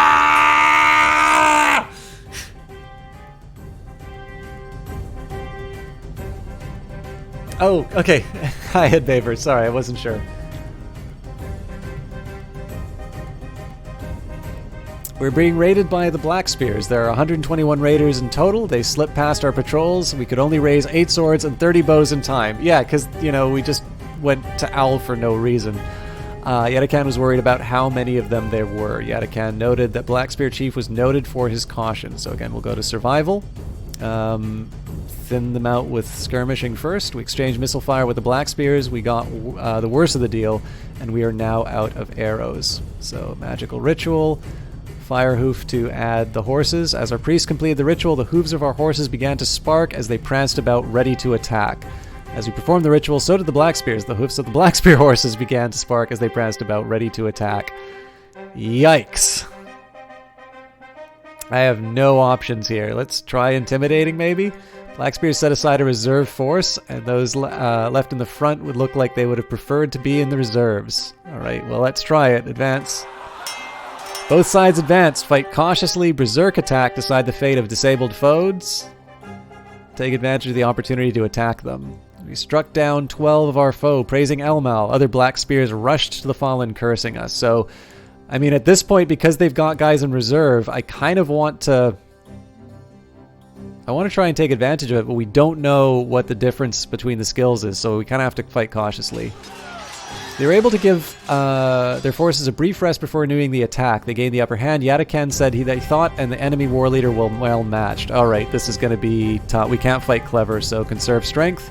Yadakan notices a weapon dropped by a fallen warrior and senses that it holds great magical power. How does he react? Fight his way to it. He dealt hard blows to those who stood in the way, and he snatched up the weapon. He later identified it as the Hollow Spear, whose properties were to help us prevail in battle. Well, time to show it off. Again, we'll conserve strength. Yeah, we got killed. They fought cleverly, and our forces became disorganized. It was soon over. Of course, if we fought cleverly, clearly we would have lost. So we lost 3 both. The problem is we've got so... was that you or the game? What do you mean? The yelling? That was me. It was a lengthy, though relatively bloodless battle. Their battle magic was a major factor. We were driven from the battlefield. Black Spears drove off 23 cows and 4 horses. They stole 8 cows worth of loot. Due to the prompt healing, our auxiliaries saved 1 warrior from dying and healed 3 of the wounded. Yeah, see, the thing is, like, we need to get people in here. But we also need...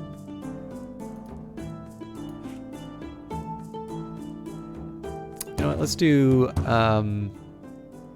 recruit clan members. Darrow managed to convince 6 people to pack up and move. They brought with them 3 children. Khosrolad, a visitor from a distant Hyloring clan you have not heard of, requests hospitality. He lives far to the north and east and speaks with an unfamiliar accent, and dresses differently than you, wearing heavy furs. He makes a strange claim about a place near his home called the Last Tablet Plateau. At this holy site dwells a priestess named Sanala, who is half human and half elf. She is a living descendant of Hyalor and elf goddess Aldra. This causes great consternation among your clan. Elves are plant creatures, and so no friends to humans. Such mating should be impossible, and if it has happened, you would know. So, accepting the revelation and carrying it to others could greatly boost our popularity within the clan or leave it in shreds. Khosrolad may have a blessing for us if we treat him right. Sounds fishy to me. Hyalor is the ideal nobles. Nobles do not mate with those who hate us, especially when they are plants. Certain sacred stories make much more sense when seen in this light. Nyalda Earth Mother was once friends with Aldra. Perhaps Hyalor tried to heal that rift. And I'd do a plant goddess. Alright, let's accept his revelations. Or no, maybe we can send a priestly... So why does nobody say send a priestly mission to the plateau? Because that seems to be the one that makes the most sense. Let's go with accept. Do you gift him? No, we can't afford it. Do you share his revelation with your Hyloring neighbors? Yes. Yandala, you've not served us well in the past, but let's go for it. How many warriors do you send as escort? 2 and 5?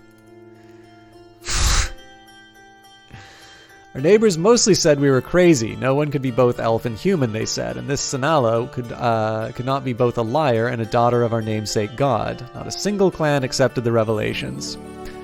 As the first of the valley to learn the Sanala revelation, we'll gain extra benefit by building a shrine to Hyalor. We should do this as soon as we can.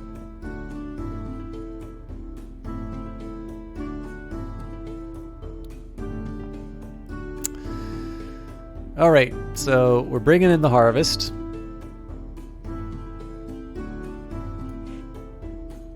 We do have a hunting bounty, and we do need food, so...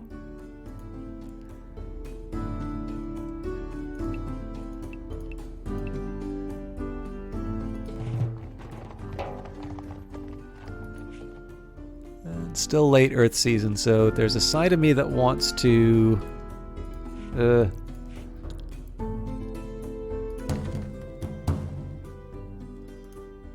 already doing this one.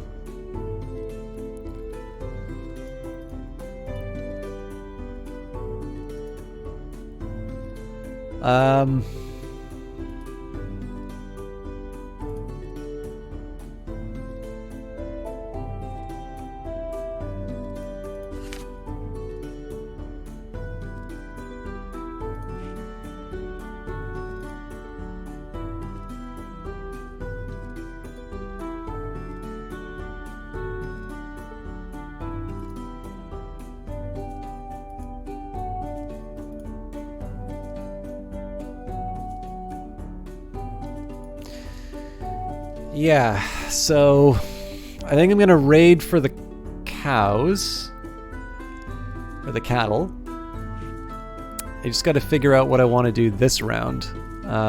Something that causes us to stay home.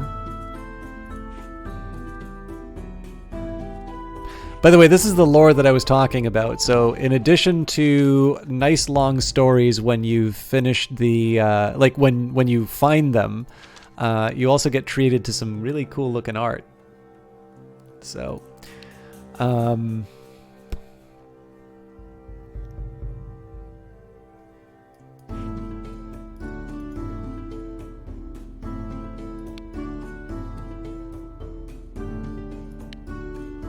wait, do we have Horsebreaker set up? If so, I definitely need to start doing more Horsebreaker.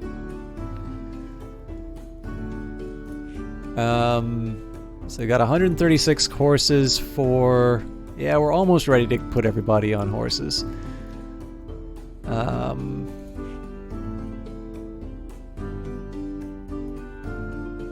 No, we would need to build... Okay, I'm not ready to sacrifice for that yet. Let's do another...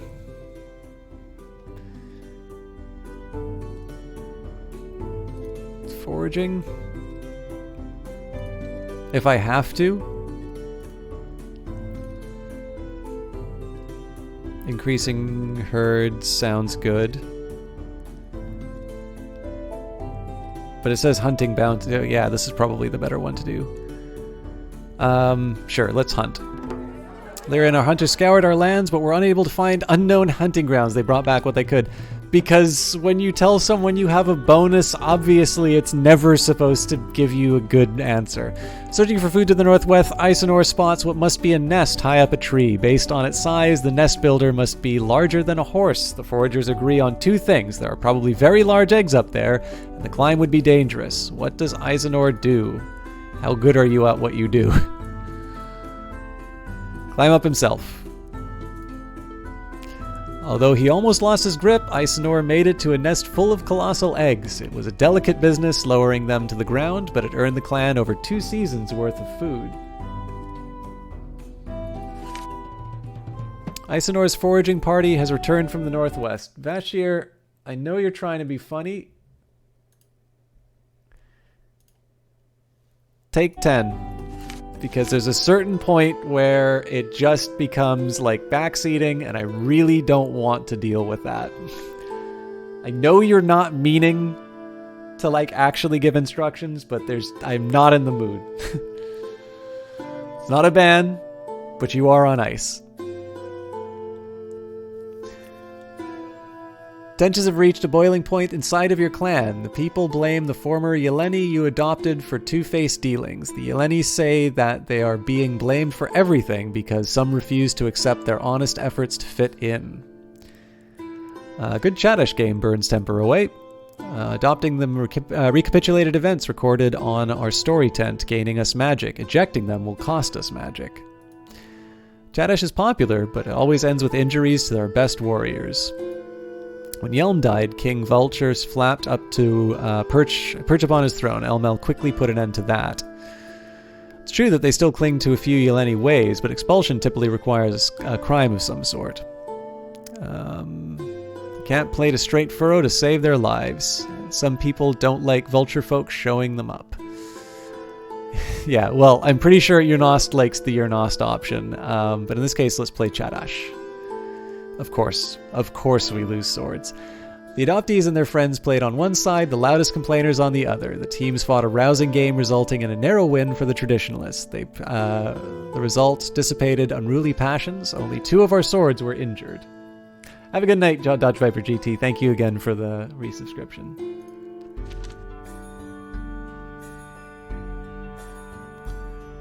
People could be happier, but this isn't urgent. So let's see what my... Okay, it's a dark season, so I want to stay sort of... Could add more men to the circle. Our clan's virility depends on it. Can't start another venture until next year. We spread the Sinala revelation. The representative of Busanari, Gamari, or Iridara on the circle. We could spend more magic helping our herds during sacred time. Wouldn't be a problem if we had another Desano on the circle. Yes, it would be a problem. Also, there isn't another Desano if memory serves.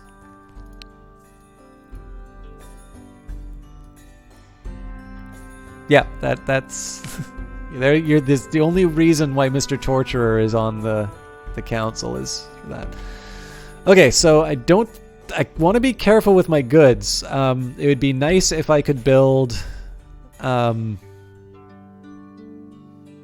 dark season, so I definitely don't want to go out.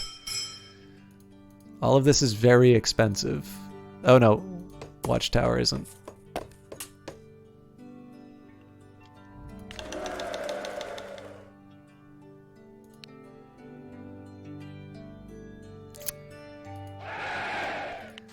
I might be paying for this when the shrines come due. Emissaries from the Arrowstone clan call on you to use your ability to read the written language of the Empire. They lost it during the Exodus, but you did not, maintaining worship of Busarion the Scribe. Exploring riders who live far outside the valley were found dead with a tablet of gold marked with writing. The Arrowstones want to know what it says and will give you reasonable reward for interpreting the marks.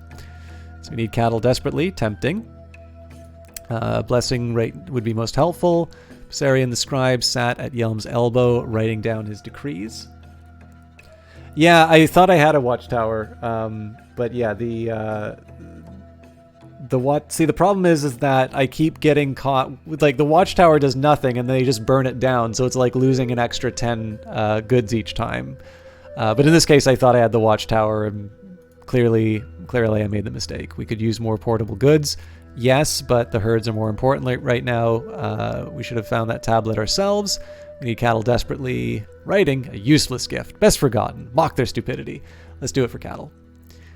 After haggling, we agreed that 23 cows would be a fair price for this service. Those priests who preserved the Lord of Bessarion, god of scribes, pored over the tablet. It recounted obstacles placed in Ozra's path when she rescued Akarna from imprisonment by the wheels. Alright, we also need to end the feud with the Sunbows, but I definitely don't have enough to get that finished. Okay, so here we're going to do just a simple herd raid. So ram cows may look funny, but they're still cows. It's been 3 years since we last raided. Other clans are beginning to think less of us. If we send too many warriors, they might get spotted and we'll have to fight. 4 drums are the weakest of the nearby clans. Ram cows may... okay, Arrowstones helped us out and would be enraged if we raided them. Arrowstones helped us, would be afraid of... Harl-Uni are the weakest of the nearby clans. Well...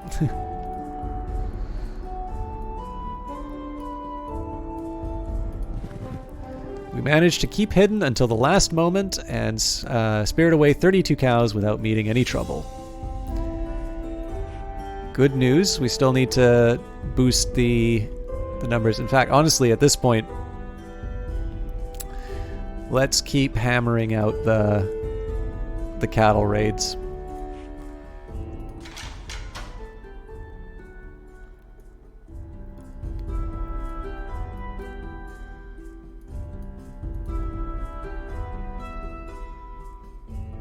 Trying to remember who hates me.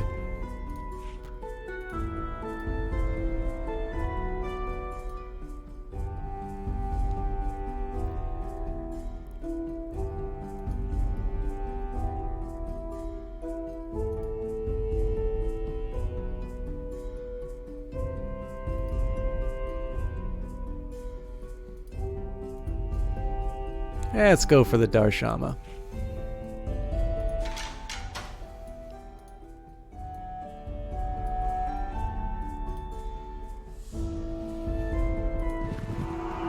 Our warriors were blocked by deep snowdrifts. They were forced to turn back. Several of them are still suffering from frostbite. The winds from the glacier are strong this storm season. Alright, new sacred time. I think I'll make this the last year that we run with. So, last year 16 babies were born. We initiated 20 children as adults. The clan has 12 more people, 34 more head of cattle, and 3 more horses than we did last sacred time. Our crafters produced 33 cows worth of goods. Our market made a profit of 69 cows worth of goods. Maintaining our shrines took 13 cows and goods worth 26 cows. Many children will be born this year. We are known for finding secrets Hyalor left before he died. Raven, Elmal's shadow, chased away much of our luck, but Urnost turned the clan hall steps into a very dangerous yet incredibly fun ice slide for the children. So, we'll keep the crafts going. In fact, I think this one, let's do fields and pastures for sure. Pastures magic will help us raise more livestock. We are getting short of horses, cows, and goats. Often it's better to concentrate our magic in a few areas. Of course, they are all useful. Exploration magic helps our explorers return safely with knowledge of the world.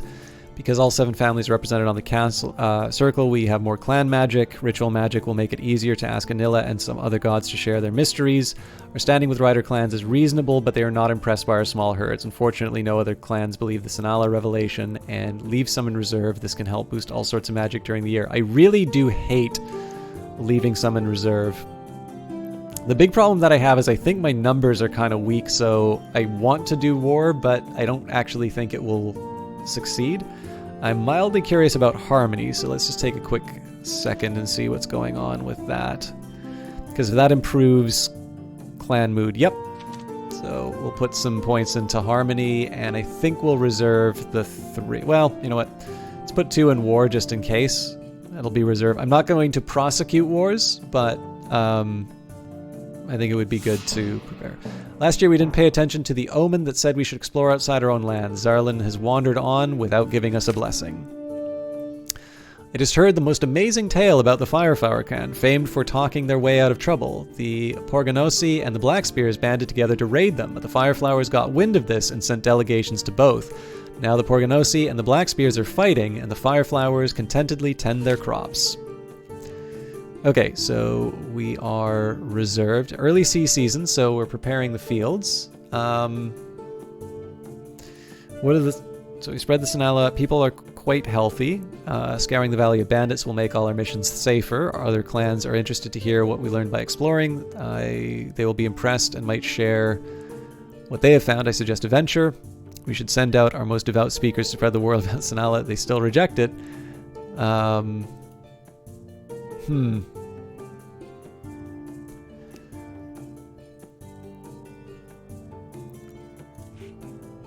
So let's just take a quick second here and see. It's definitely something to be said for calf blessing, but I think we'll just do some raiding for that.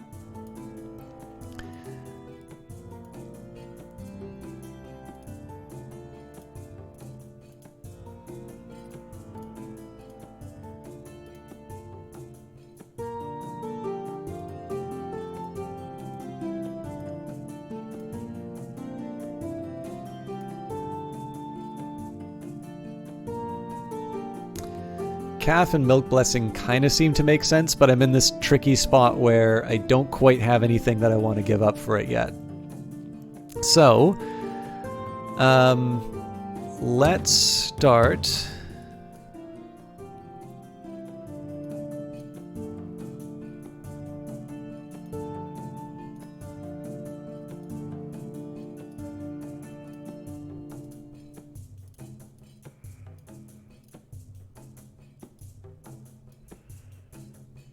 Put more into herding.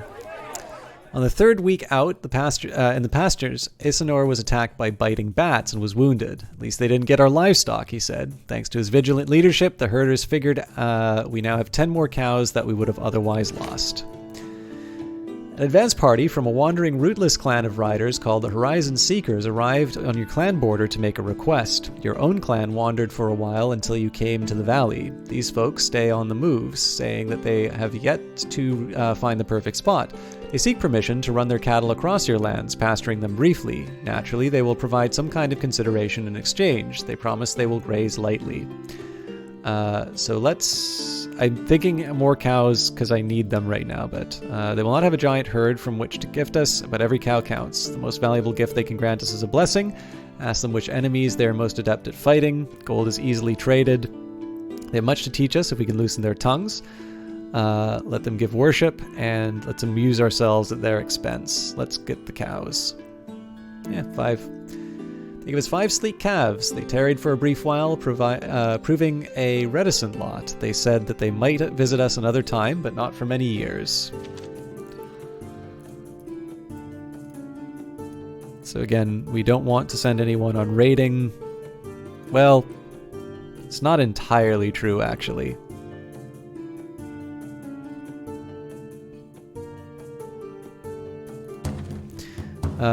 But I'm going to be a little more cautious. Let's scour bandits. Search out any bandits lurking in the area. After many days and nights of searching, an Artivus and his party found bandits hiding in the hills. They attacked, killing many and forcing the rest to flee. Okay, so it's fire season. It's raiding time. Let's at least get our own raids in.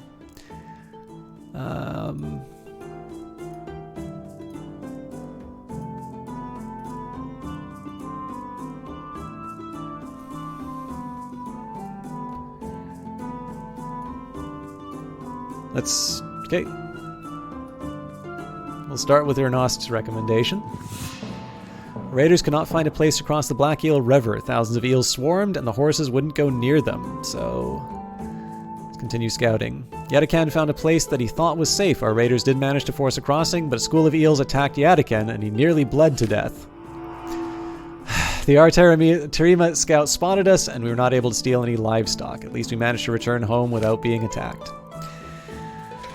Let's try another.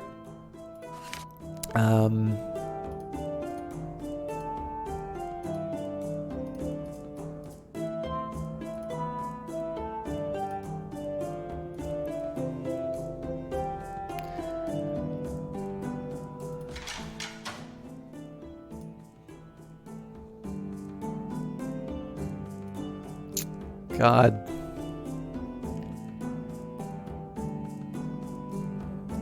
I definitely question this choice.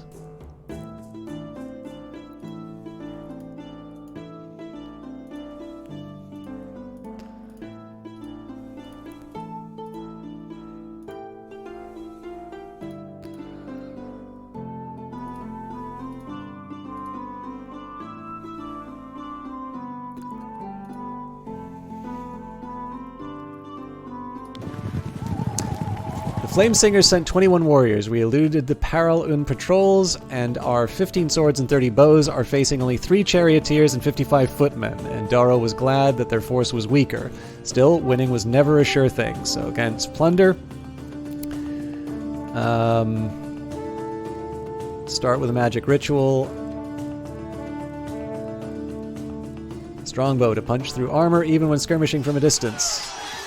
What? Oh, the Paral-Uni managed to withdraw while our magicians performed the ritual. Fair enough. Paral-Uni managed to withdraw while our magicians performed the ritual. Our share of the plunder was 6 cows and 3 horses. That wasn't even worth it.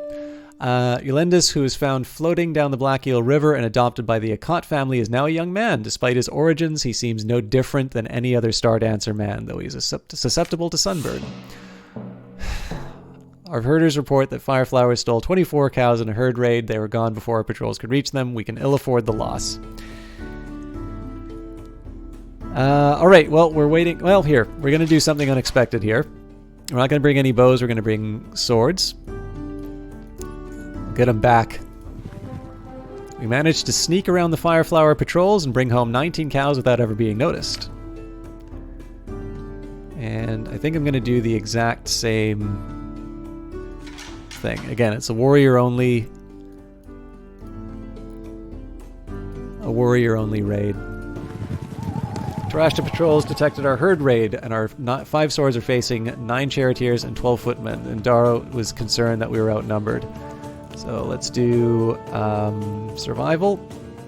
I think at this point we evade. After 7 years, our pastures are definitely damaged. We have cleared all the land that would be suitable for our herds. It seems too early to pack up and move or divide the clan, so I have to think of another way to handle this. I'm really not sure what I could have done differently, because clearly, like, my effort to try and deal with the pasture land was to get rid of all of the herds, and now I've impoverished my clan, and we're still damaged. So I have to think of another way to handle this. Without divine aid, I think it would take a concerted effort of other several years. This is serious enough that we consider writing to the gods' war and asking Busanari for help. She'll be able to remedy this in a blink of an eye. Well, I know what we're doing once the... So it's dark season. Let's take a look at healthy. Can't start another venture now. Would be happier if we didn't have all those cows and goats to worry about. Ridiculous.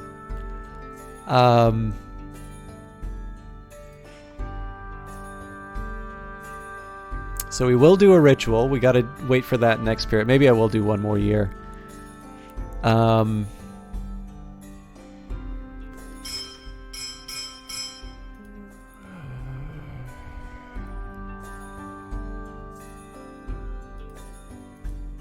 Do a stake perimeter. Delegation from the Flamesinger clan comes to warn you that the Alkothi are coming. Half human, half demon, the Alkothi hail from the same empire you escaped from. By means unknown, they are able to enter and exit the empire at will, despite the vast dome that protects it from the ice. The mere approach of an Alkothi warband strikes fear into the hearts of the stoutest warriors. Possible victories bring great popularity. Alkoth is the green city, after the color of its walls, which are carved from a single piece of rock. Alkathi can't be reasoned with. When the Emperor is weak, as he is now beneath the Great Dome, his Alkathi subjects run amok. They defile the earth, and I will drum up Raven the Trickster and send them to another clan. Alright, let's try doing the joint war party. Fight the Alkathi head on, they exclaimed. Is the Star Dancer clan made up of madmen? Do you press the point? Nope.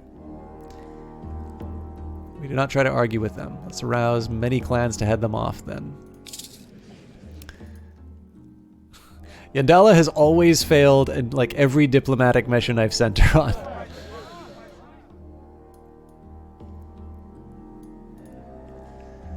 Who do you ask? Let's do other riders only. We had scant success. Chieftains kept asking why it was better to guarantee a fight with the Alkathi when they could instead wait and hope they hit someone else.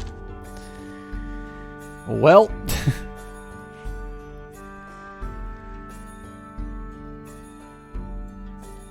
Still waiting for Dark Season to finish, so...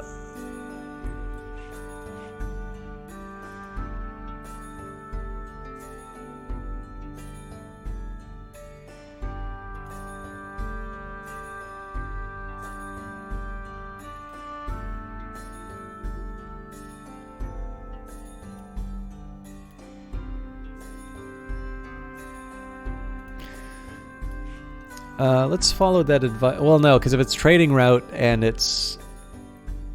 Yeah, the mood is... It's been reserved, I think, for a couple seasons now. I always struggle on this one, trying to figure out things to do that don't cost a lot of money inside the... I think I can't hire any more... Oh, I can. It's probably not worth it, though. I was trying to think of, like, the best way to handle...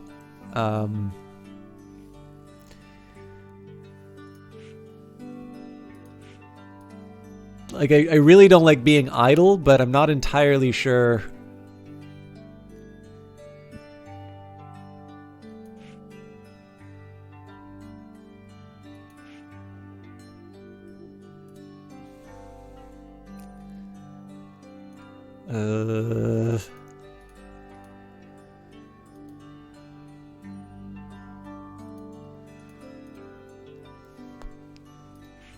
You know what? As much as I hate to, I think I'm just going to do confirm. Okay, so it's storm season. We can definitely afford to start getting some more. So I suspect we're probably okay for herds unless children need it as well. I would like to end things with the sunbows, but for now let's do another herd raid. This will be a 5-5 one. We haven't hit the Grey Wing, so... Our herd raid was spotted by the Grey Wing patrols, and our 5 swords and 5 bows are facing 2 swords and 8 bows. Oh, so we actually outnumber them. And Darrow was glad that their force was weaker, still anything could happen. So we'll definitely plunder. Start with intimidation. The Grey Wings started to maneuver, but their forces froze in their tracks due to our war whooping. Our reputation unsettled them, and we charged as a result. We charged only to discover we were fighting in poor terrain. So in this case, I want to press the... What? What? Oh my god. Even with a guide, this game is just kneecapping me every time. Like, I will admit, I'm to the point where I'm like, okay, there's some stuff. I think that here's the thing that I think explains my feelings about the combat in this game. The pasture stuff and the like the resource management and that I kind of feel like, with the benefit of working through and the advice of the council and all of that, I've kind of felt that I have been equipped to be able to get myself out of the problems. And every time I go into combat, even now with the benefit of the guide, I just feel like it is absolutely hopeless. Like, I genuinely feel there is nothing I can do in these to make the outcomes any better.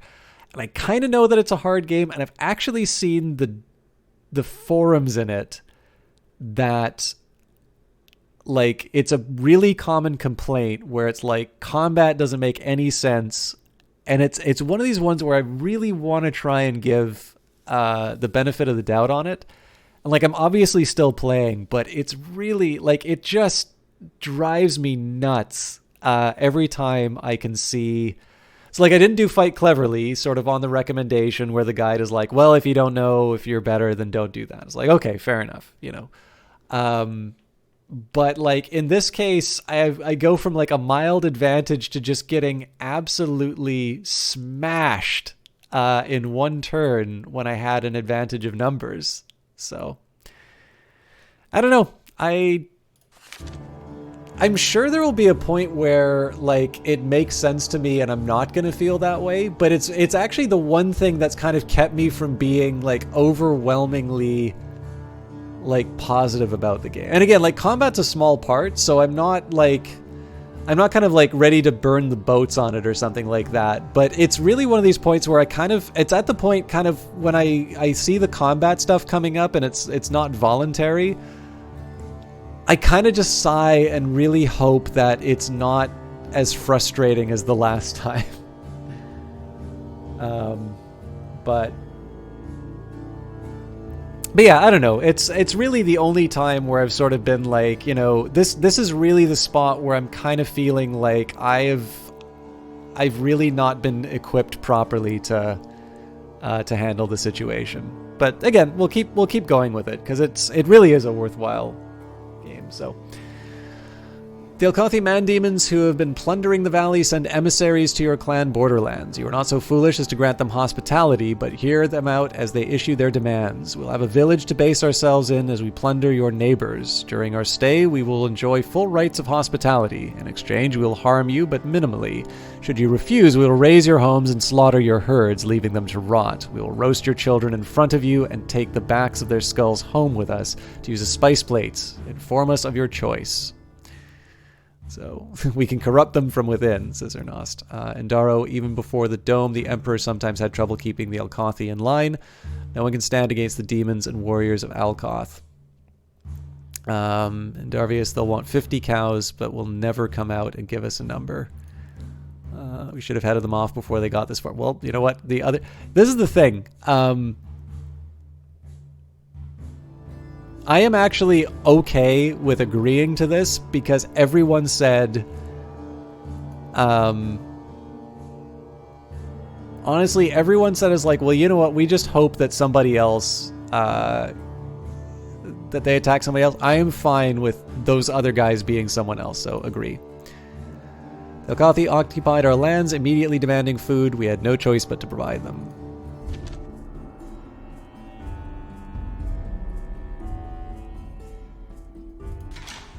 All right, as before,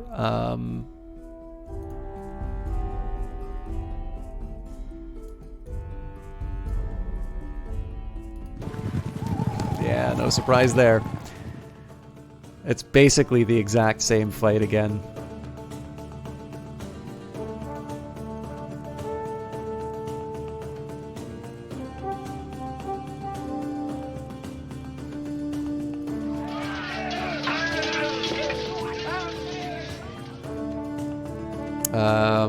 I think in this time I'm going to try Fight Fiercely. What the fuck?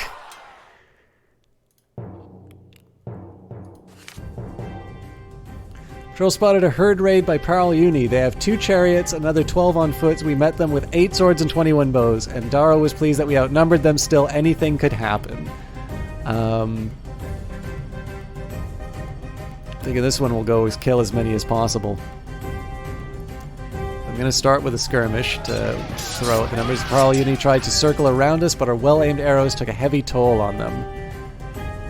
So, again, I want to take advantage of the numbers and fight fiercely. They attempted to flee us, but could not soon over. Okay, at least we won on this one, but... Clash ended quickly. We drove the Parl Uni off, and their survivors left without looting us. Elistina died of old age. She did not seem at all surprised. She taught the clan much, so this is going to be a tricky one for management.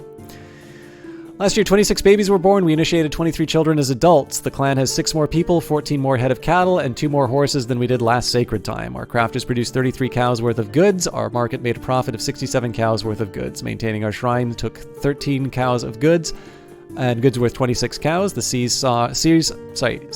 saw many ravens and suspect that there will be a battle later in the year. Ah, crap. We're known for finding secrets. Hyalor left before he died. We don't have a complete circle, so our clan magic is weaker because they always decide to dick me in the last season and have someone die. Raven frightened other spirits into giving magic to the clan. Also, Urnosty raised everyone's spirits with his ridiculous pranks. So, it says if battle's happening, so we'll go for the war. I'll go for the ritual, although it would have been nice to have a lot more. Crafts to maintain fields, pastures, and I'll leave it at that. Kondon, chieftain of the Zarhawks, has been removed from that role. Their leaders replaced him with Tyrnak. Under Kondon, the Zarhawks has held us in poor esteem. If we give them a gift in the next season or two, we might have a chance to get relations with them back on the right track. Okay, so let's make sure we send a delegation to the Zarhawks. You hardly recognize him, but Lyafor, who you last saw when he was barely of age, has returned to your clan. He rebuffs attempts to welcome him back with a feast, or even with the bedroll and long slumber he clearly needs. Eyes glittering with madness, he hints at great battles fought on Elmal's behalf against the peoples of darkness and storm. He says he tried to burn death and has it inside him now. Do not weep for me. I won a necessary victory. I am doomed, but I have come to die near home. But I have one last battle left in me. Who do you want me to slay with fire for you? I will go by myself and cut them down as a firestorm does a forest. Herds in trouble, pick someone we can take stock from soon afterwards. Ritual aid will be taxing. See my dearest childhood friend, so full of might, yet so shattered. Richest clan are the Four Drums. Smashing their defenses will open up the greatest wealth to later plunder. I heard him mutter that death inside him was intended for Elmal himself, and it'll be a great day for the plucking out of dead staring eyes. I need the ritual for something else, so we'll send him alone against a foe as he asks. It would be really helpful to know who I'm allied with right here, but it did say... Didn't it say the Four Drum? Why can't I pick them? Presumably I'm... Yeah, that is bizarre. It's the richest clan of the Four Drums. It's recommending that I go after the Four Drums, and yet they are not in the list.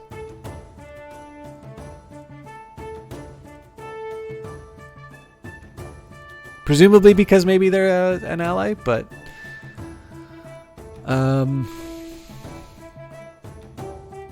Let's do Parl Un.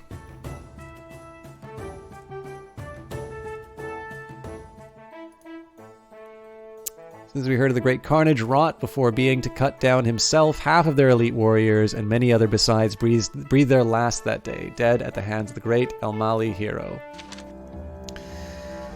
The Elkathi have been your so-called guests for one season now and show no signs of departing. They have raided many of your neighbors and eaten large quantities of your cows and goats. When confronted about this pilferage, they merely shrug. Your people understand that we hadn't really been given a choice to guest them, but are tired of the constant pilferage. So Andaro says, Shargash, god of Akoth, is a half-brother to Elmal, mindlessly destructive, where Elmal is loyal and just. Spirit rituals require drumming. Performing one in secret will be difficult. They've grown lax, but still post a watch at night. It shows them that their raiding will bear less and less fruit from now on. They'll remain for 2 more seasons at most, or I could show you murder secrets. I think in this case, we'll convince them that they have little gain by remaining. Their senior murder priest said he was considering moving along, but now that we'd brought it up, he sensed the locals were hiding something. He said that we consider, over the next few weeks, whether our effrontery should be repaid with a culling of children. Cool. All right.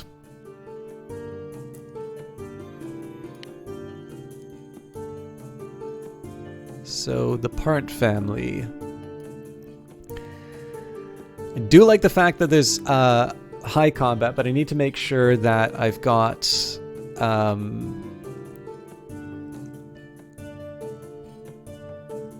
Okay, so we've got Renowned Magic as a possibility. So let's just double check where our high abilities are. So Renowned Bargaining, Renowned Combat.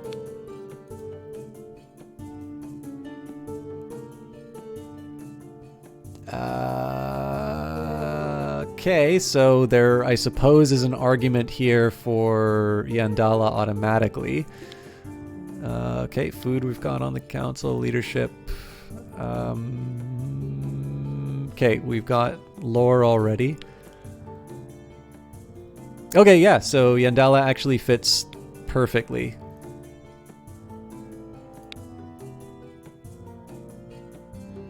We got Ikarna, Elmal, Irissa,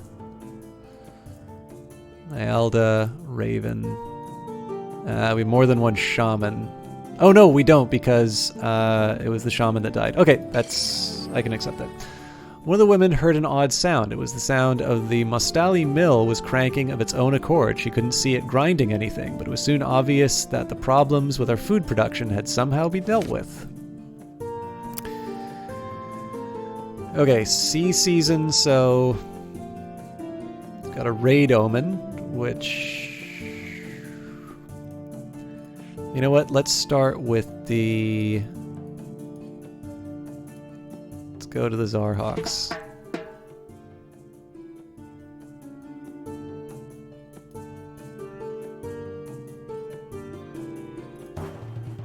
Valley is still largely unknown land. We should send out an exploring party. Grim-faced delegation from the Flameslinger clan arrives to discuss your relations with the Ram people. The Rams are the enemies not only of our clan, but all of Hylering's. Yet you've cozied up to them. This is disgraceful behavior for an ally of ours. We are here to warn you that any clan with the stink of the Rams on them shall be treated as a Ram clan. And you have no doubt heard we are of the Flameslinger clan are also known as the Ram Killers.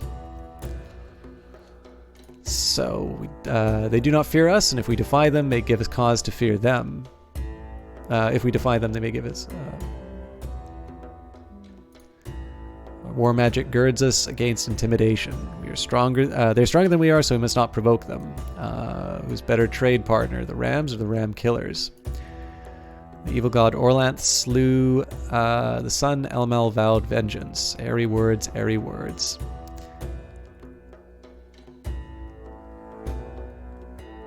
We are due for a raid, but we'll avoid the Rams. Said they distrusted our words and would watch carefully to be sure that we followed them. Ioga said that we do better in dealings with the Ram Killers. We must do more to make them like or fear us. All right. So it's fire season. We should get ready for raids. I do want another. So in this case, we're going to go to the Flame Slingers to... Again, we'll do 10 goods on this one.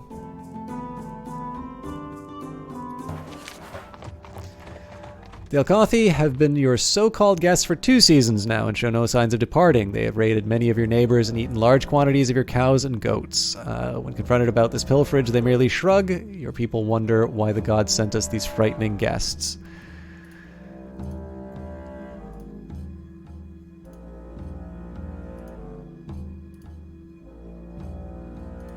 We do have multiple people who want to murder them, but we know that a raid is coming, so we'll wait it out. People grumbled that the Alkathi would never leave, not in their hearing, of course. Your embassy, Yandala, nears the Zarhawk village. She has brought 10 cows worth of goods to present as a gift. Just give the gifts. Sent Yandala to give goods worth 10 cows to the Zarhawk clan. Yandala reports the Zarhawks are more than once praised the gifts that we presented to them. I believe they are more favorably disposed towards us now. We've not done enough to ensure people are fed. We do have sufficient food for now, but won't last if we don't take action. I believe that we will eat more than we can produce over the year ahead. We could ask for Dustol's sure shot blessing. First, we'll have to sacrifice for mysteries to learn it. We are being raided by the Wallackerings, and despite the fact that I've done the Owl and the Watchtower, I've done everything I possibly could have done to prepare for this, we could only raise 8 swords and 33 of our bows in time.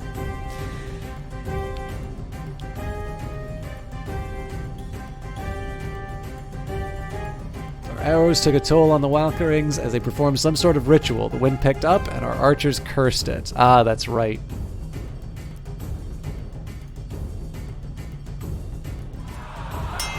Our magicians were able to complete the Firehoof ritual in enough time that we were able to beat the Wackerling advance. As our priests completed the ritual, the hooves of our horses began to spark as they pranced about, ready to attack. Opportunity for slaughter.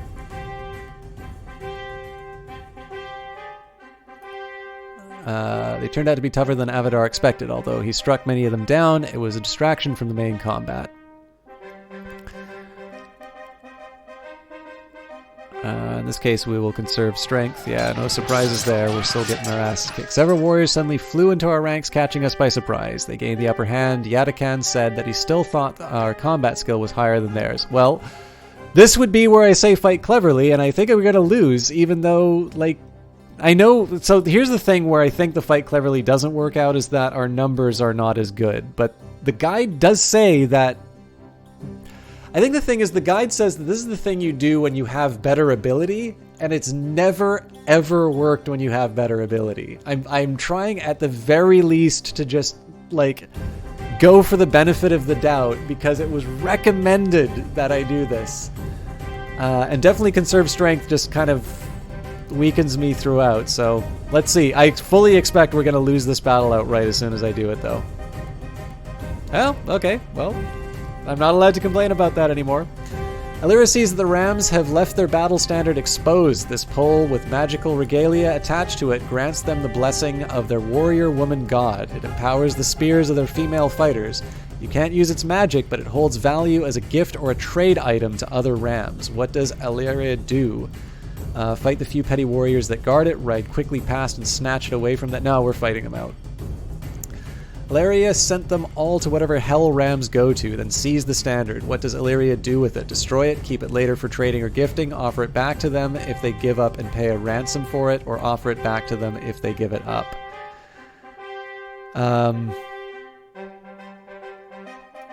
Give up and pay a ransom. They said they would get it back the old-fashioned way by crushing us in battle. Our diplomats called the response unsurprising.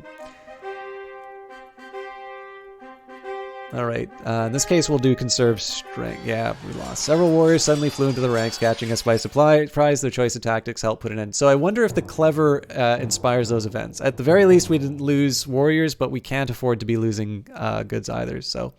It's a lengthy, relatively bloodless battle. Unfortunately, their ritual kept blowing our arrows off target with its erratic winds. We were driven off from the battlefield. The Wackerlings made off with 25 cows and 2 horses, which they had trouble driving. They stole 15 cows worth of loot. The Wackerlings fulfilled their boast to regain their battle standard.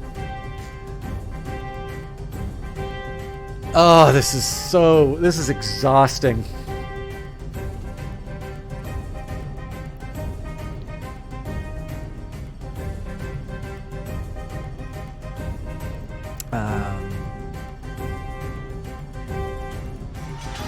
Tried to hold the Aratarame off with missile fire, but they managed to use the terrain to outflank us.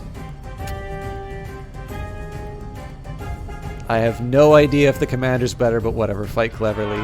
Holy smokes, it actually worked. It's not that they were trying to fight cautiously and seize the opportunity to push forward. We gained the upper hand. Yadakan said that only the gods could say for sure, but our fighting skill seemed better than theirs.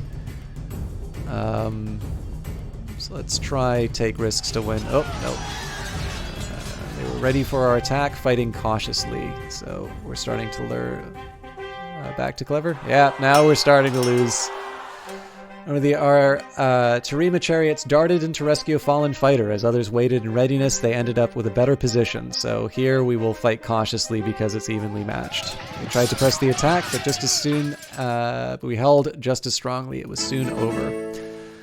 Fighting was fierce. Their battle magic overcame ours, but in the end it did not matter. We drove the Aratarame off, and their survivors left without plundering us. With their careful attention, our auxiliaries saved 2 warriors from dying and patched up 4 of the wounded. However, we did lose more than they did. Those close to where Mostali Mill was stored heard a loud bang. They discovered that the treasure had been reduced to splinters and brass fragments, but the problems with our food production had been somehow dealt with. It must have been activated on its own, but exploded. Your emissary Estia nears the Flameslinger's village. I'd like to call in a favor. I'm trying to like negotiate the peace with the. Okay, whatever. Customary number is granted 20. How many cattle do you ask for? Our herds are too small. We can 30. I said they could not spare the cattle. Their fortunes are bad. I probably shouldn't have gone too hard on that, but all right. I would like to raid, but we set this whole thing up for a Nidala ritual. So next up, let's just take a look and see if we've got Nidala's bride price. In Darkening World, Nidala realizes the survival of her people depends on her finding the best husband. Although Elmel thinks he is winning her, she and her retinue ensure that Nyelda is winning him.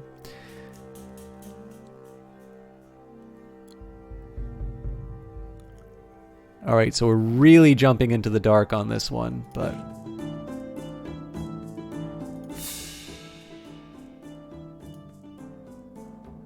we don't know the sacred story well enough. Alright, well that... so clearly we need to do a sacrifice.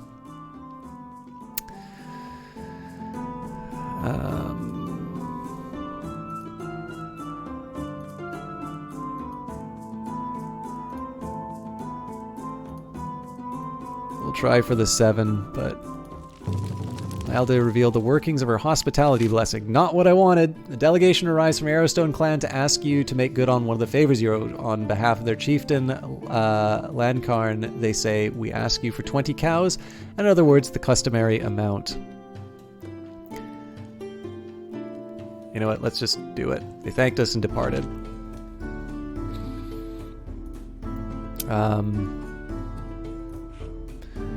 At this point, I'm going to do the same trick of... oh, that's right, we sent them off. I don't even remember who I sent them off against.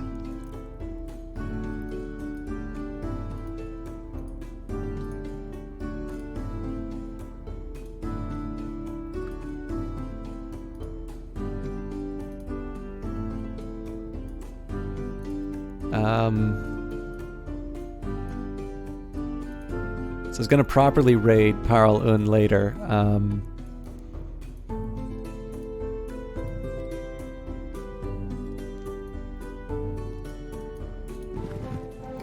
Managed to ride right into Darshama lands and spared away 32 cows without ever being noticed.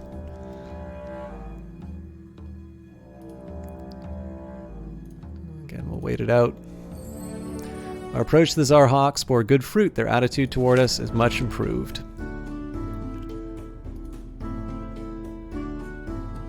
So it's still Earth season, so let's get another raid in.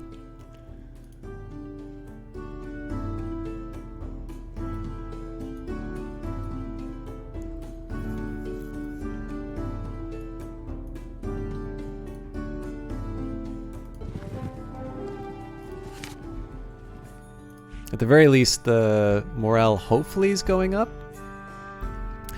Okay, it's dark season. It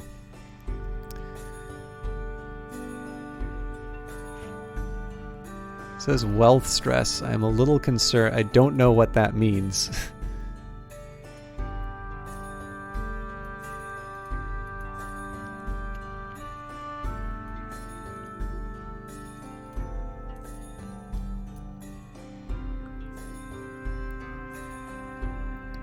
Okay.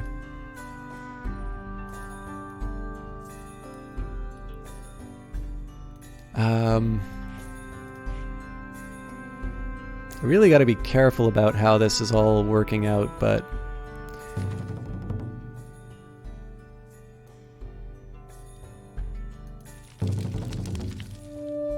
Finally, the accursed Alkathi have left our lands. The entire force pulled out of the valley in search of fur traders. They will exchange their goods for furs to keep them warm under the dome. If we are lucky, they will not come back here for a good long time.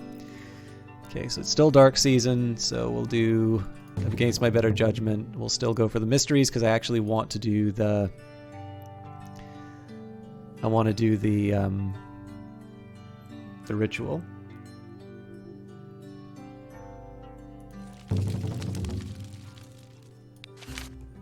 Yes, there is. Bedraggled family of Yeleni, 26 of them in all, appears on your border, begging to be adopted to your clan. Thank God! We were sky people like you once, they say, before whirlwinds and lightning smashed our cities and sent us into the winds. Save for Urder the Thresher, we had to leave our ancestral gods behind, but you kept touch with the Solar Guards. We beg you to take us in so that we can become who we once were and prosper. The former Yeleni we had adopted did not recognize any of them. We've already learned all the Yeleni hunting and foraging secrets, LML phone. See, I'm still inclined to let them stay. Agree. I need the population, so this time things went more smoothly than anyone expected. Oh, Jesus Christ, I didn't do ventures. That's bad. So the log is... so he sent him to Parl Uni. Yeah, I should have done the venture.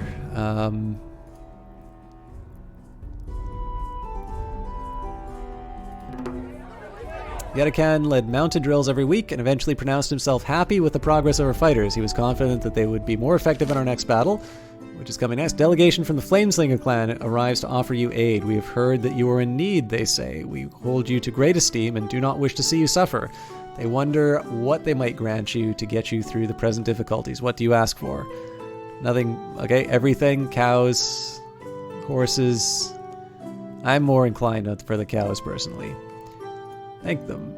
Accepted our thanks, but they could see that they said they were pleased to help, but couldn't help feeling that they expected more. Alright, so it's storm season. I want to double check Parl Uni, so let's try our best.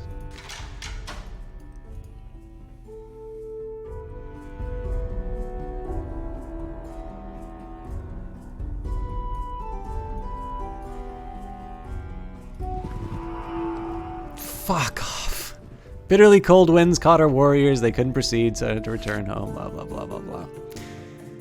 Last year, 16 babies were born. We initiated 23 children as adults. The clan had 13 more people, 3 fewer head of cattle, and 5 fewer horses than we did last sacred time. Our crafters produced 33 cows worth of goods.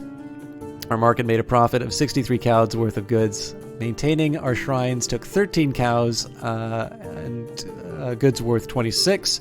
Priestesses said we couldn't carry out health rituals this year. We are known for fighting Sequins. Raven frightened other spirits into giving magic to the clan, and Nernos showed up in an all-black horse, which he claimed could talk, but had little to say.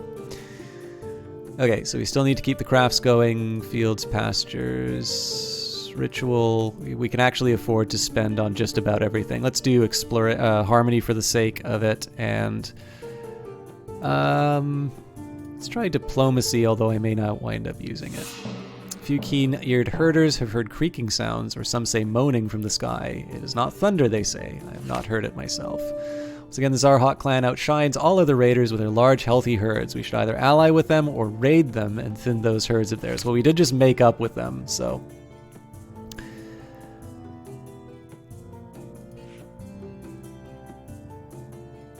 This is the season to plant, not raid. Alright, you know what? Obviously I got a little more frustrated than I wanted to at the end of this, so I think we're going to leave this as the start here. And again, one of the reasons why I want to end when I start getting a little frustrated is that I want to be as fair as I can to the game. I actually am very fond of it. I think what it's come down to is the fact that I wind up, because I find the war so inconsistent with my enjoyment on the others. And again, obviously I'm like every once in a while I'm winning, so maybe I'm just making some progress and not realizing it.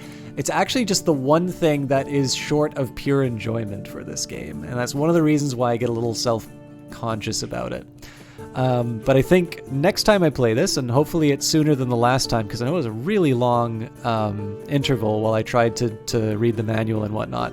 I am really happy that we did the ritual. I'm actually a little mad that I wasn't able to get the Marriage Maker story in.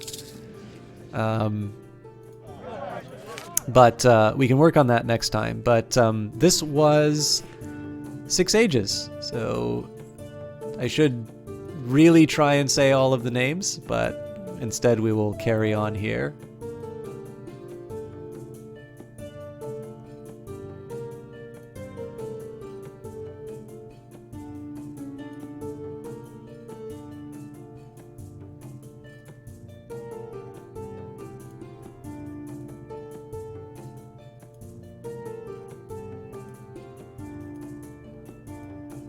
Hopefully, at least, I didn't go too far over it.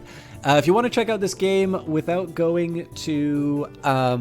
yeah, okay, I'm glad that you had fun with it. That's the big challenge that I have, is that I don't know if I make it negative or make people less inclined to check out the game. I really do encourage you to check out this game, because it is really interesting.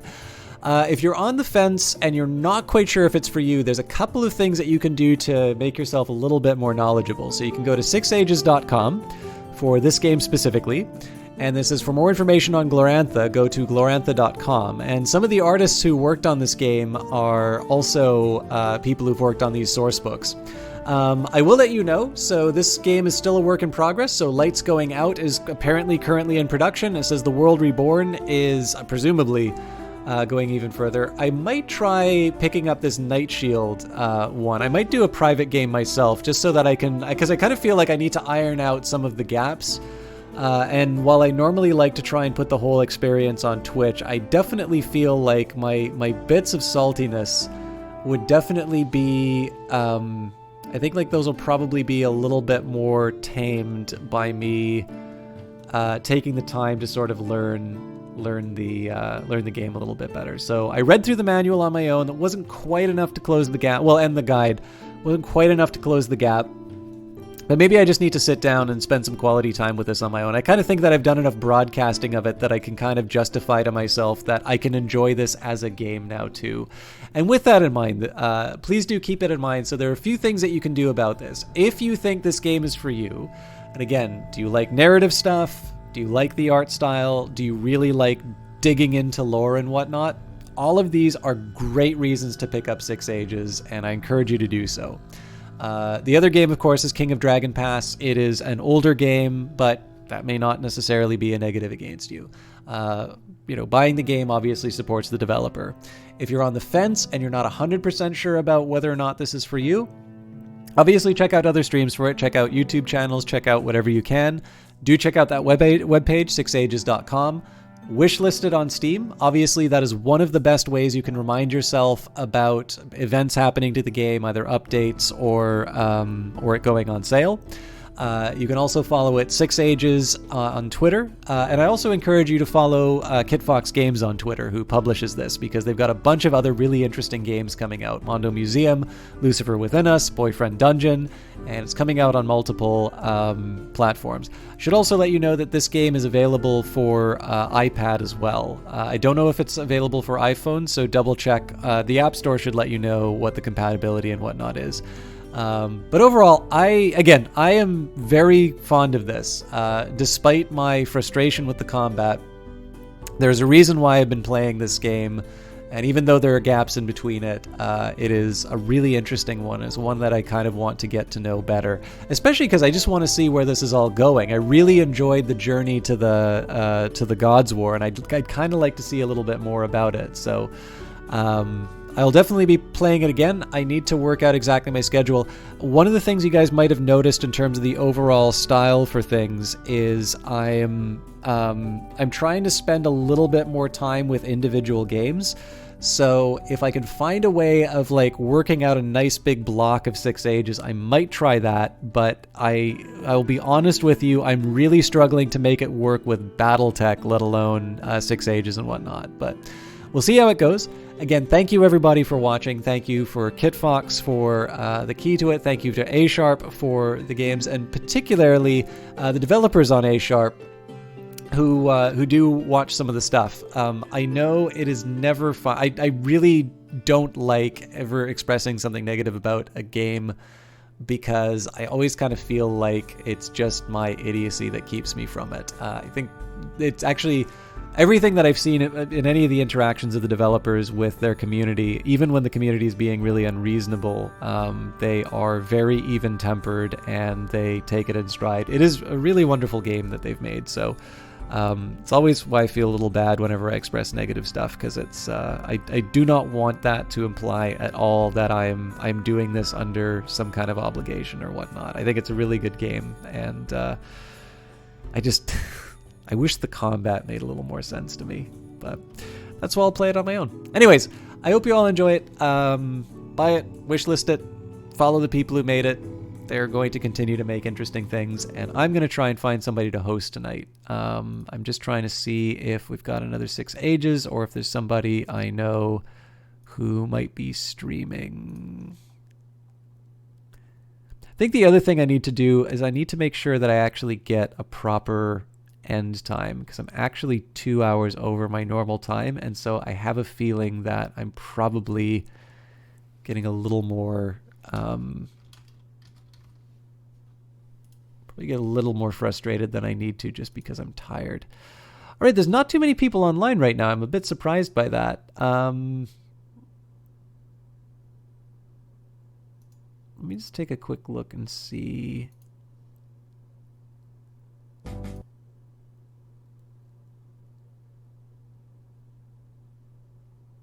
I don't know if Eyes of Sin is still around, but Eyes of Sin mods for Elegy of Games. Now, I don't know. Elegy, don't worry about it. Your game was... Oh, thank you. Well, it's not my game. It's A Sharp's games. I don't know Elegy Games that well, so don't feel obligated to do the raid message here. So, hey, Pippin, thank you very much for saying that. Again, I don't mind at all if people don't chat. It's my job to try and bring the talk. So, thank you for that. And especially for those of you who don't regularly check out the cast. I know we had a few hosts from people, so thank you for hanging out. I'm going to host Elegy. Don't feel under any obligation to do that raid message, because I don't know him particularly well, and especially if Eyes of Sin isn't in the chat. They might wonder what the devil's going on, but I will host him. I think he's playing some Jackbox, which is probably fun for people to watch. But again, you know who to follow and host and whatnot. I'm going to be recording an extra Elder Scrolls episode this weekend, so I probably won't get any spare casts in. But at the very latest, I will see you all Monday. Oh, hey, Eyes of Sin. I'm going to be hosting Elegy. Hopefully he's not angry about that. But it was very nice to have you in chat, Isaacson. I don't know if you I don't know how much you liked 6 Ages, but I kind of feel like it's something that appeals to you because you like the Scythians so much. But anyways, I'm going to host Elegy. Isaacson might be do a better job of selling him to you, but he's a bigger streamer, definitely like partnered, does this for a living. And it looks like he's playing Jackbox, which I figure you guys might enjoy the most, because I have absolutely no one else who I know right now. So have a good evening, and we'll see you again Monday at the latest.